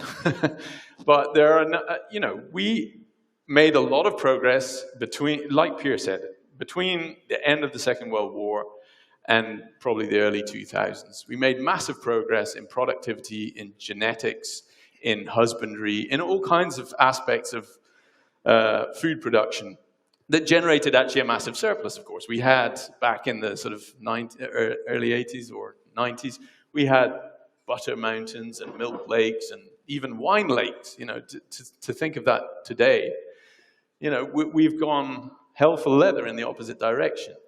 So we have the skills to produce efficiently and, you know, highly productively, to get more from less, as it were. And we're now choosing to go back from that. Now, those skills are something that we should be taking to developing countries. All of the increases in demand for livestock products are really taking place in countries that are lower income countries or middle income countries, the developing world, let's say. That is where the human population is growing. That is where the livestock population is growing. Now, instead of meeting that demand by increasing animal numbers, shouldn't we be producing more from fewer animals, as we can do in Europe, and we know how to do that? So those are the lessons we should be taking. You know, 1% increase in the vaccination rate in the Brazilian herd would increase their productivity by about 200,000 tons of beef a year. If we globally could vaccinate at 60% of the relevant diseases in each of the country, we would increase our productivity from livestock by 50%. The fact is, a large number of producers throughout the world are not producing to the best of their ability, or even to, you know, simple things like vaccination. That is not rocket science. That's not a silver bullet. It's not something new that we all have to learn about. It's just something we should be doing, and we're not. We could massively increase the food supply. We could feed 3 billion more people with the existing number of livestock we have, just by doing what we're supposed to do. And that is a lesson that Europe has learned and could be taken to the rest of the world. But in order to do that, we need to invest. We need to spend money on it. We need to enable people in developing countries to have a livelihood in their own country, to have a nutritious diet in their own country. That will solve numerous problems related to global nutrition, as well as the migration problem that we hear so much about in Europe. You know, we need to take our duty as custodians of learned experience seriously and invest in that. Thank you. They say we take a bit for granted our food security here sometimes, maybe. Back to the environment. Thank you very much. Professor Resco de Dios, thanks again for connecting. As I mentioned before, you are an expert in fire prevention and climate change in general. And in Spain this year, you had quite some problems with fires. I mean, I know something about that also as an Italian, because in southern Italy it's quite an issue every summer. And what I see in Italy, I don't know if it's the same in Spain or other countries, is that the so-called environmentalists are happy to see that forests are much more extended than 1 century ago, for instance, but they don't really understand that it's not forests, it's mostly bushes and stuff that extensive livestock farming can help to get rid of. So I suppose there is a similar situation in some parts of Spain, but what I'm asking you is in which ways can livestock management help prevent these fires? Because many people don't know it. Right. Thanks. Well, thanks for the invitation, the opportunity for being here, and apologies that I'm not physically with you in Brussels. Yes, we've had a very bad summer in terms of wildfire. We had over 1 million hectares burned in Europe. About 70% of those were within the Iberian Peninsula, and we have more forests, not only during the last century, but we have more forests than over the last 100,000 years.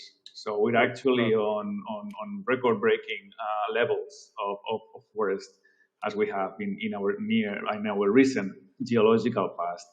And it's true, and despite this, there is the general opinion that deforestation is increasing and that is a problem. Well, the reality is that the problem is quite the opposite, that we have so much lands that are unmanaged, and that mosaic of different vegetations, of different fuel loads that was created back in the day when we had our landscapes were alive, thriving with people, thriving with extensive livestock.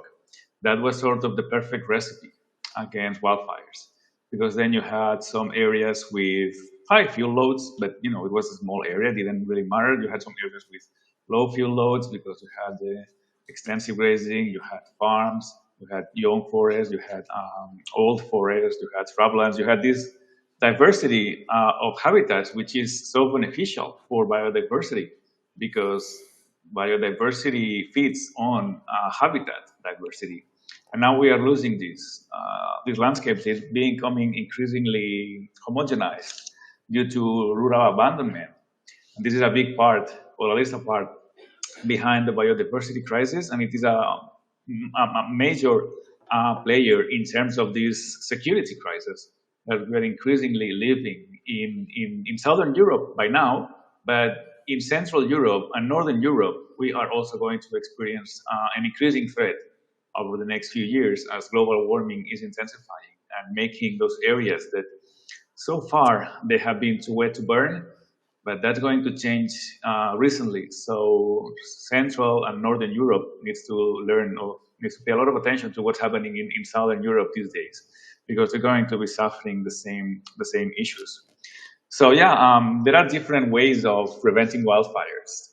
We can cut the trees, we can clear the shrubs mechanically, we can burn through prescribed burns. One of the cheapest ways and one of the most convenient ways is to use livestock, especially extensive livestock.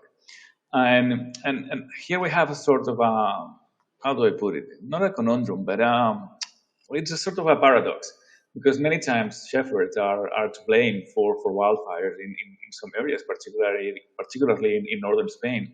And the thing is that if we lose that livestock, if we lose that extensive livestock, the fire problem would be much worse, because those rangelands, those grasslands would be lost to forest, and then we would have much more intense wildfires.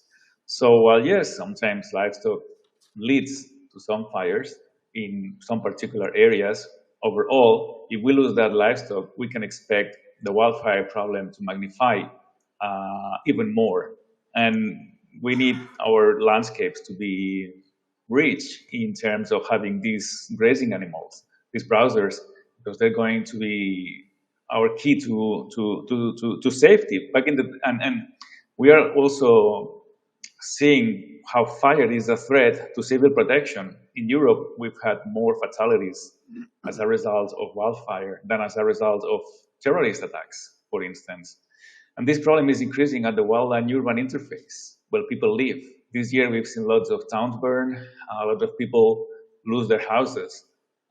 This has happened in many rural areas. This can happen in many urban areas with the coast any summer.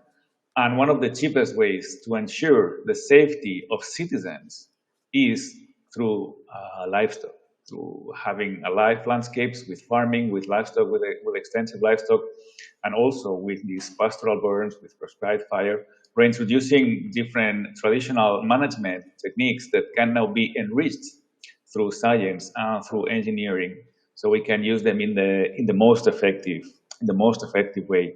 One of the big problems that we're having in Europe overall is with and the previous speaker Ruari was talking about that as well, is with environmentalism. And what we are seeing is that, for instance, protected areas are ecosystems particularly fire prone. We are seeing that many protected areas, especially in the Atlantic part of Spain and Portugal, they're burning like really out of proportion, very highly disproportionate, like 17 points above what they should be burning.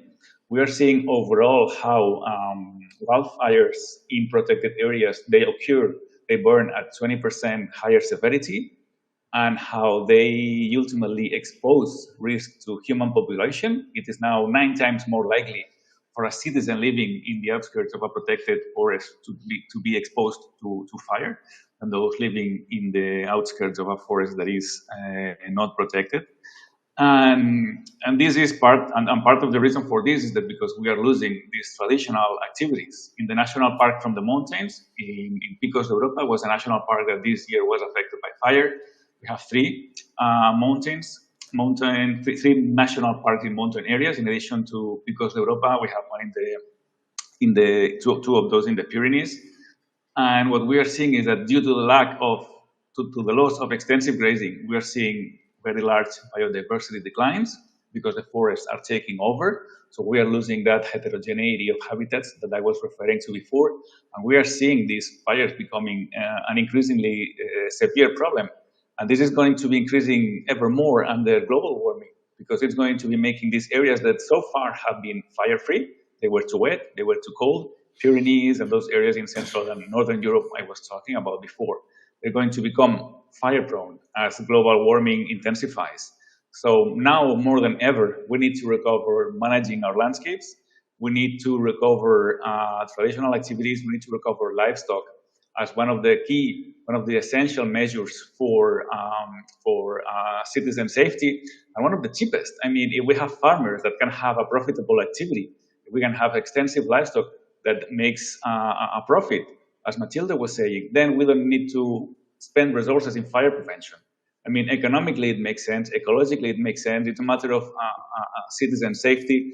It's just an ideological issue that's preventing us to take steps in the right direction and redress this situation. And I fully agree also with Ruari that this is then, in the end, this is enhancing. I mean, this is enhancing, the food security problem. It's creating a long-term food security problem.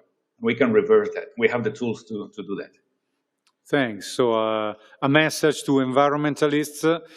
If you see fires and you complain next summer and you are happy that forests are increasing, you are happy if livestock is decreasing, you are on a pretty wrong path, I would say.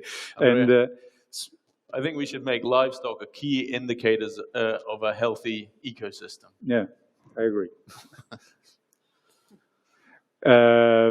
That's how and who could we involve in that? No, I need still Professor Resco de Dios because I want to ask you another thing.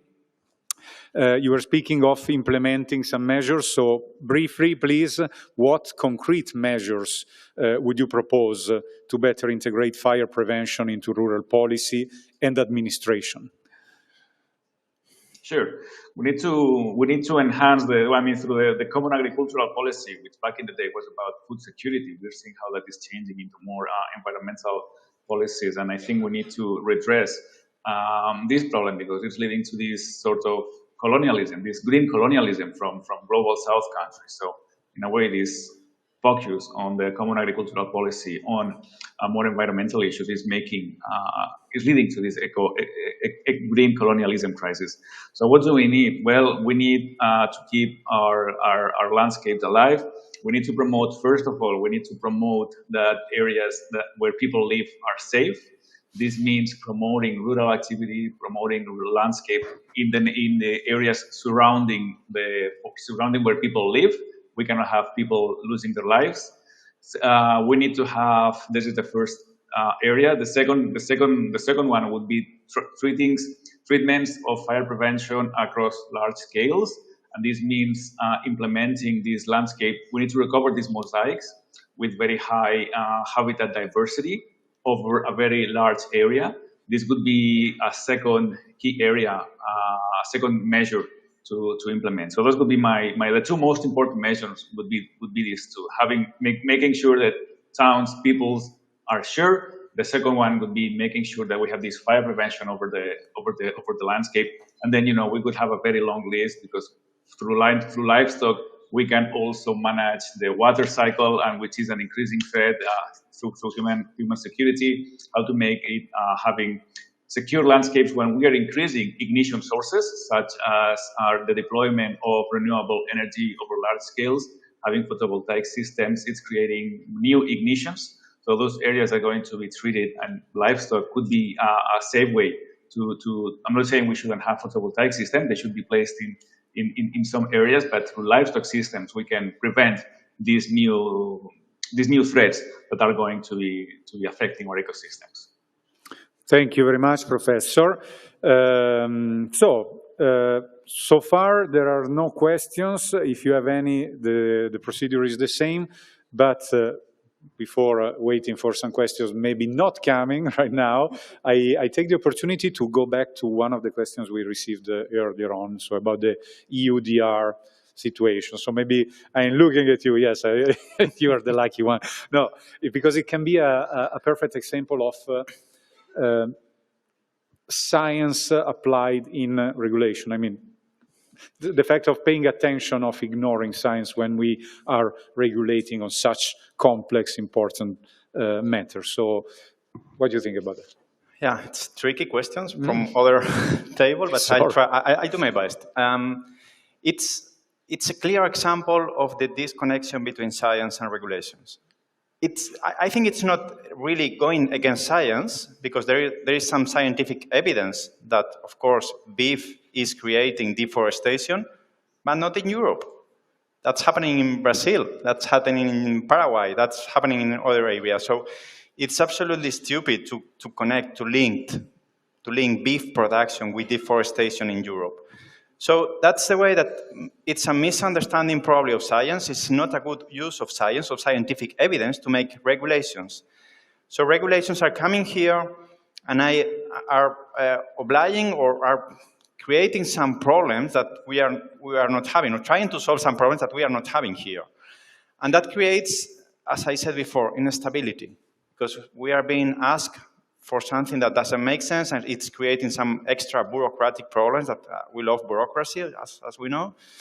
So I think it's somehow a problem of not doing a very good use of science or scientific evidence in terms of creating regulations that will probably produce more problems than solutions. So that's from my perspective from science. I don't know if you have anything more even economics somehow. Sí.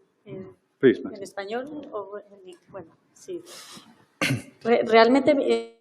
Well, in fact, I agree with Fernando Estelles is that people are not disattending or neglecting science, but maybe they are not using ideally.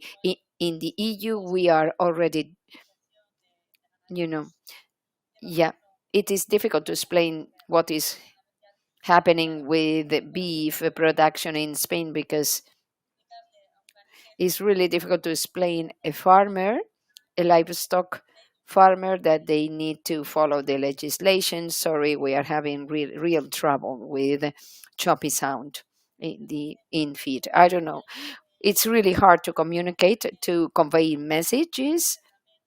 So we need to, when applying regulations to avoid deforestation, those standards are really complex by default, and their implementation is leading to problems and issues that are really hard to solve. I don't know whether it's a problem of bureaucracy, of paperwork, and it's not helping at all. It's creating more problems.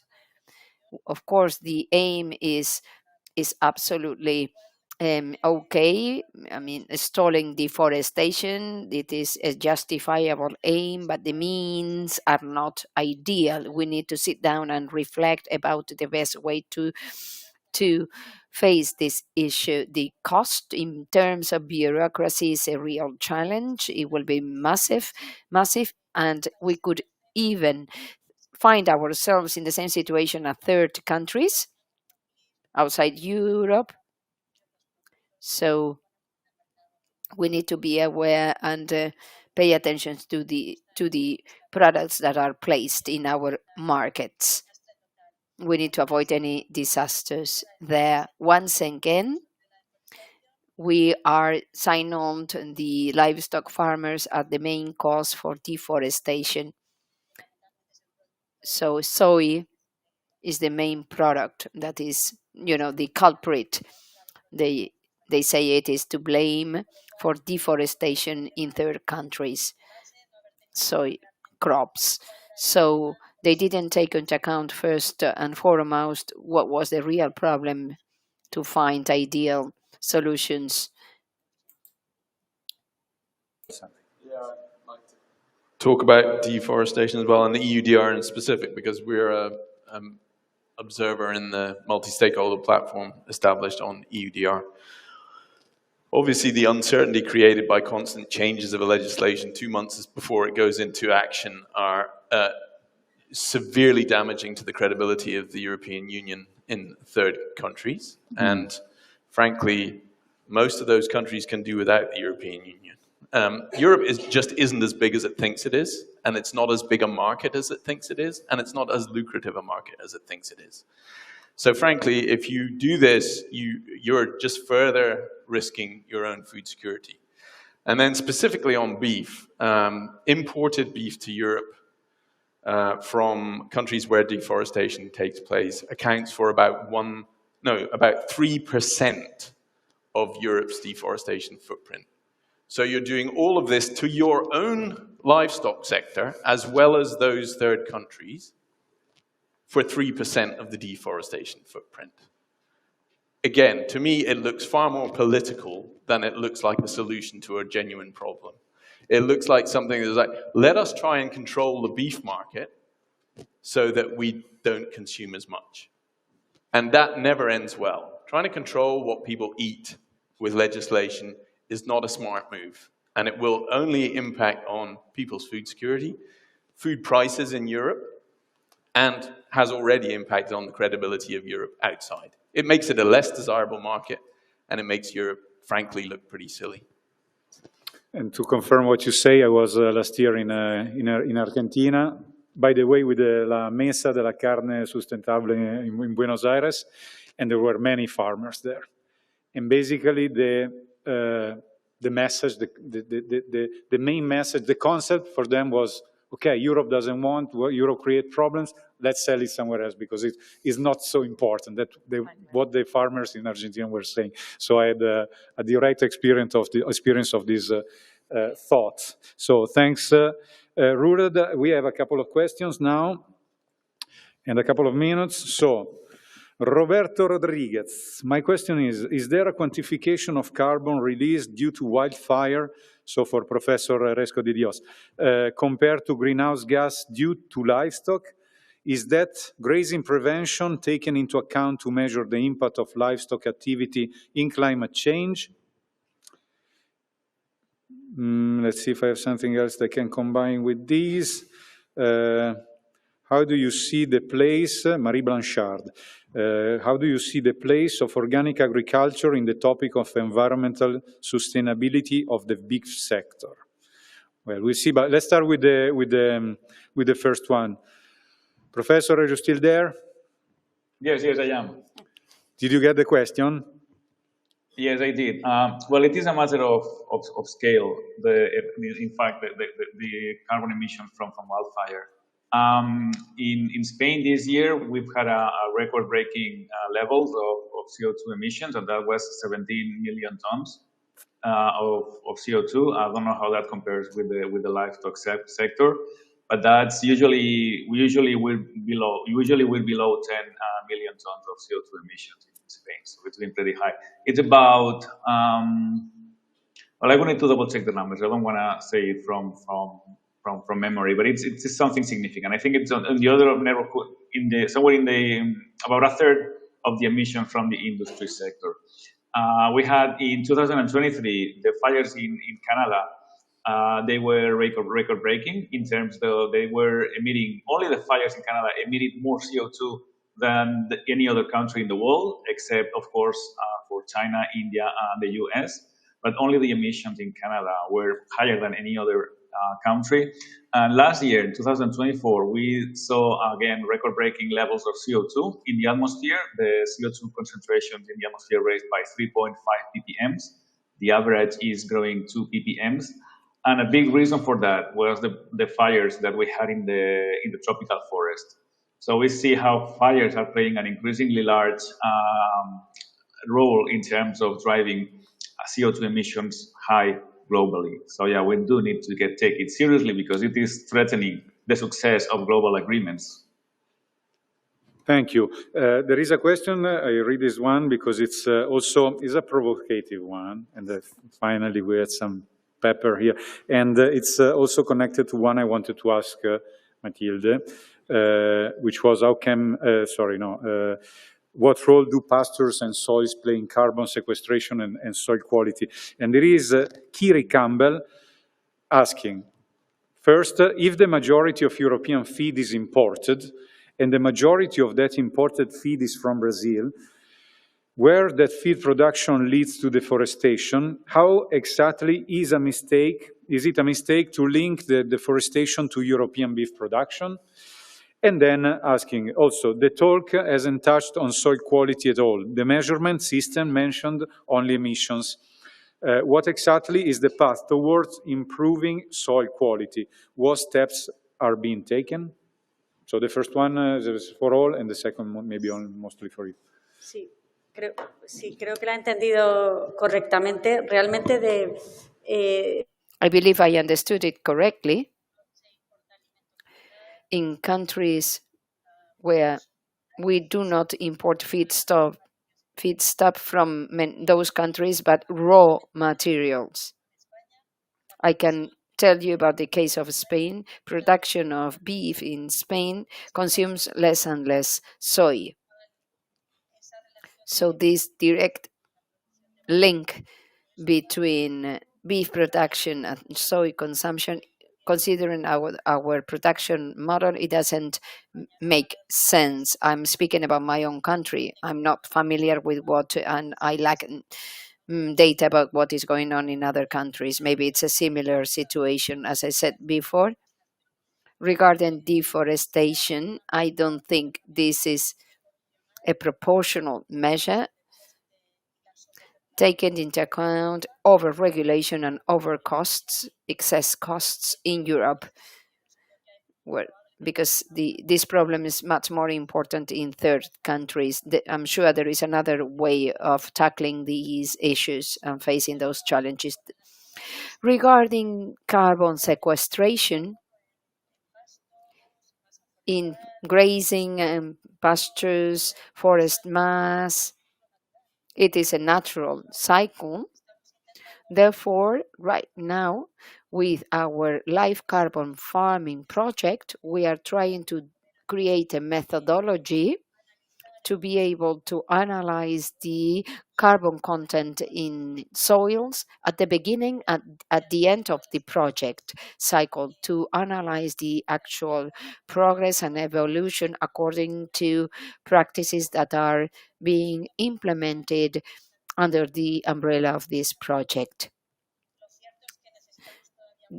In truth, we still are missing data. We need much more information. Regarding carbon, probably Fernando will give us more information. These are protracted cycles, quite long cycles. We need much more information.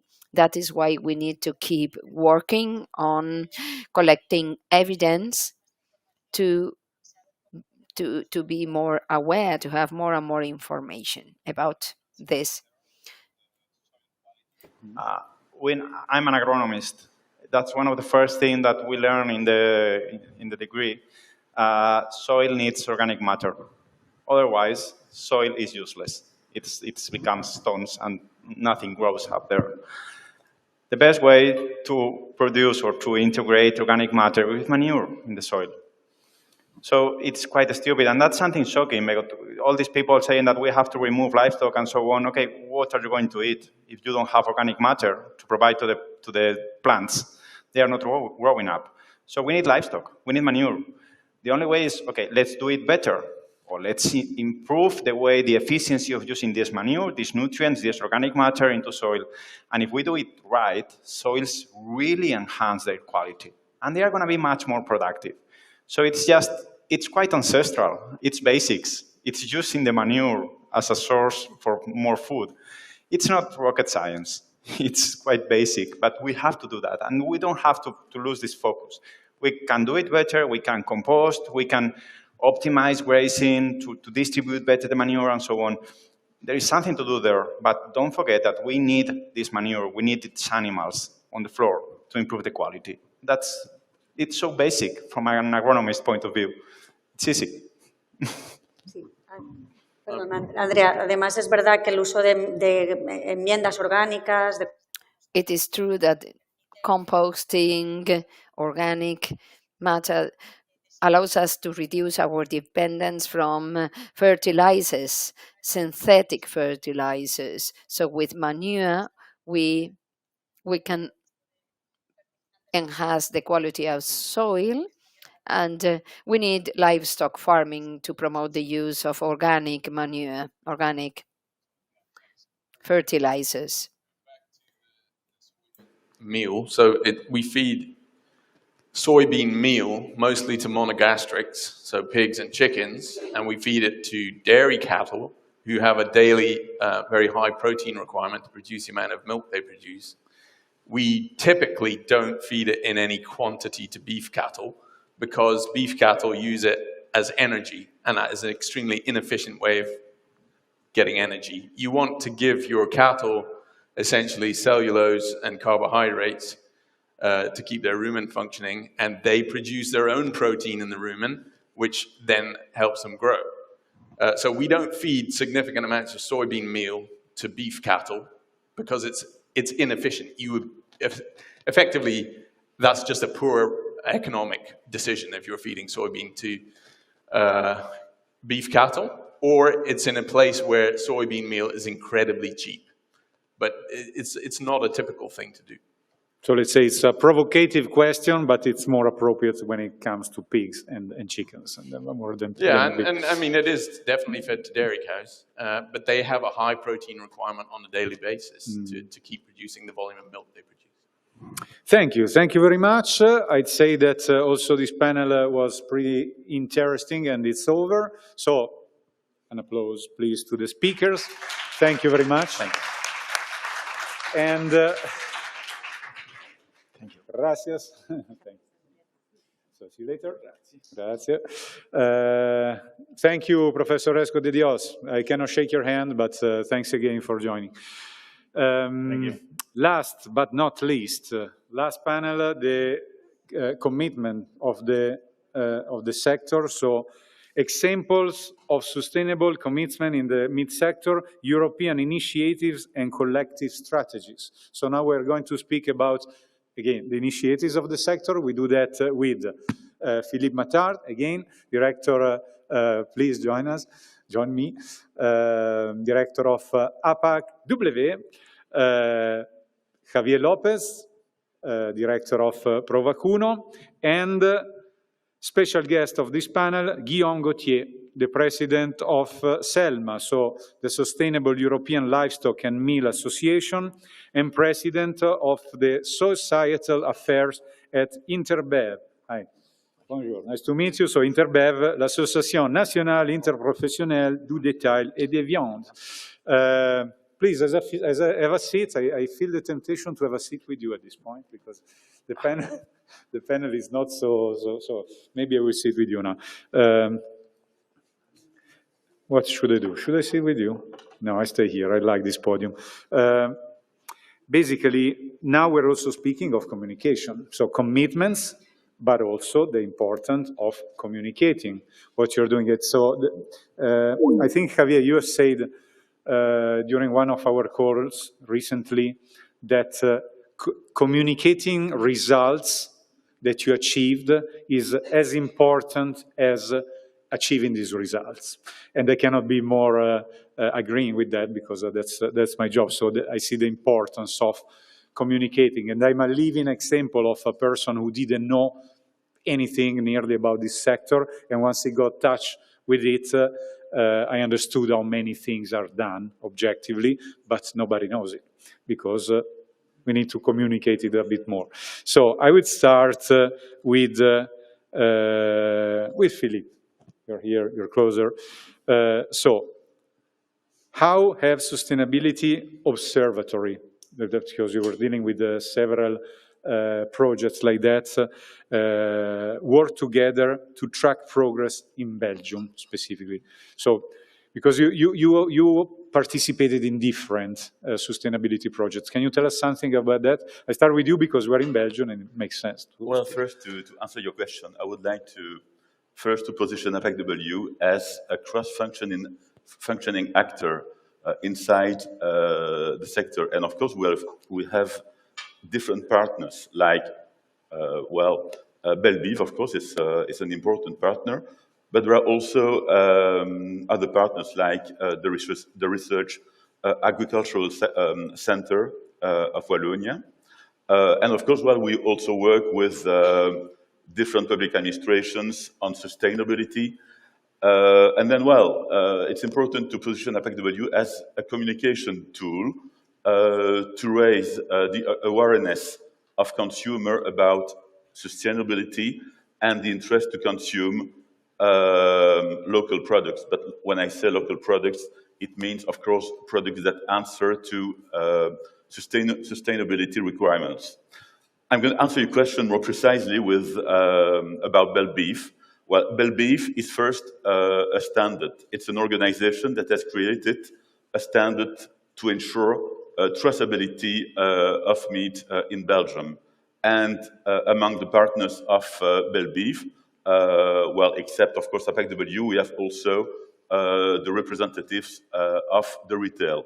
It's important to have the retail as a partner, because the retail is very important to show the consumer that it's possible to identify precisely the origin of the meat consumers consume. Well, it's very important.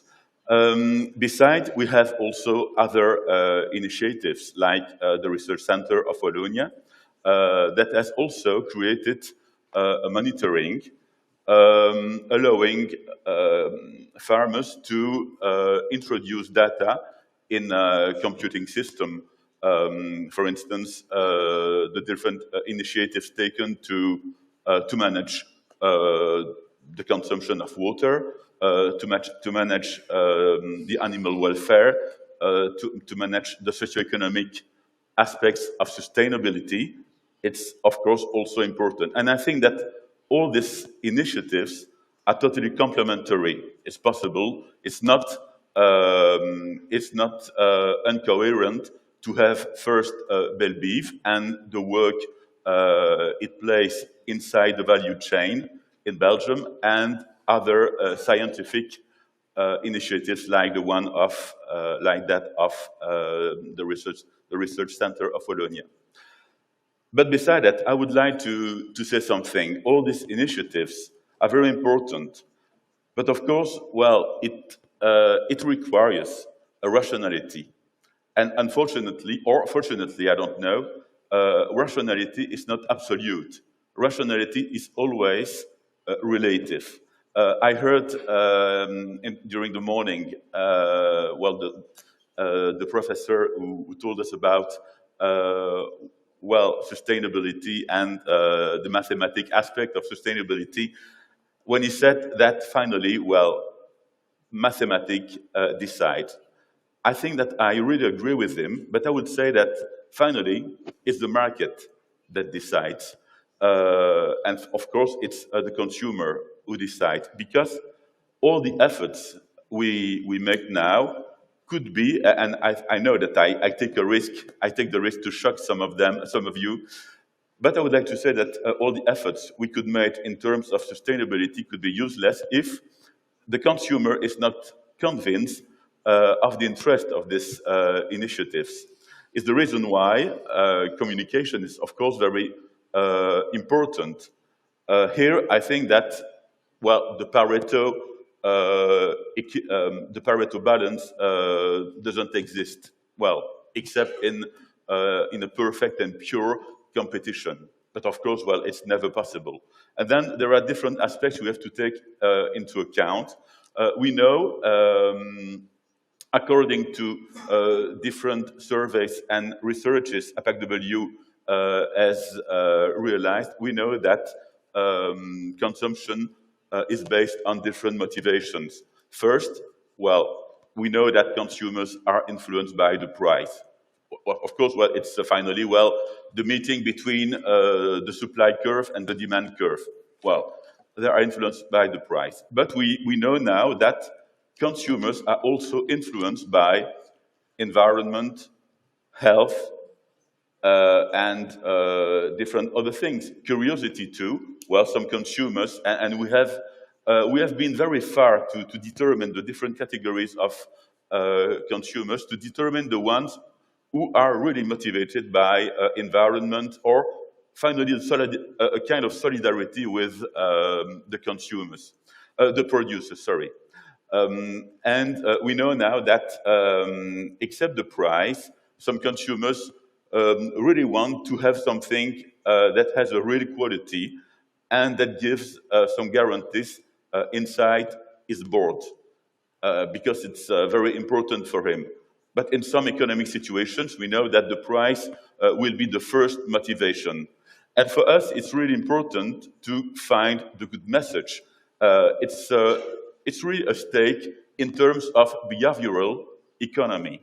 Behavioral economy is finally not the opposite, but something finally that goes in another way than the classic economy, where the price is finally one of the main motivations of the consumers. Here, we know that there are other motivations. And the real stake, and I think that it's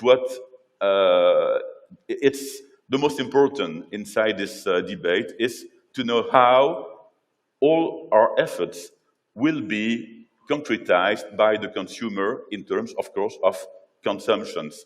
If we don't do that, of course, all the efforts will be useless, and we won't manage to create a real market for products that have a real value in comparison with products that come from other continents and that have not the same value as ours. I think it's the main stake for us. Thank you. And so as our host, in general, you are involved in the SCUB, so the Sustainable European Beef Program, of course. So in what ways is the collaboration within the SCUB being reinforced now? Yes, I think that the collaboration can be reinforced because, as I said this morning, we are two countries making efforts to have a common strategy and to show that it's possible not to be in competition between each other, but to go to the same direction. I mean, probably, the management of the livestock in Spain and the management of the livestock in Belgium is probably not exactly the same, but we have the same values. We have different economic realities. Probably Spain has a different production in terms of quantity per hectare, for instance. But we can show that there is a common view and there is a common strategy between both. And I think that to go to join the stake of the SEUB, it's important now to work in terms of monitoring of sustainability. It's important for Spain and for Belgium to show that they are able to have the same monitoring, but also the same communication, and of course the same strategic targets. If we have not the same strategic goals or targets, of course it won't work. But it's the second time we work together, and we have now used to working together and to reach these goals. Thank you very much. Now I think we're speaking in French and Spanish, so prepare your headset. Guillaume Gauthier, I start with you asking you, what role SELMA play in coordinating the European livestock sector? Banally, we start with, okay. Les rôles de SELMA pour coordonner le secteur de l'élevage européen. Hein? Je peux l'enlever du coup. What is the role of SELMA for coordination? Thank you for the invitation and this beautiful day. Et donc, these subjects are very close to my heart. In terms of nutrition, well-being, and with this European organization,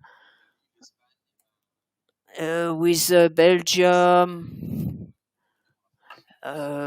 France as well, of course, we really had this idea of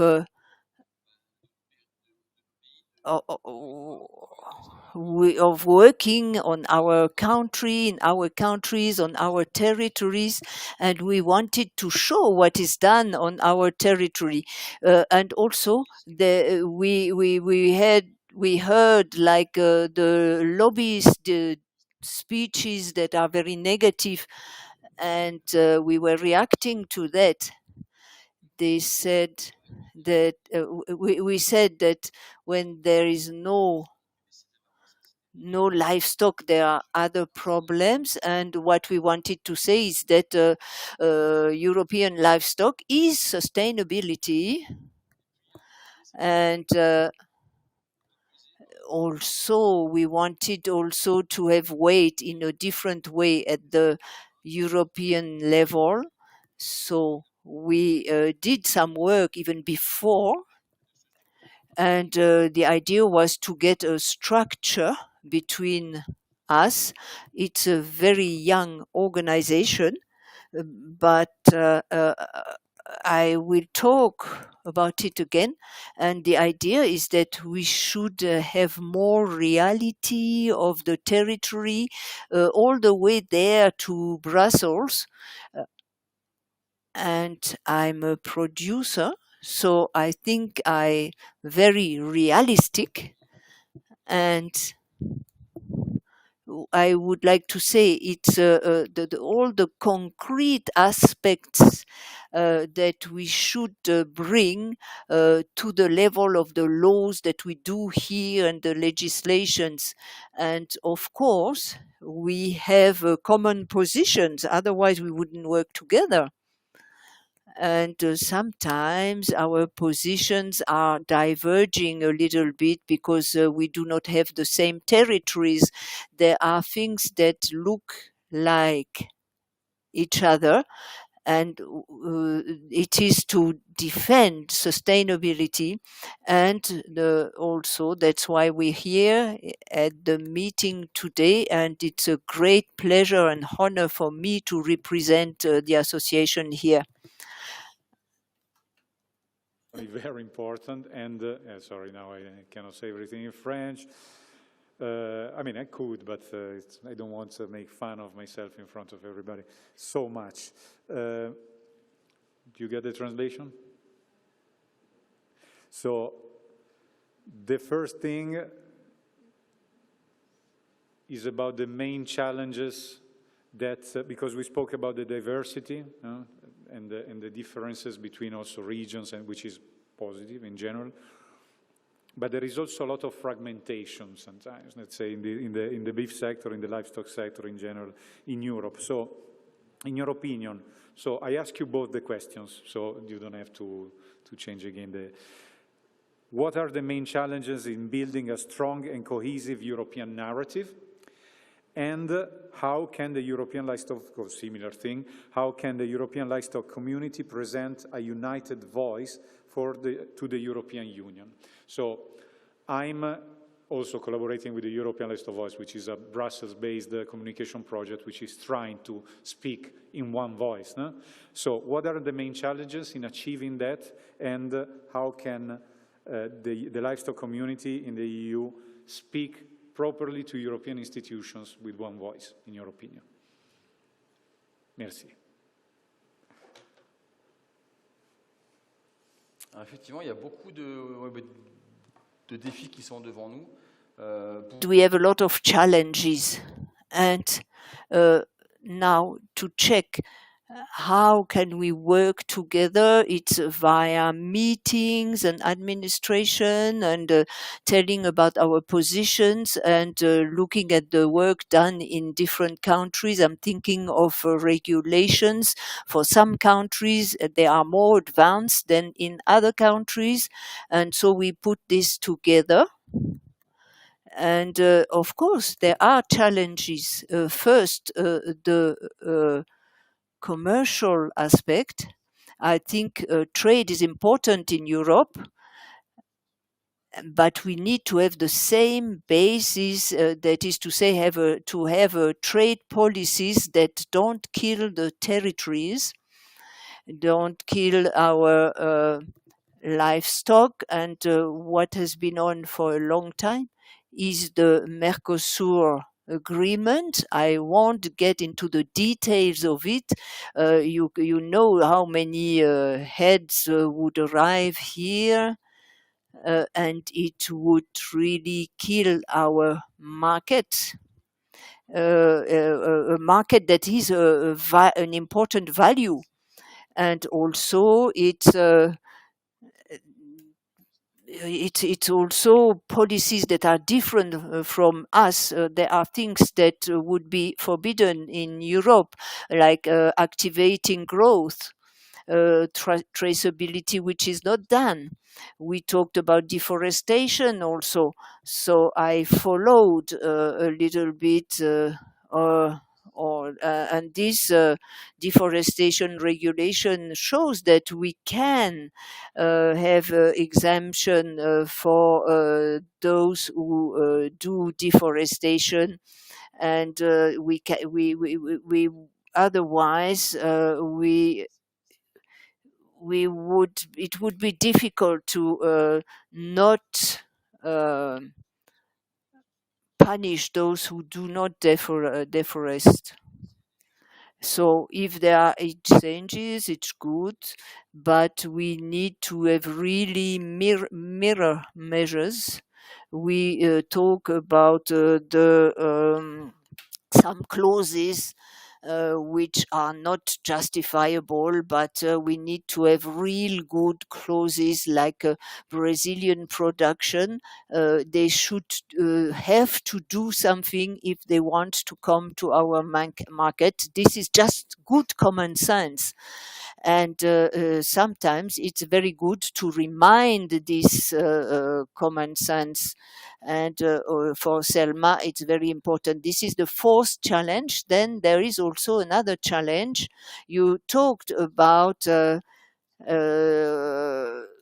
feeds for food rather, and for us it's important for the consumer to know what they can eat. I see that in France we can say that in France we should eat less meat because they say we eat too much meat in France, but scientifically it's not true. So we tend to say also that everything that is not meat but a substitute of meat would be very good for the planet, but there is no study showing that. So maybe the final product would be okay, but what about all the energy that will be needed to produce this final product? So when the consumer chooses, we would like the consumer to choose with the real information. And today, we are in a world where we have more ideology than science, and it's a bit of a problem. And so for livestock, there is pastures, and sometimes we can say that we need to reduce the herds because of the methane gas, but we need to keep the pastures. So if there is no pasture, it's a problem, and sometimes our representatives forget about this.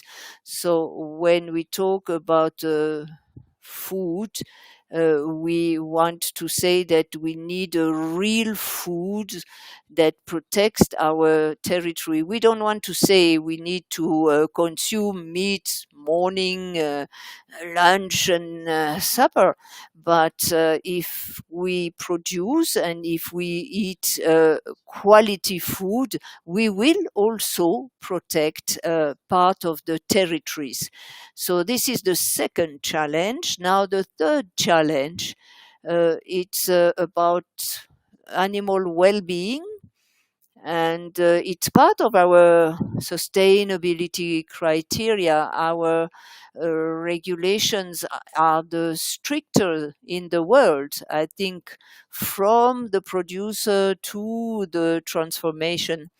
So it's very clear on this topic, but we always want to do more. And we finally realize that in 10 years, the effect will be the reverse. For example, for the transport rules, to have fewer animals in the trucks, no double-story trucks for animals. But when we see animals getting into the truck, we can see that it's a nonsense in itself. So we want to have more reality in the regulations. We worked together on that, and other countries than France were more advanced on, for example, the transport rules. So we took the same voice, we took the example of one country and adapted it to the other countries, and we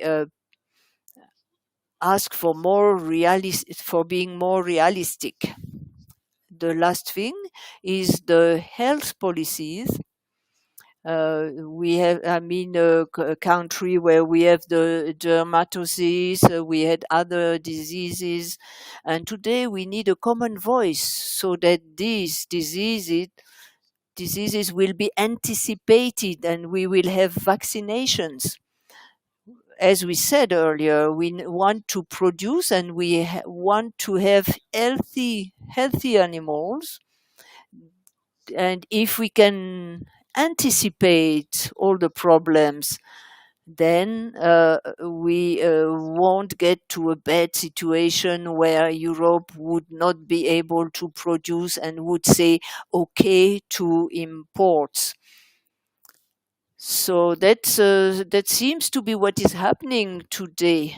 So we want to be able to produce vaccines very quickly. And also, vaccination has a cost, so we need to work for this cost to be to be covered. So that was some of the few challenges in our organization, but there is more than that. It's understanding. It's for me, a French person, to go to other countries. I went to Poland, for example, and other countries, and it's good to look at the livestock breeders there, and we will go to Spain also. I think we will go there in a nice place where it's quite warm, maybe in Spain. So you understand, it's something that means meeting each other, territories wanting to do better and more, so that sustainable European livestock will still be around tomorrow. That's the objective of our organization. Thank you very much.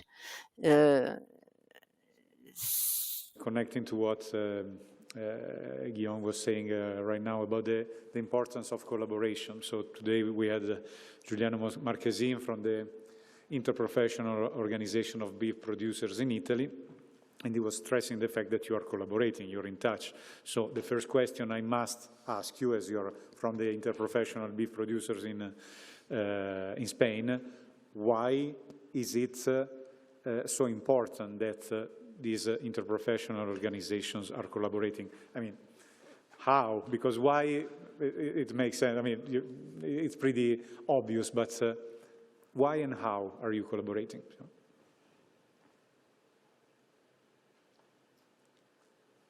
Bueno, pues muchas gracias. La verdad es que Thank you very much. It is a challenge to work every day, to have the meetings, and the answer is simple. We have this sector of the beef with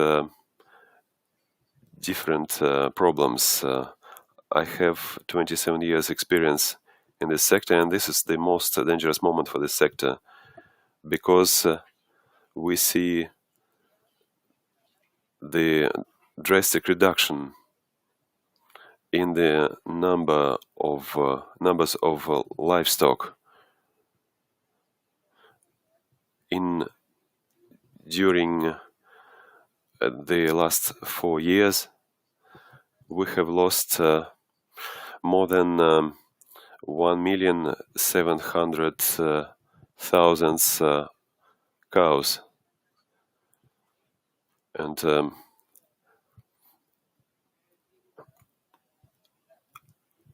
I will tell you an obvious thing. If we do not have cows, we do not have new generations of cows, and without it, we do not have meat, we do not have beef. So why is it important to work together? Because we have a very serious problem, a very important problem in Europe. And organizations as Selma appear due to the existence of very serious problems which need solutions. Why we organize in such associations, interprofessional associations? 20 years ago we had associations, later, we began organizing interprofessional organizations to get representatives from different sectors. And now we see that we need organizations at the level of each country. And also, we need these country-level organizations need to work with each other to go towards the solution of this problem. Because in the past we have seen different crises, sanitary crisis, water crisis, and others. We understood that being united is much more beneficial for our common work than be separated. We need to organize between ourselves, Spain, France, Italy, other countries, to find a solution for this common problem. We are very diverse, but this common problem is uniting us, because we need to have this maturity, certain maturity, to get to this point of collaboration. Now we have to work also with the youth. We need to unite every country in this work towards the solution of this problem. We need to involve politicians and other parties, other stakeholders, to talk about what our problems are, because only by our own means we cannot solve everything. In the years 2023 and 2024 only, Europe lost 1 million cows. If this rhythm persists, then we will not have a livestock, and nobody will work in this sector, and this will entail more serious problems. Climate change is inevitable, and Southern Europe is the most affected region. But if you look at the map, the problem continues ascending, and similar problems will appear in northern countries, and the only way is to work together, to have conversations, to interchange experiences, and find common solutions so that the society gets better. Yes, in Europe it's particularly grave, the situation, for the beef sector even more, I can see. But I think it's an even more general problem. I was in Los Angeles last month for the Protein Pact Summit. I don't know if you know about that. And there was, I think, the keynote speaker was speaking about the agricultural sector, not only the beef sector. Because of today's Cordamaglia was mentioning about the lab-grown production, which is not only about meat, it's about all the foods, because we speak about lab-grown meat, but it's they're planning to produce in bioreactors every food, fruits and veggies included.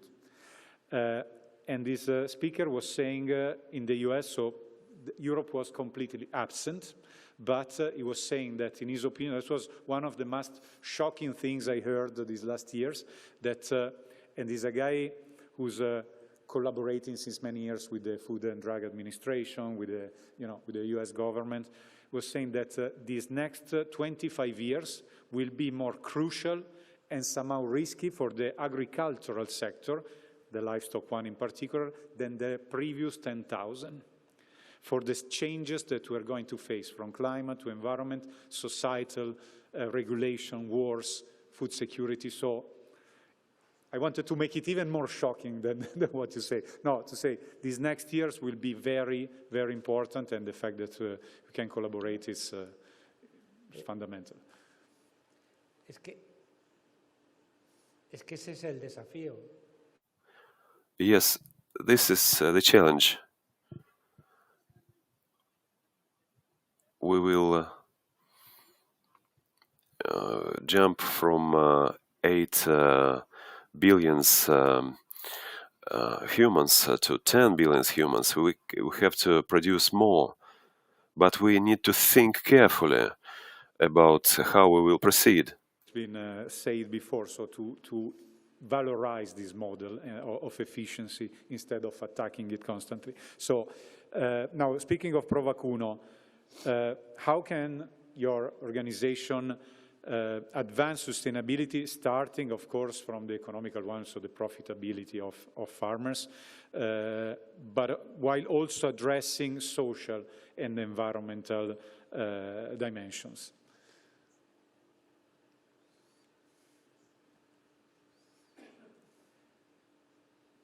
Bueno, la verdad es que el tema de... To say the truth, the profitability topic is very complex. I have almost never talked about profitability. Other experts did. But I can tell you that now we are not talking, today we are not talking about profitability. Any producer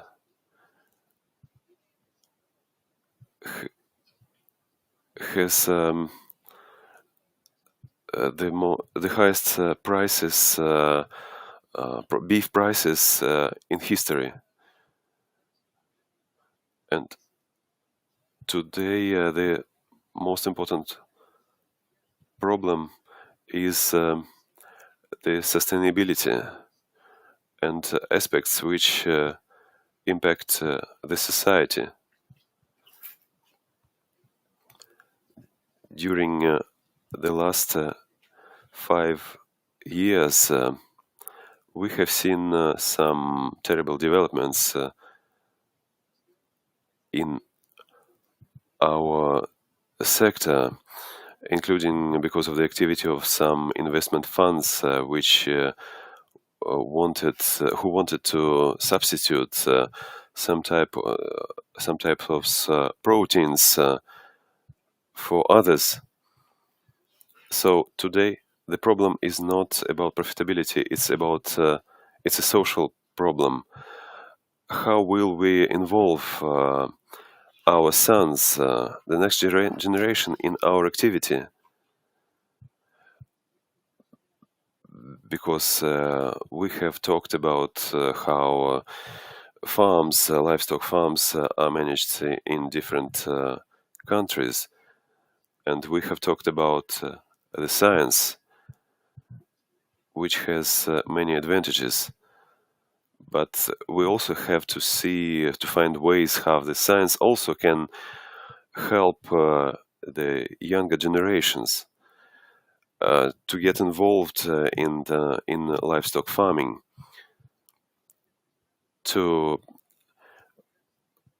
And I repeat, today it is not about the profitability problem; it's the social problem. How to get involved the youth into our activity, and it also has an impact on the image of our profession, of our production. So we need to give the new generations our positive tools and our knowledge so that they can do things properly. And, including in the area of carbon sequestration. Matilde, when she began working on her first project 10 or 12 years ago, I told her that I do not understand very well what you are doing, but please keep on working. And as Fernando told us about the importance of organic matters in the soil, without which the soil cannot exist, cannot produce anything.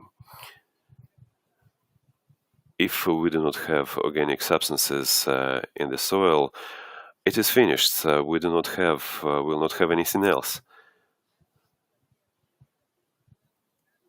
And so to conclude this day, these are very important considerations, and including fighting forest fires, we need to use our ways of organizing livestock farming. We have different tools, and we ourselves also we are tools, and we need to analyze how we can use it. Communication point, not only outside, but also inside of the sector, I would say, because I see that it's important to communicate to the public, but I realized personally that it's also important to communicate with farmers, butchers, veterinaries, because often they're the forefront of the sector, but they don't really know what's going on. So Philippe was saying that the market is choosing at the end, is ruling. Guillaume, Gauthier, that consumers are making choices according to proper information, but I have to add also improper information. So, once and for all, what role does communication with society play in promoting sustainability with the public and within the sector, in your opinion? La comunicación es esencial, absolutamente. Communication is crucial, absolutely crucial. And we have examples from 3 organizations. And the first task is communication. Nuestras organizaciones, las interprofesionales, somos herramientas y una de nuestras labores fundamentales Sorry, it's in the DNA of our activities. It's at the core of what we do. There is no other way. So I took note of what you said. Communicating results is as important as achieving your goals, and I'm absolutely agree with you.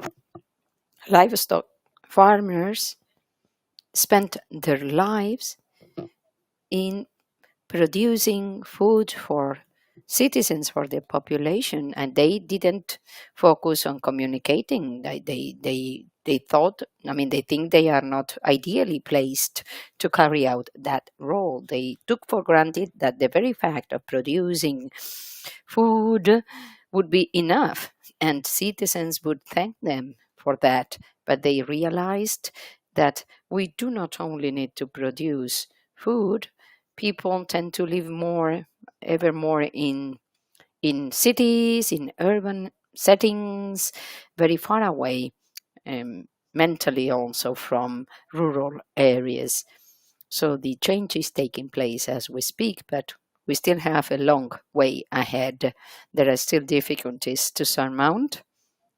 Sometimes it's really hard for me to find producers that are open to let journalists visit their farms, so that the meat industries exchange visits and go to see, meat industries. They've become real laboratories, meat producing laboratories, because of the stringent standards imposed on them. So it's really hard for me to convince farmers to open their doors to journalists. So I continue working on that line, and we really need to join forces. Andrea, your profession is absolutely key, essential.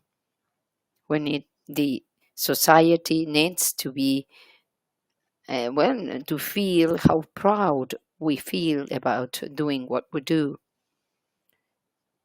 we feel proud of being farmers. If our industry is not happy being what it is, we will hardly have the acknowledgement and acceptance by the societies. So I am asking officially for the help, support, and collaboration of your profession of journalists, both in specialized and general media. We need to collaborate. We are doomed to join forces to be together. Much is at stake. The future of nutrition, our own future. And I say it as a representative of the meat sector in Spain. And also as a consumer, I want to consume the best possible quality of beef at a reasonable price. But if we continue like this, we will hardly achieve that goal. Well, if you speak of me, I'm a special case. For me, it became a kind of a mission to support, not to make any greenwashing, to explain, to communicate what this sector is doing, because it's doing a lot, and I'm really glad to have the opportunity to collaborate also with all these experts and people, because I'm learning pretty much, and I'm happy if I can collaborate, because it's important, objectively, to give back this sector the dignity it deserves. So thank you very much, gentlemen. This panel about the commitments of the sector is over. An applause, please. Thanks again. And now, because I'm skipping the questions because I see that nothing came, and we spoke enough, and it's been packed enough and dense enough today. So I thank you again, and for one last epic closing remarks, I ask Frédéric Leroy, the technical director of this symposium, to give some closing remarks. Thank you. Thank you. You're raising the expectations there, Andrea. I don't know if I'm able to meet up to them.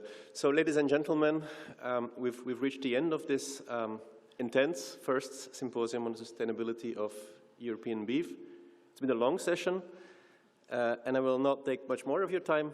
And I promised Andrea to have an aperitivo soon, and I think he deserves it because he did a great job. But I've tried to capture some of the key messages of today. And I'm certainly not pretending to be exhaustive. I just identified what I think personally is of prime importance. We've had the privilege of listening to a variety of speakers, a diverse group with a vast experience. And precisely that has been very helpful, because sustainability isn't the easiest of topics, to use an understatement. In contrast to how it's very commonly presented, its complexity goes far beyond discussing just environmental impact, or carbon for that matter. The first panel, therefore, looked into economic sustainability. So Benoît Cassard reminded us of something that is fundamental. Sustainability can only be consolidated over time when the European policymakers are able to understand the actual realities, the real-world realities of the countryside. No producer can sustain a green transition if they cannot make a decent living, and especially in the absence of a coherent, clear, transparent, and fair policy framework. Heinz Osterloh exemplified some of today's policy inconsistencies. He gave some examples of this, and which are now being translated into market bottlenecks and in price rises, so that economic sustainability in the end is a question of balance. It's a balance of costs, regulation, and international competition. And Europe cannot continue to demand more from its producers if its markets are not valuing that effort.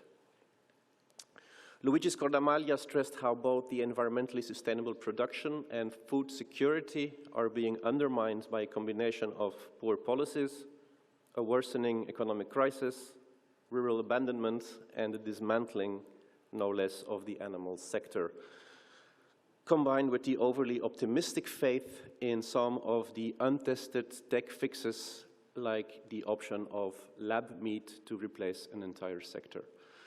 Finally, Pierre Ederer has eulogized the role of economics in sustainability debates, with some of its basic principles nowadays unfortunately being ignored or disrespected. So typically by stressing shadow costs, also called opportunity or externalities if you want, but remaining silent about the shadow benefits, ecosystem services, nutrition, and so forth.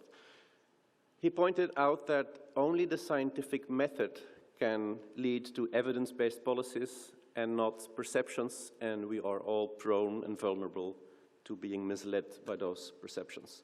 The second panel discussed social sustainability. From his dual perspective as both a young farmer and an MEP, Alexander Ben Huber sent a very clear message.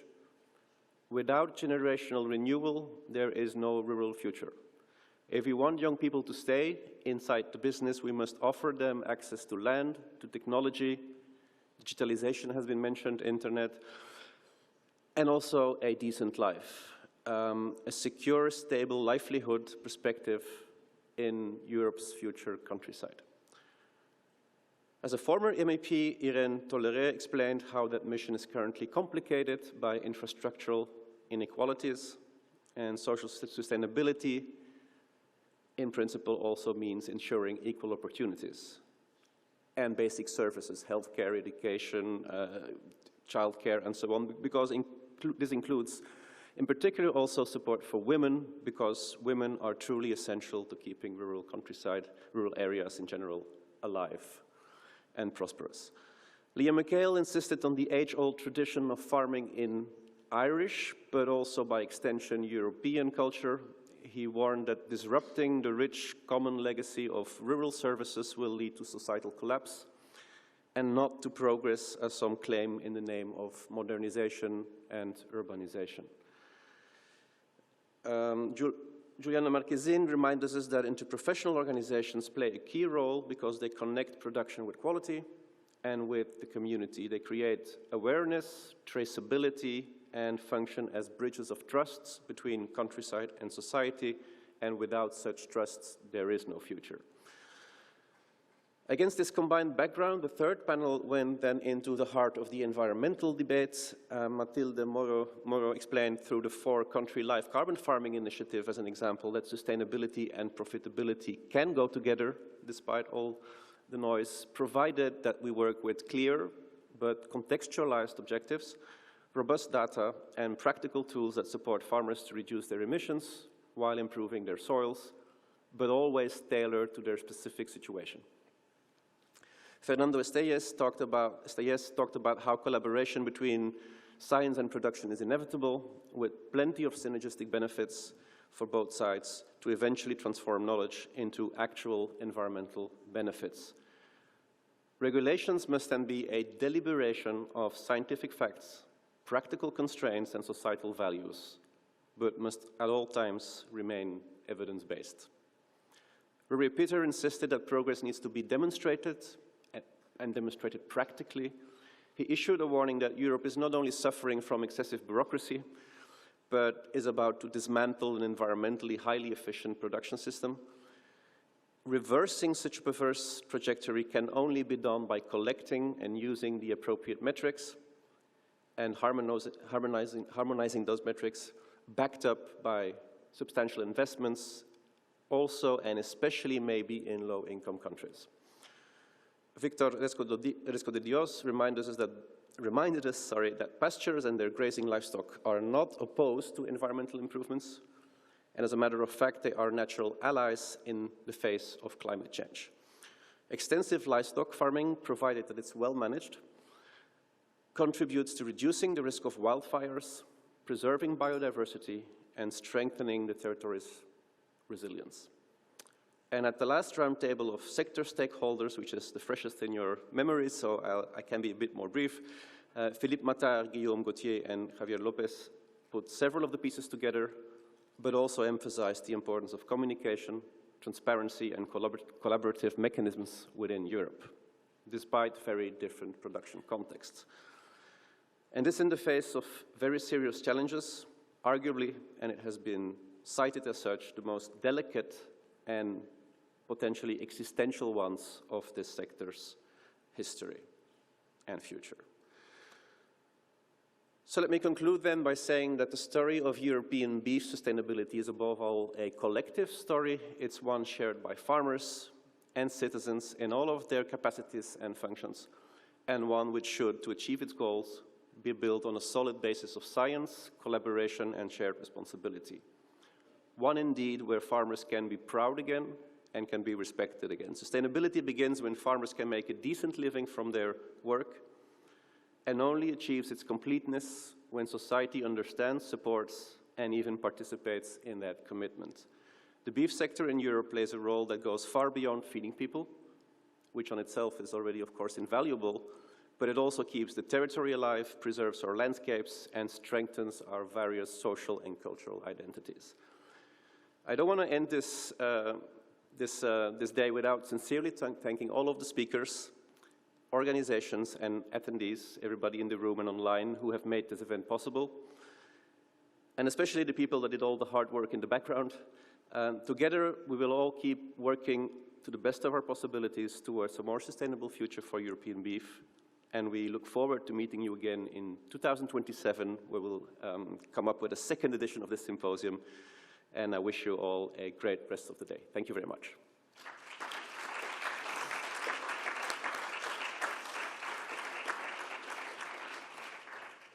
Nothing to add. So thanks again, also from my side, and see you in a couple of years. Have a nice evening. Bye.